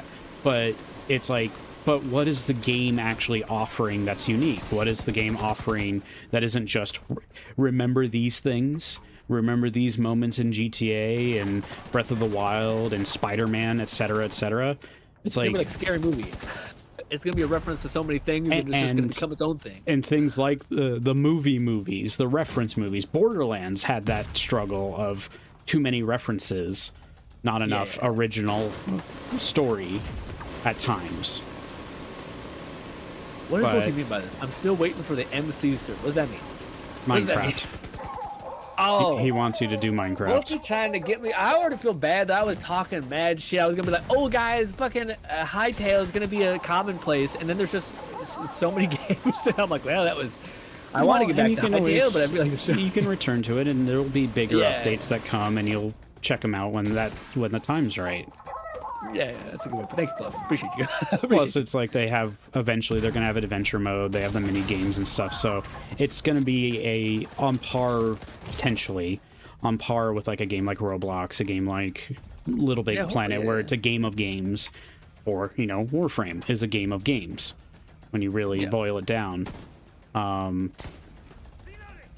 But like, that's your point about Ananta, though. I was gonna say, you just talked about the game of games thing. I think that's what you're probably trying to say. Is you're probably trying to say, like, because I feel like with Warframe, you have to be a game of game, but you have to have one game that you do really well. Like, hey, Warframe has some of the best movement, has some of the best like loot, has the best progression, and then after that, they're like, all right, what else can we do? Well, let's add this weird jet flying thing, and then let's add like a big open world map and stuff like that.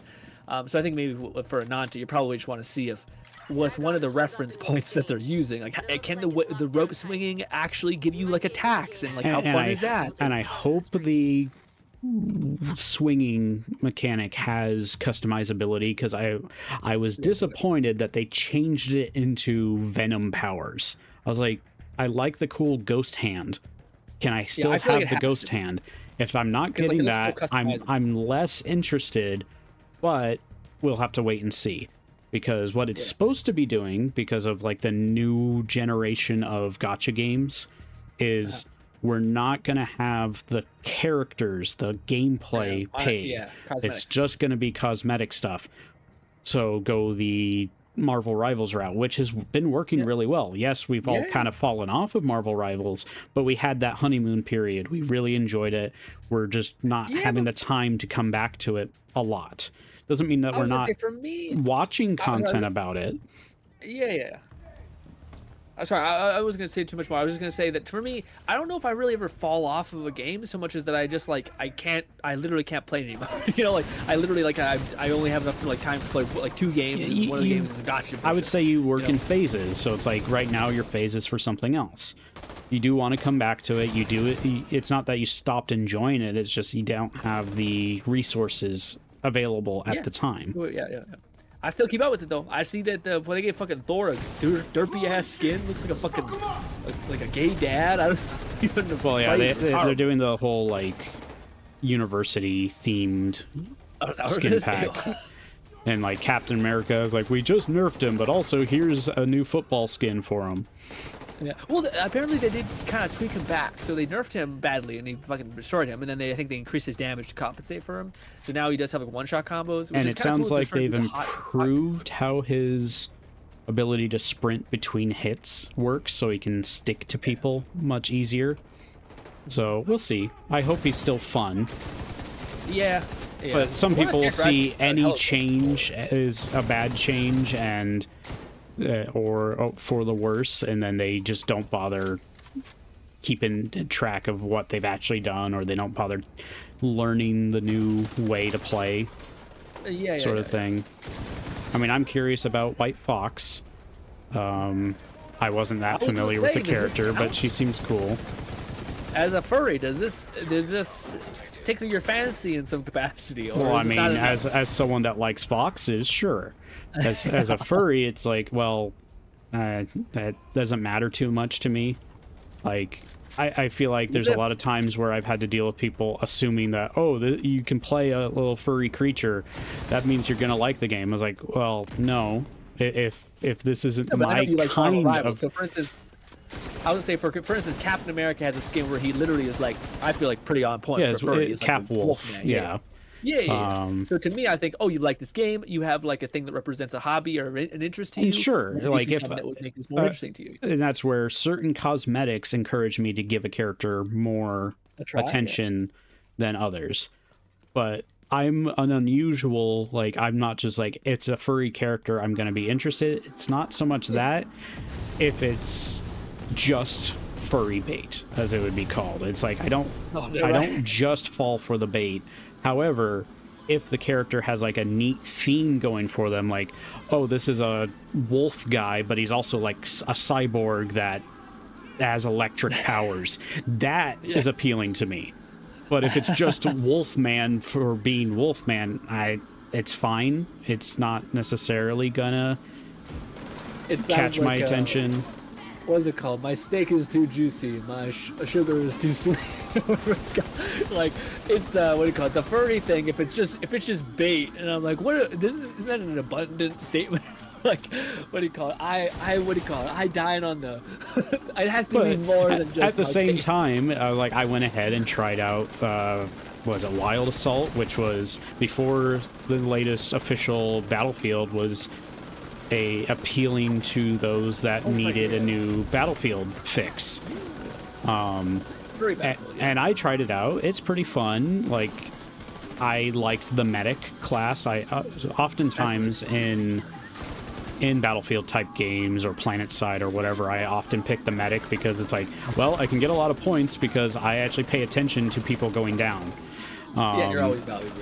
And I try to help that out, but also be decently capable in combat too. So one of the two medics, I tried both. I like both, but one of the two medics is this like rabbit character, and I just thought it was like, well, she's got a cute design and is fun to play. It's multifaceted. It's gotta be something you visually like. It's gotta be a playstyle you actually endear. And it's like, does it have the role? Does it have the playstyle? So it's like, oh well, are you going to play Varuna? It's like, not necessarily, as in one of the Warframes, the wolf one, until I get a chance to try her. And I got a chance to try her thanks to the Duviri modes, where it's like, I don't have this Warframe yet, but it might show up in the rotation, and it lets you try them with like a default loadout and such.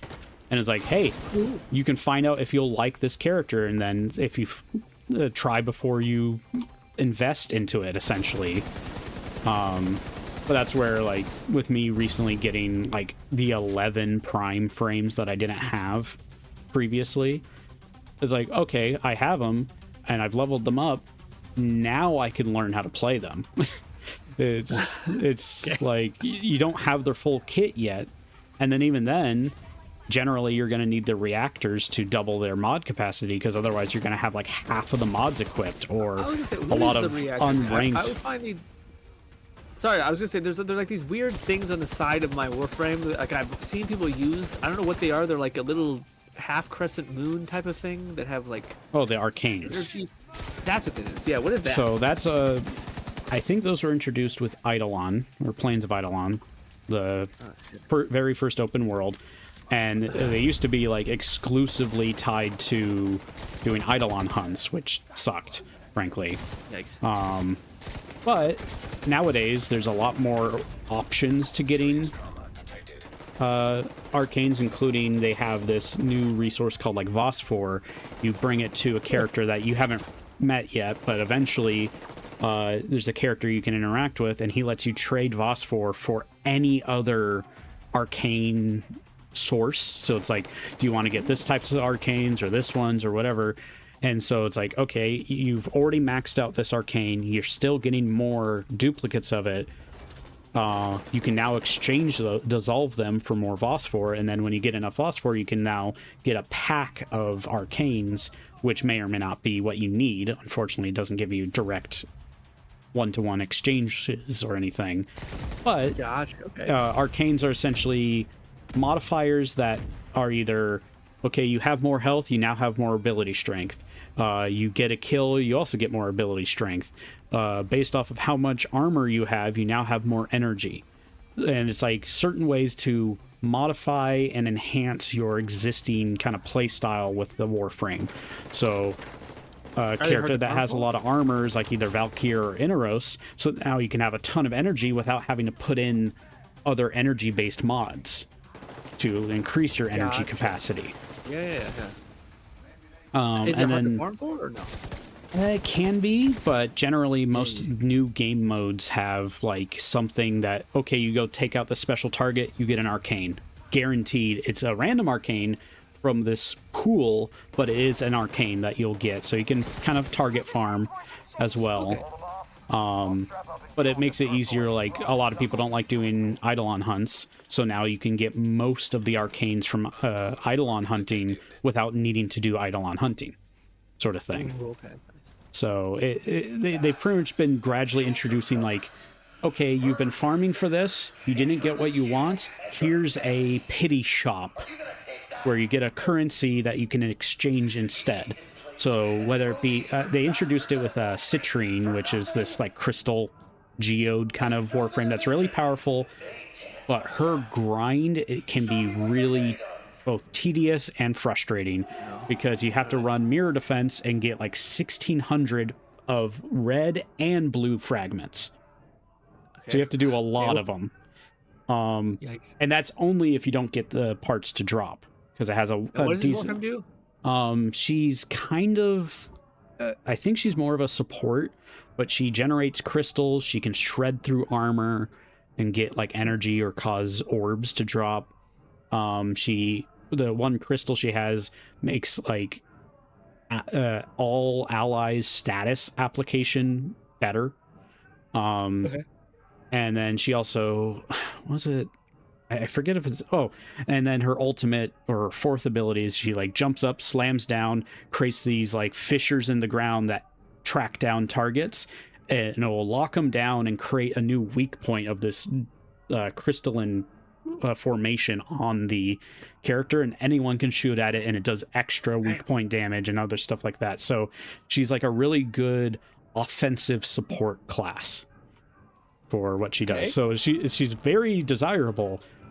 Yeah. But one of the worst farms currently in the game. Yeah, and they made it easier because you could buy currency or something like well, that. But it was also when they introduced pity shop currencies. So from that, from her implementation onwards, they have it where you can do the thing that gets the character, but if you're not getting lucky, you'll amass enough currency that you can now just directly exchange some of that currency for that part or the blueprint or whatever it may be. Gotcha. And then they talked about it as part of there's a lot of quality of life coming up with this next big update for Warframe. One of the things is that they're addressing a lot of the really frustrating farms for certain Warframes. So like Equinox is a major pain because you have to get both night and day forms and then combine them. So that's what, 8 different parts for one Warframe. And I think they're going to address some of the others. And I think they're working on maybe addressing Citrine because she was like the first of the whole pity shop system. They've refined it since.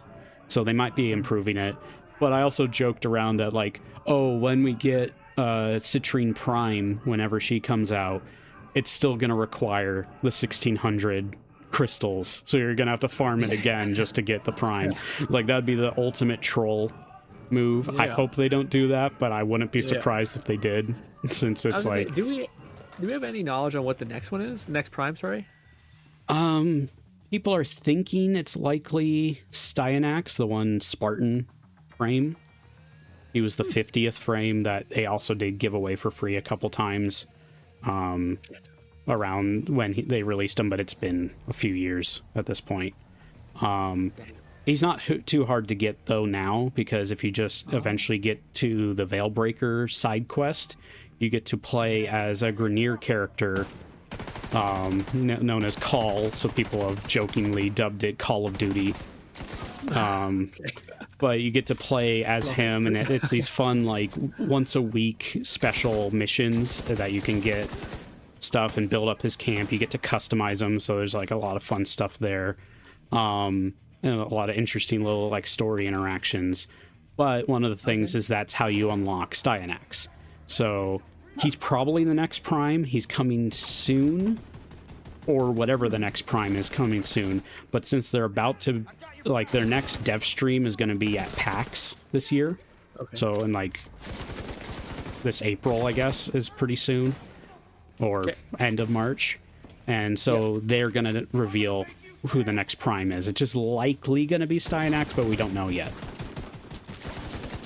But they did say that they're excited because it's like maybe the best Warframe Prime trailer they've made since Gauss's, which was a lot of fun, where he's doing all the music and the whole Quicksilver moment of like speeding around and manipulating a bullet to fly back into the guy's head and other things like that.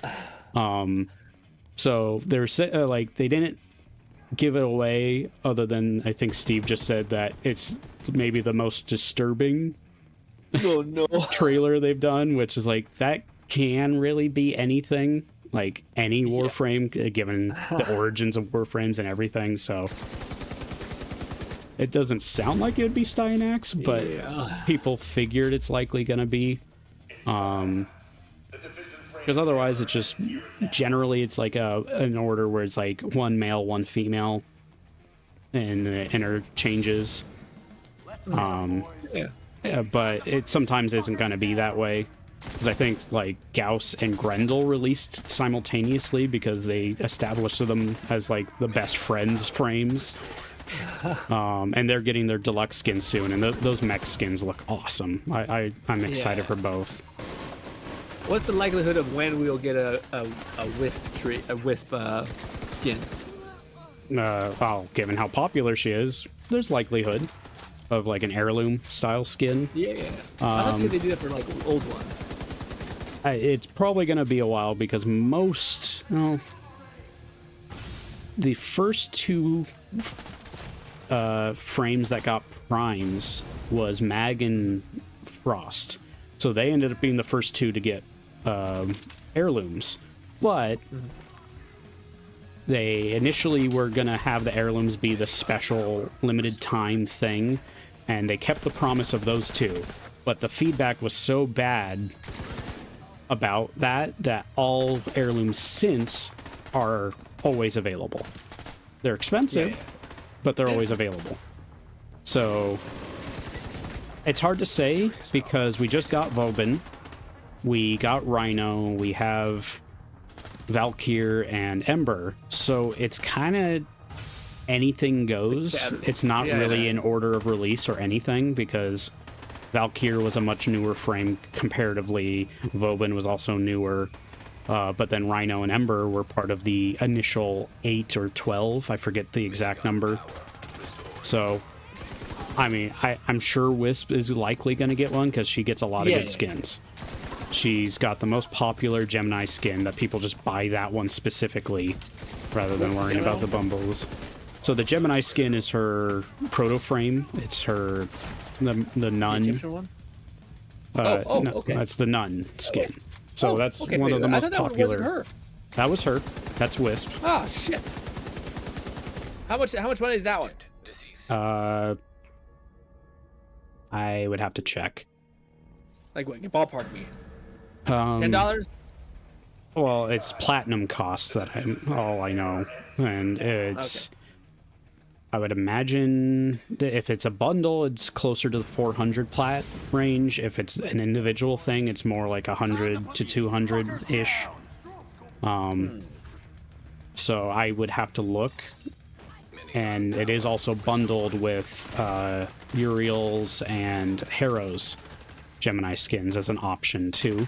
So their bundles, of course, more expensive. Unless it sounds expensive. That's expensive. But most of them tend to be like 400. I think the biggest exception was the original Hex group, which was like 6 different proto frames, since they're fully voice acted as well.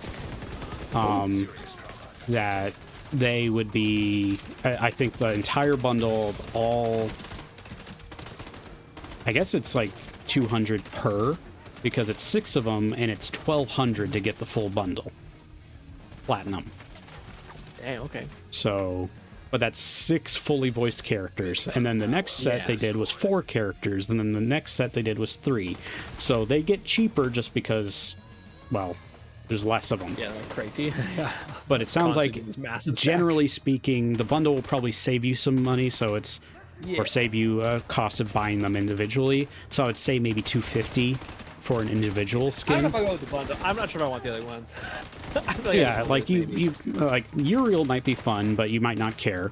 And then Harrow, I don't know if you've even bothered playing that character. He's the one that's the dark priest that flagellates himself with the flail. The incense guy, yeah, he seems cool. I feel like he's a lot of fun. He's one of my favorites, but he's also tricky to play. I like setting him up to being like a team support build, but there's other ways to play him like selfishly, but you kind of need to play solo to do that. Got it. This group is annoying because they're just a bunch of shielded guys. You got clipped the other time, or you had to do it again. But yep. I don't think I have the right loadout for this. Yeah. Well, what do you call it? This was a fantastic podcast, Buff. Yep. The highlight of my day, my friend. Oh, I'm glad to hear it. Yeah. What do you call it? I hope you have a fantastic rest of your stream. Hope you enjoy the rest of your week. Enjoy. You said that there was a Warframe thing coming out Wednesday or Thursday? Technically, it releases tomorrow. Okay. But I'll be streaming it Thursday through Saturday, and then on Sunday I'll be checking out the Borderlands stuff. But of course, I'll be attending your stream as well, so I'll get to get a preview of what to expect. But I'll of course be doing a proper playthrough is my plan. So it'll probably be a solo thing, and I'll be trying to take it as slow as I can, without it being boring, obviously. Yeah, of course, yeah. It's gonna be a good time. I think you're gonna enjoy it. But yeah, I was gonna say, Bo, thanks for being here as well, buddy. Everyone else who popped in, appreciate you. If you watched some past broadcasts, and Fluff, I hope you enjoy the rest of your day and stream, my friend. Yeah, and I'll be, of course, adding a timestamp, so for those that want to just tune into the chatting part, it'll be there. Yeah. Well, to those people as well, hope you have a lovely night and day, morning, whatever it is. All right, bye, guys. Take care, Grin. Bye, Red.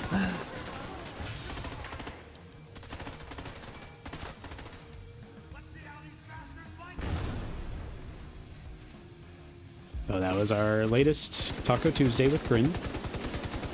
Hope you all enjoyed. Have a good night, Bolty. I'll be trying to maybe at least finish this mission.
Am I supposed to use the miniguns myself?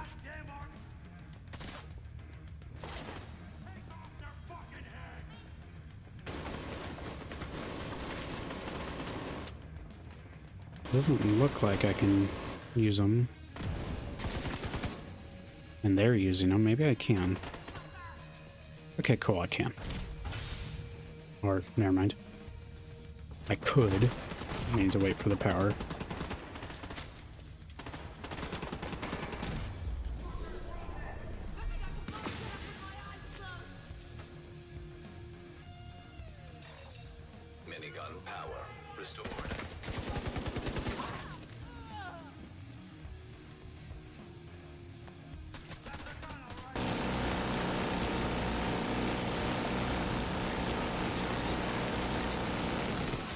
Well, that didn't work. Agent vital signs 0. Oh well. Not sure. It's time. The division's reign of terror ends here and now.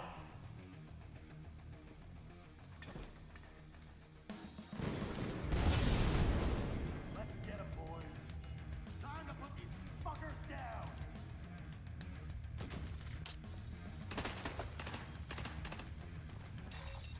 Minigun power restored.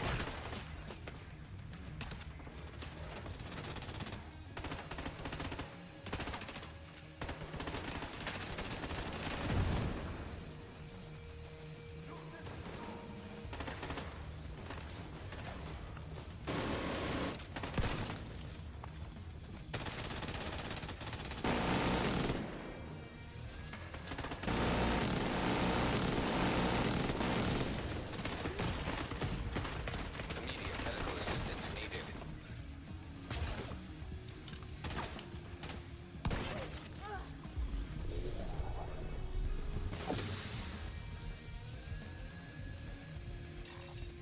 Minigun power restored.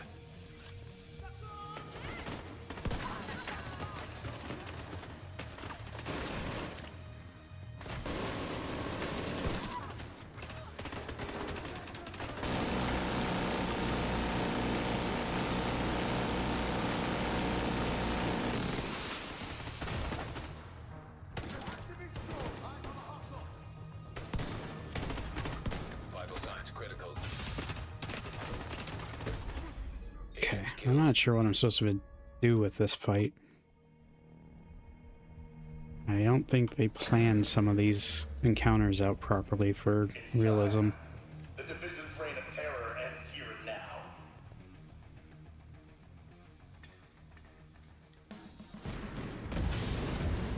Let's get 'em, boys. Time to put these fuckers down. I got this.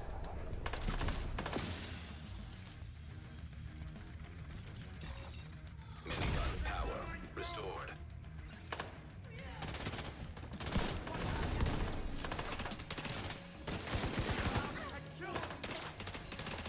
Detach, please.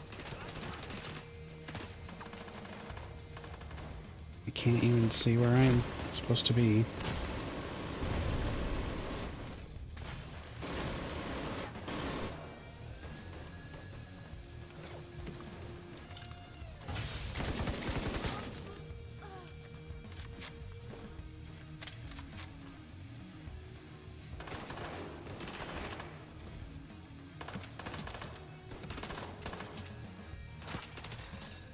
Minigun power restored.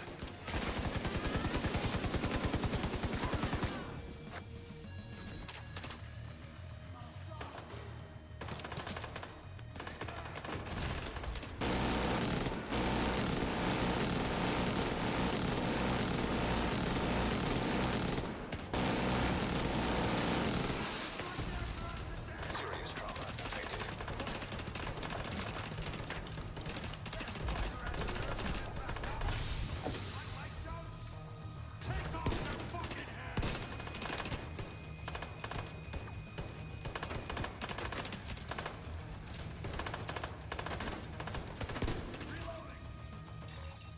Minigun power restored.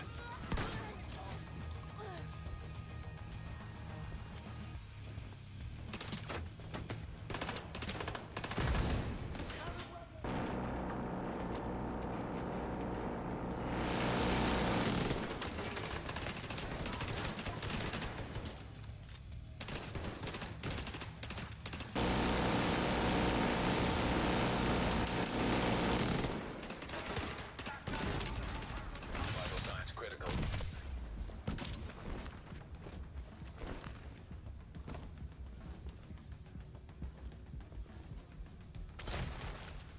I got eyes on the target.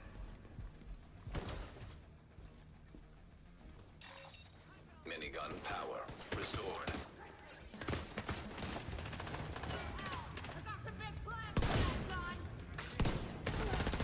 Serious trauma detected. Agent vital signs 0.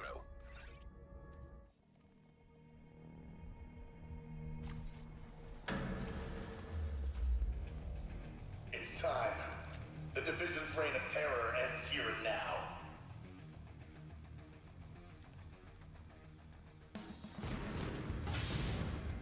Let's get them, boys. Time to put these fuckers down.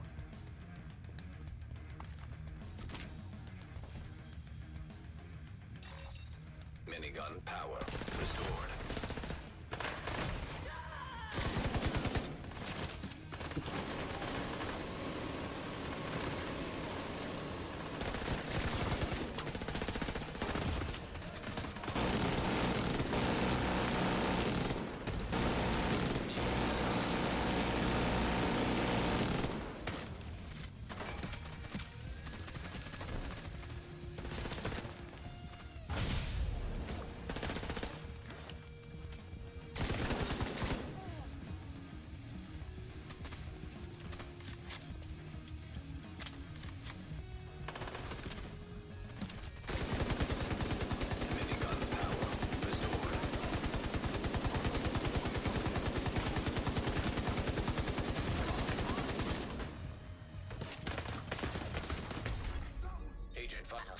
Okay, this isn't fun.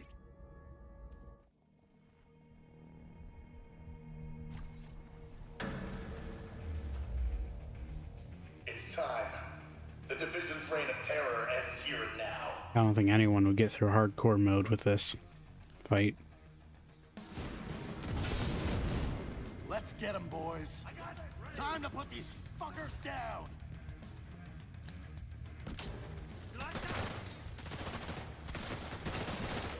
Minigun power restored.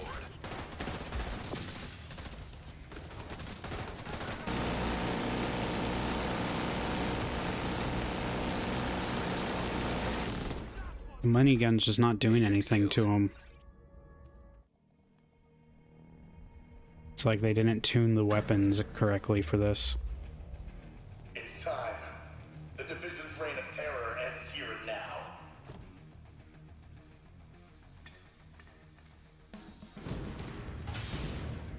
Let's get them, boys. Time to put these fuckers down. I got this. Minigun power restored.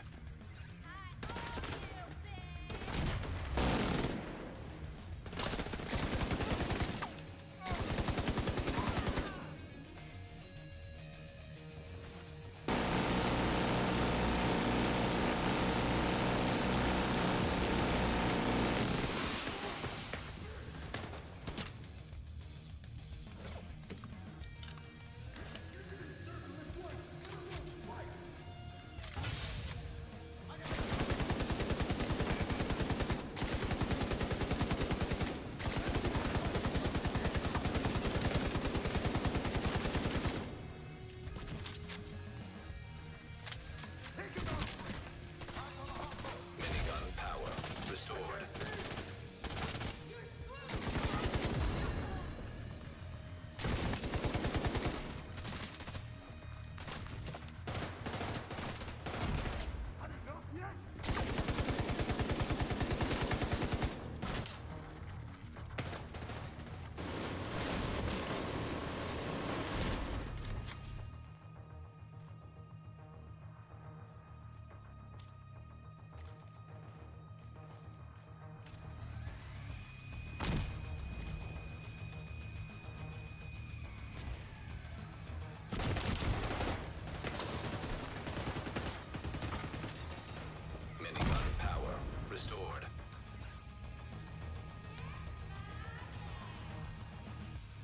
I feel like in a way this is...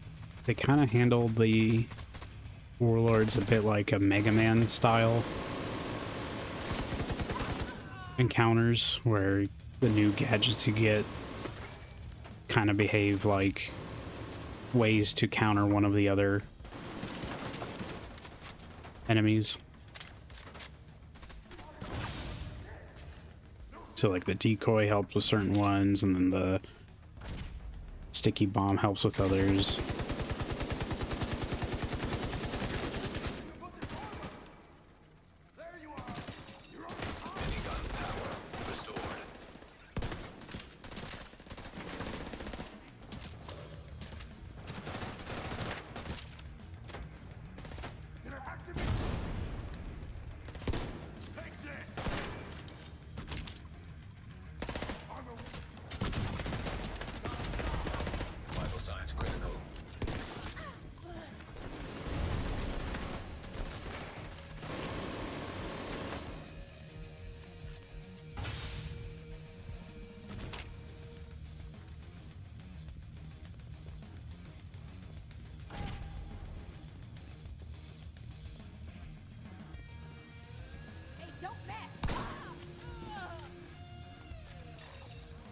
Minigun power restored.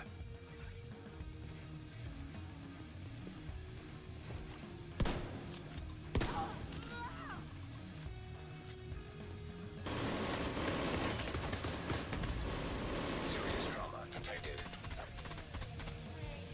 I got this!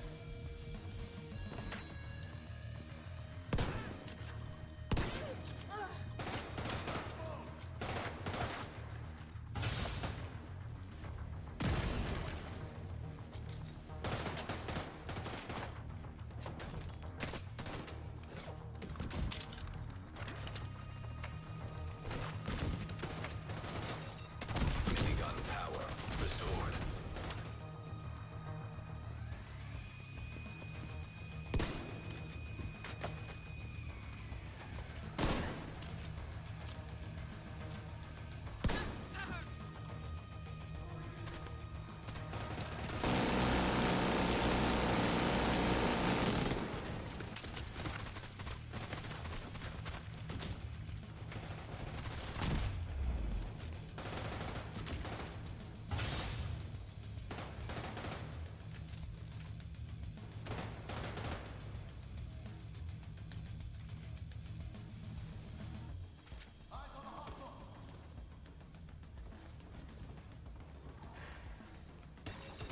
Minigun power restored. Vital signs critical.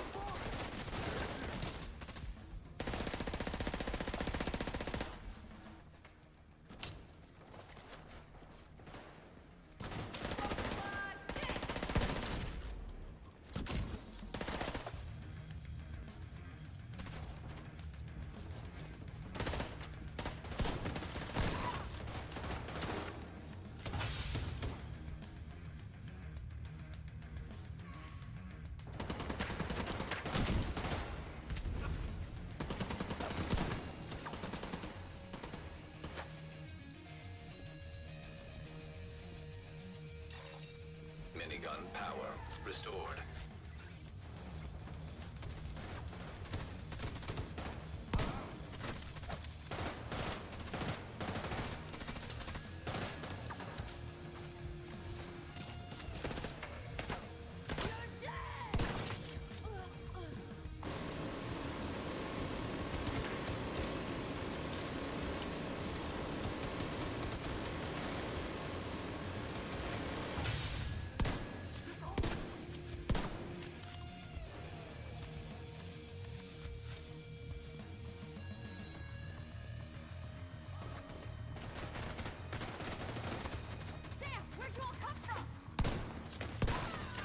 Minigun power restored.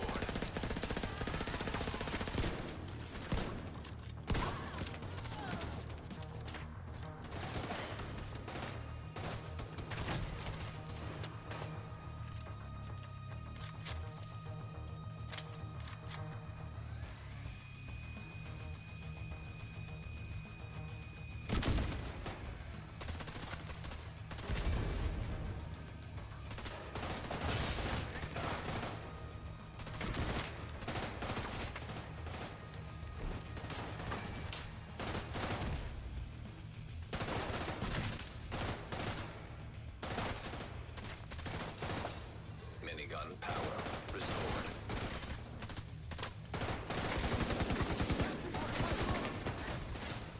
Rogue agent deceased.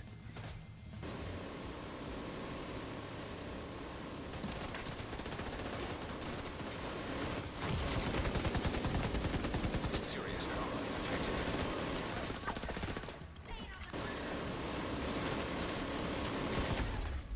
Agent vital signs. Let me guess. Yep. It's time. The Division's reign of terror ends here and now.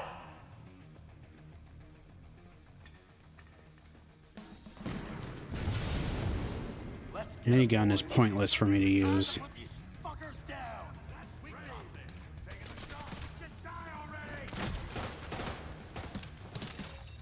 Minigun power restored.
those assholes go?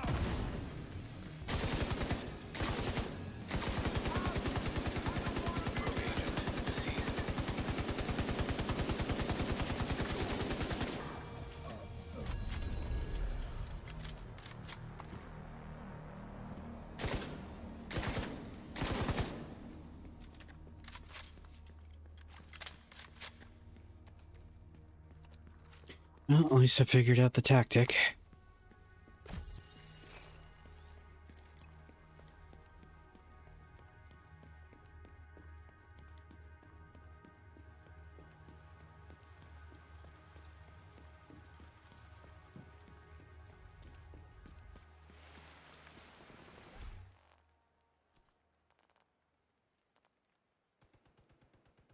Spats 12. And then a give.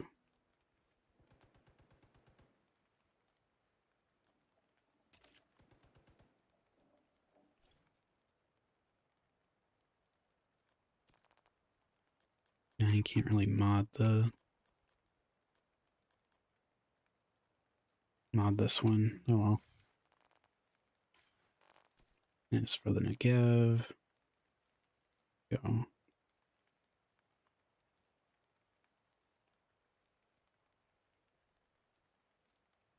Higher RPM.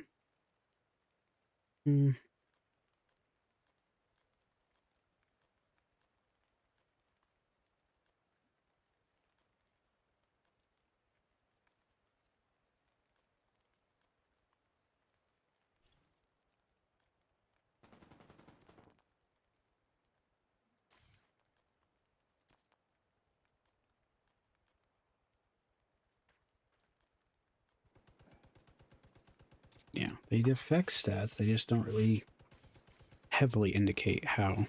Watch your sides!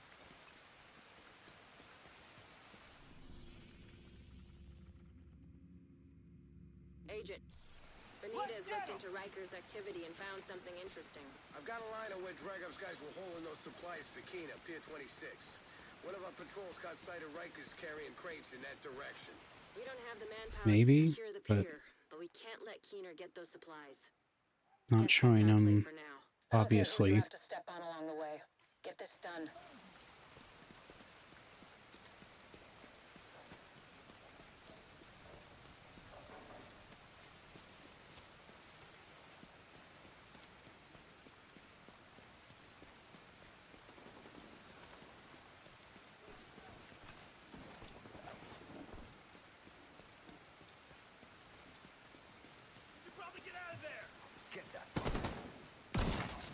I just did try.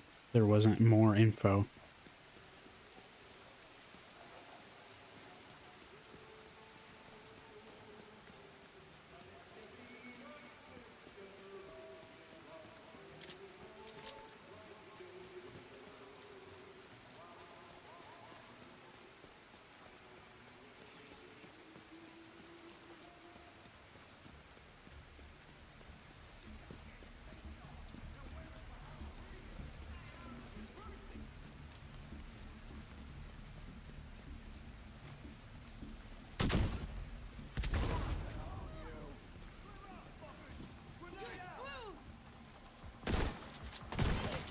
Yep.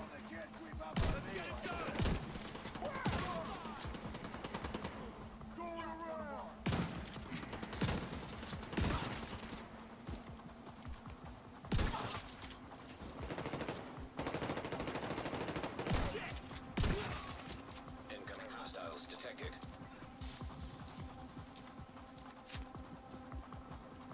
We did it!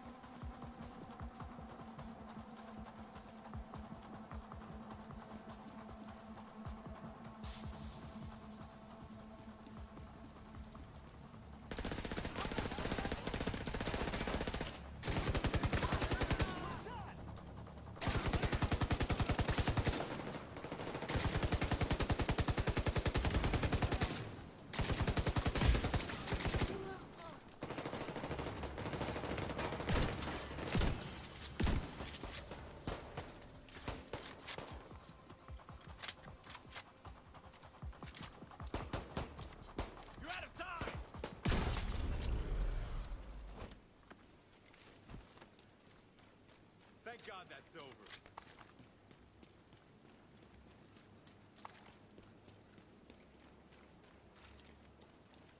I don't even think I can pick up the shade caches.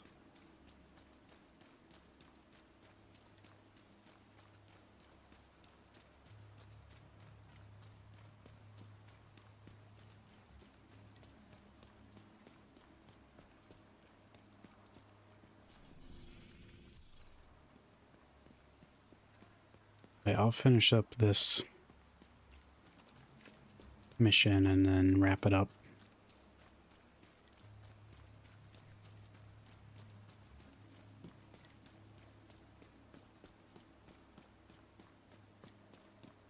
Overall, I think the mode's neat. It does have its flaws. We can't let Dragov's supplies I hope get to Keener. when they actually do release the survival mode that they handle it better. But for a free game mode, this is fine.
You don't leave that many people guarding an empty building.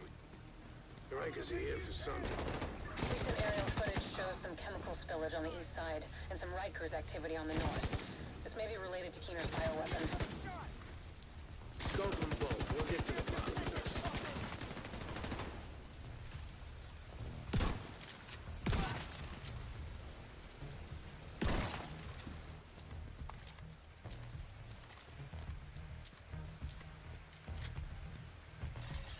Aerosol chemical equipment detected.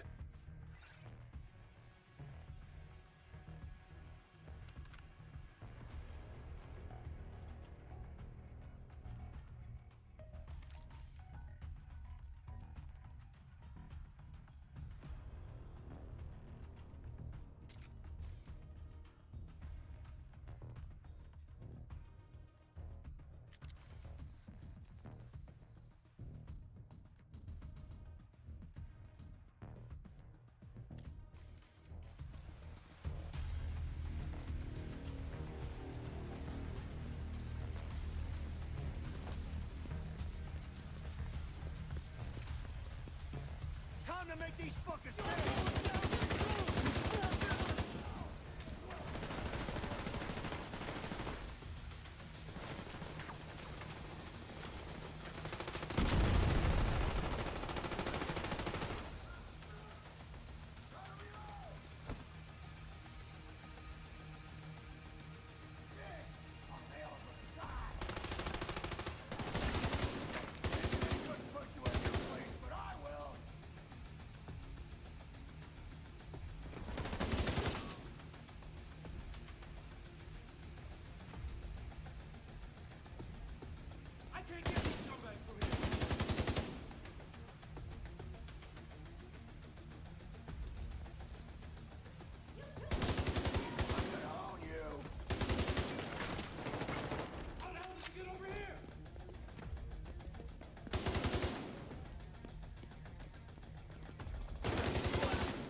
Chemical pressure released.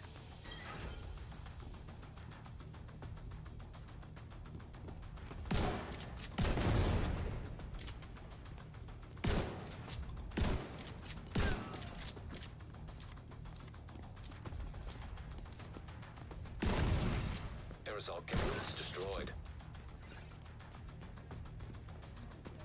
That's where I'm going.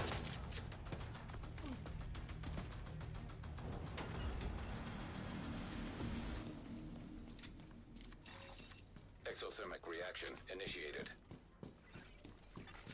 Echo nearby.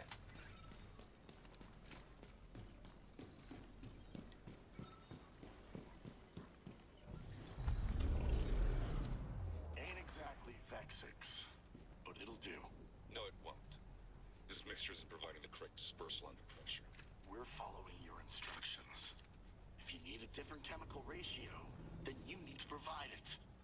None of these guys are chemists. That's not what their records say. Fuck off with that shit. My instructions have gone through rigorous testing. Your guys can't follow them, and get me some who can. Fuck! Get that reaction under control! It's not stopping! Then dump it, you useless fuck!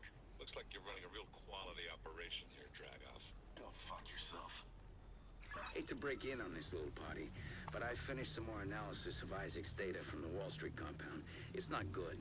Use cases include aerosol dispersal mechanisms and cultures for growing viruses. Dragov's helping Keener with his bioweapon. We need to shut this whole operation down.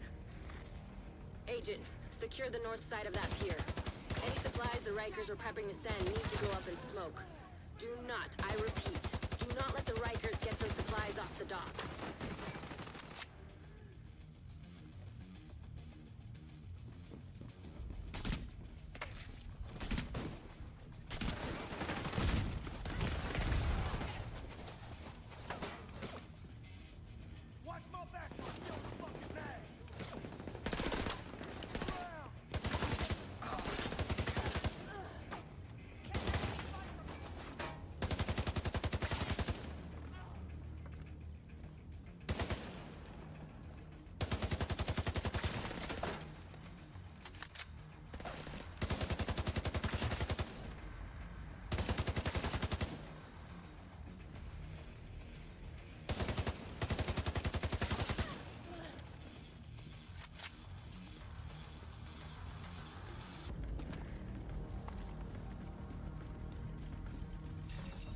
Fuel pump detected.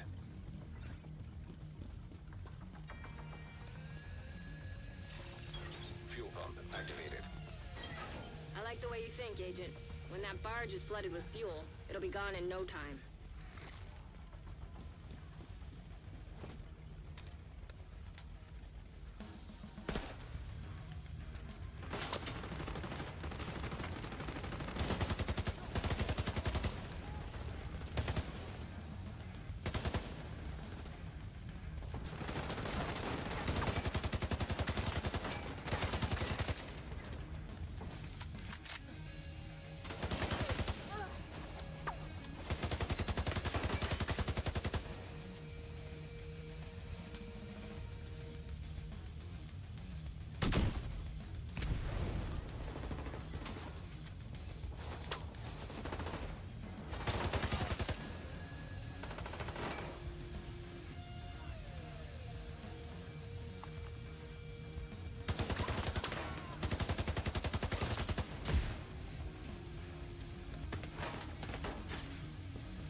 Solid work there, Agent. We've just put a large dent in Keener's bioweapon production. He may believe he's got this wrapped up, but he's got another thing coming. I'm not so sure. He's had plenty of time to work on this. We may need some outside help, but for now, this is a big win for us.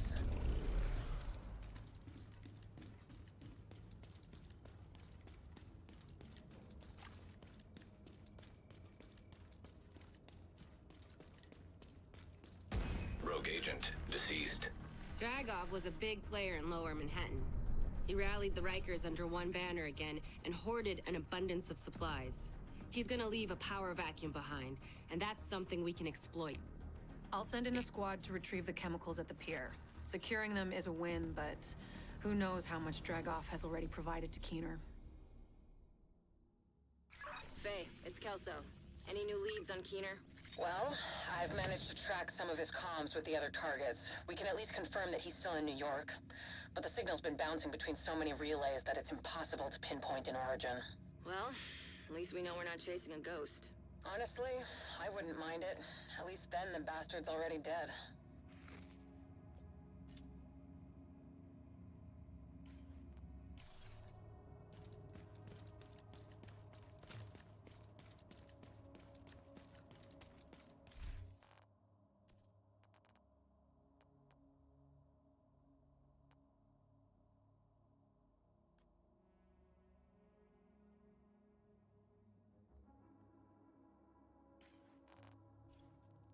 Any underbarrel or underrails yet? Nope.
see you there for a sec. Thanks for coming. Oh shit. Sorry, didn't see you there for a sec. Thanks for coming.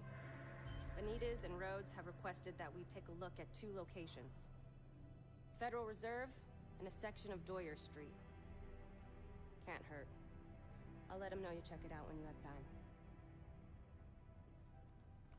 Well, and when I have time, I'll be sometime later. So, hope you all enjoyed. It was fun being able to catch up and chat with Grin again. Especially since we had some scheduling hiccups the last couple weeks, so... all in all, it was fun. I will be wrapping up the stream here, so I hope you all enjoyed, and I'll see you for tomorrow's Warhammer Wednesday. So until then, have a good one, have a good night, and bye for now.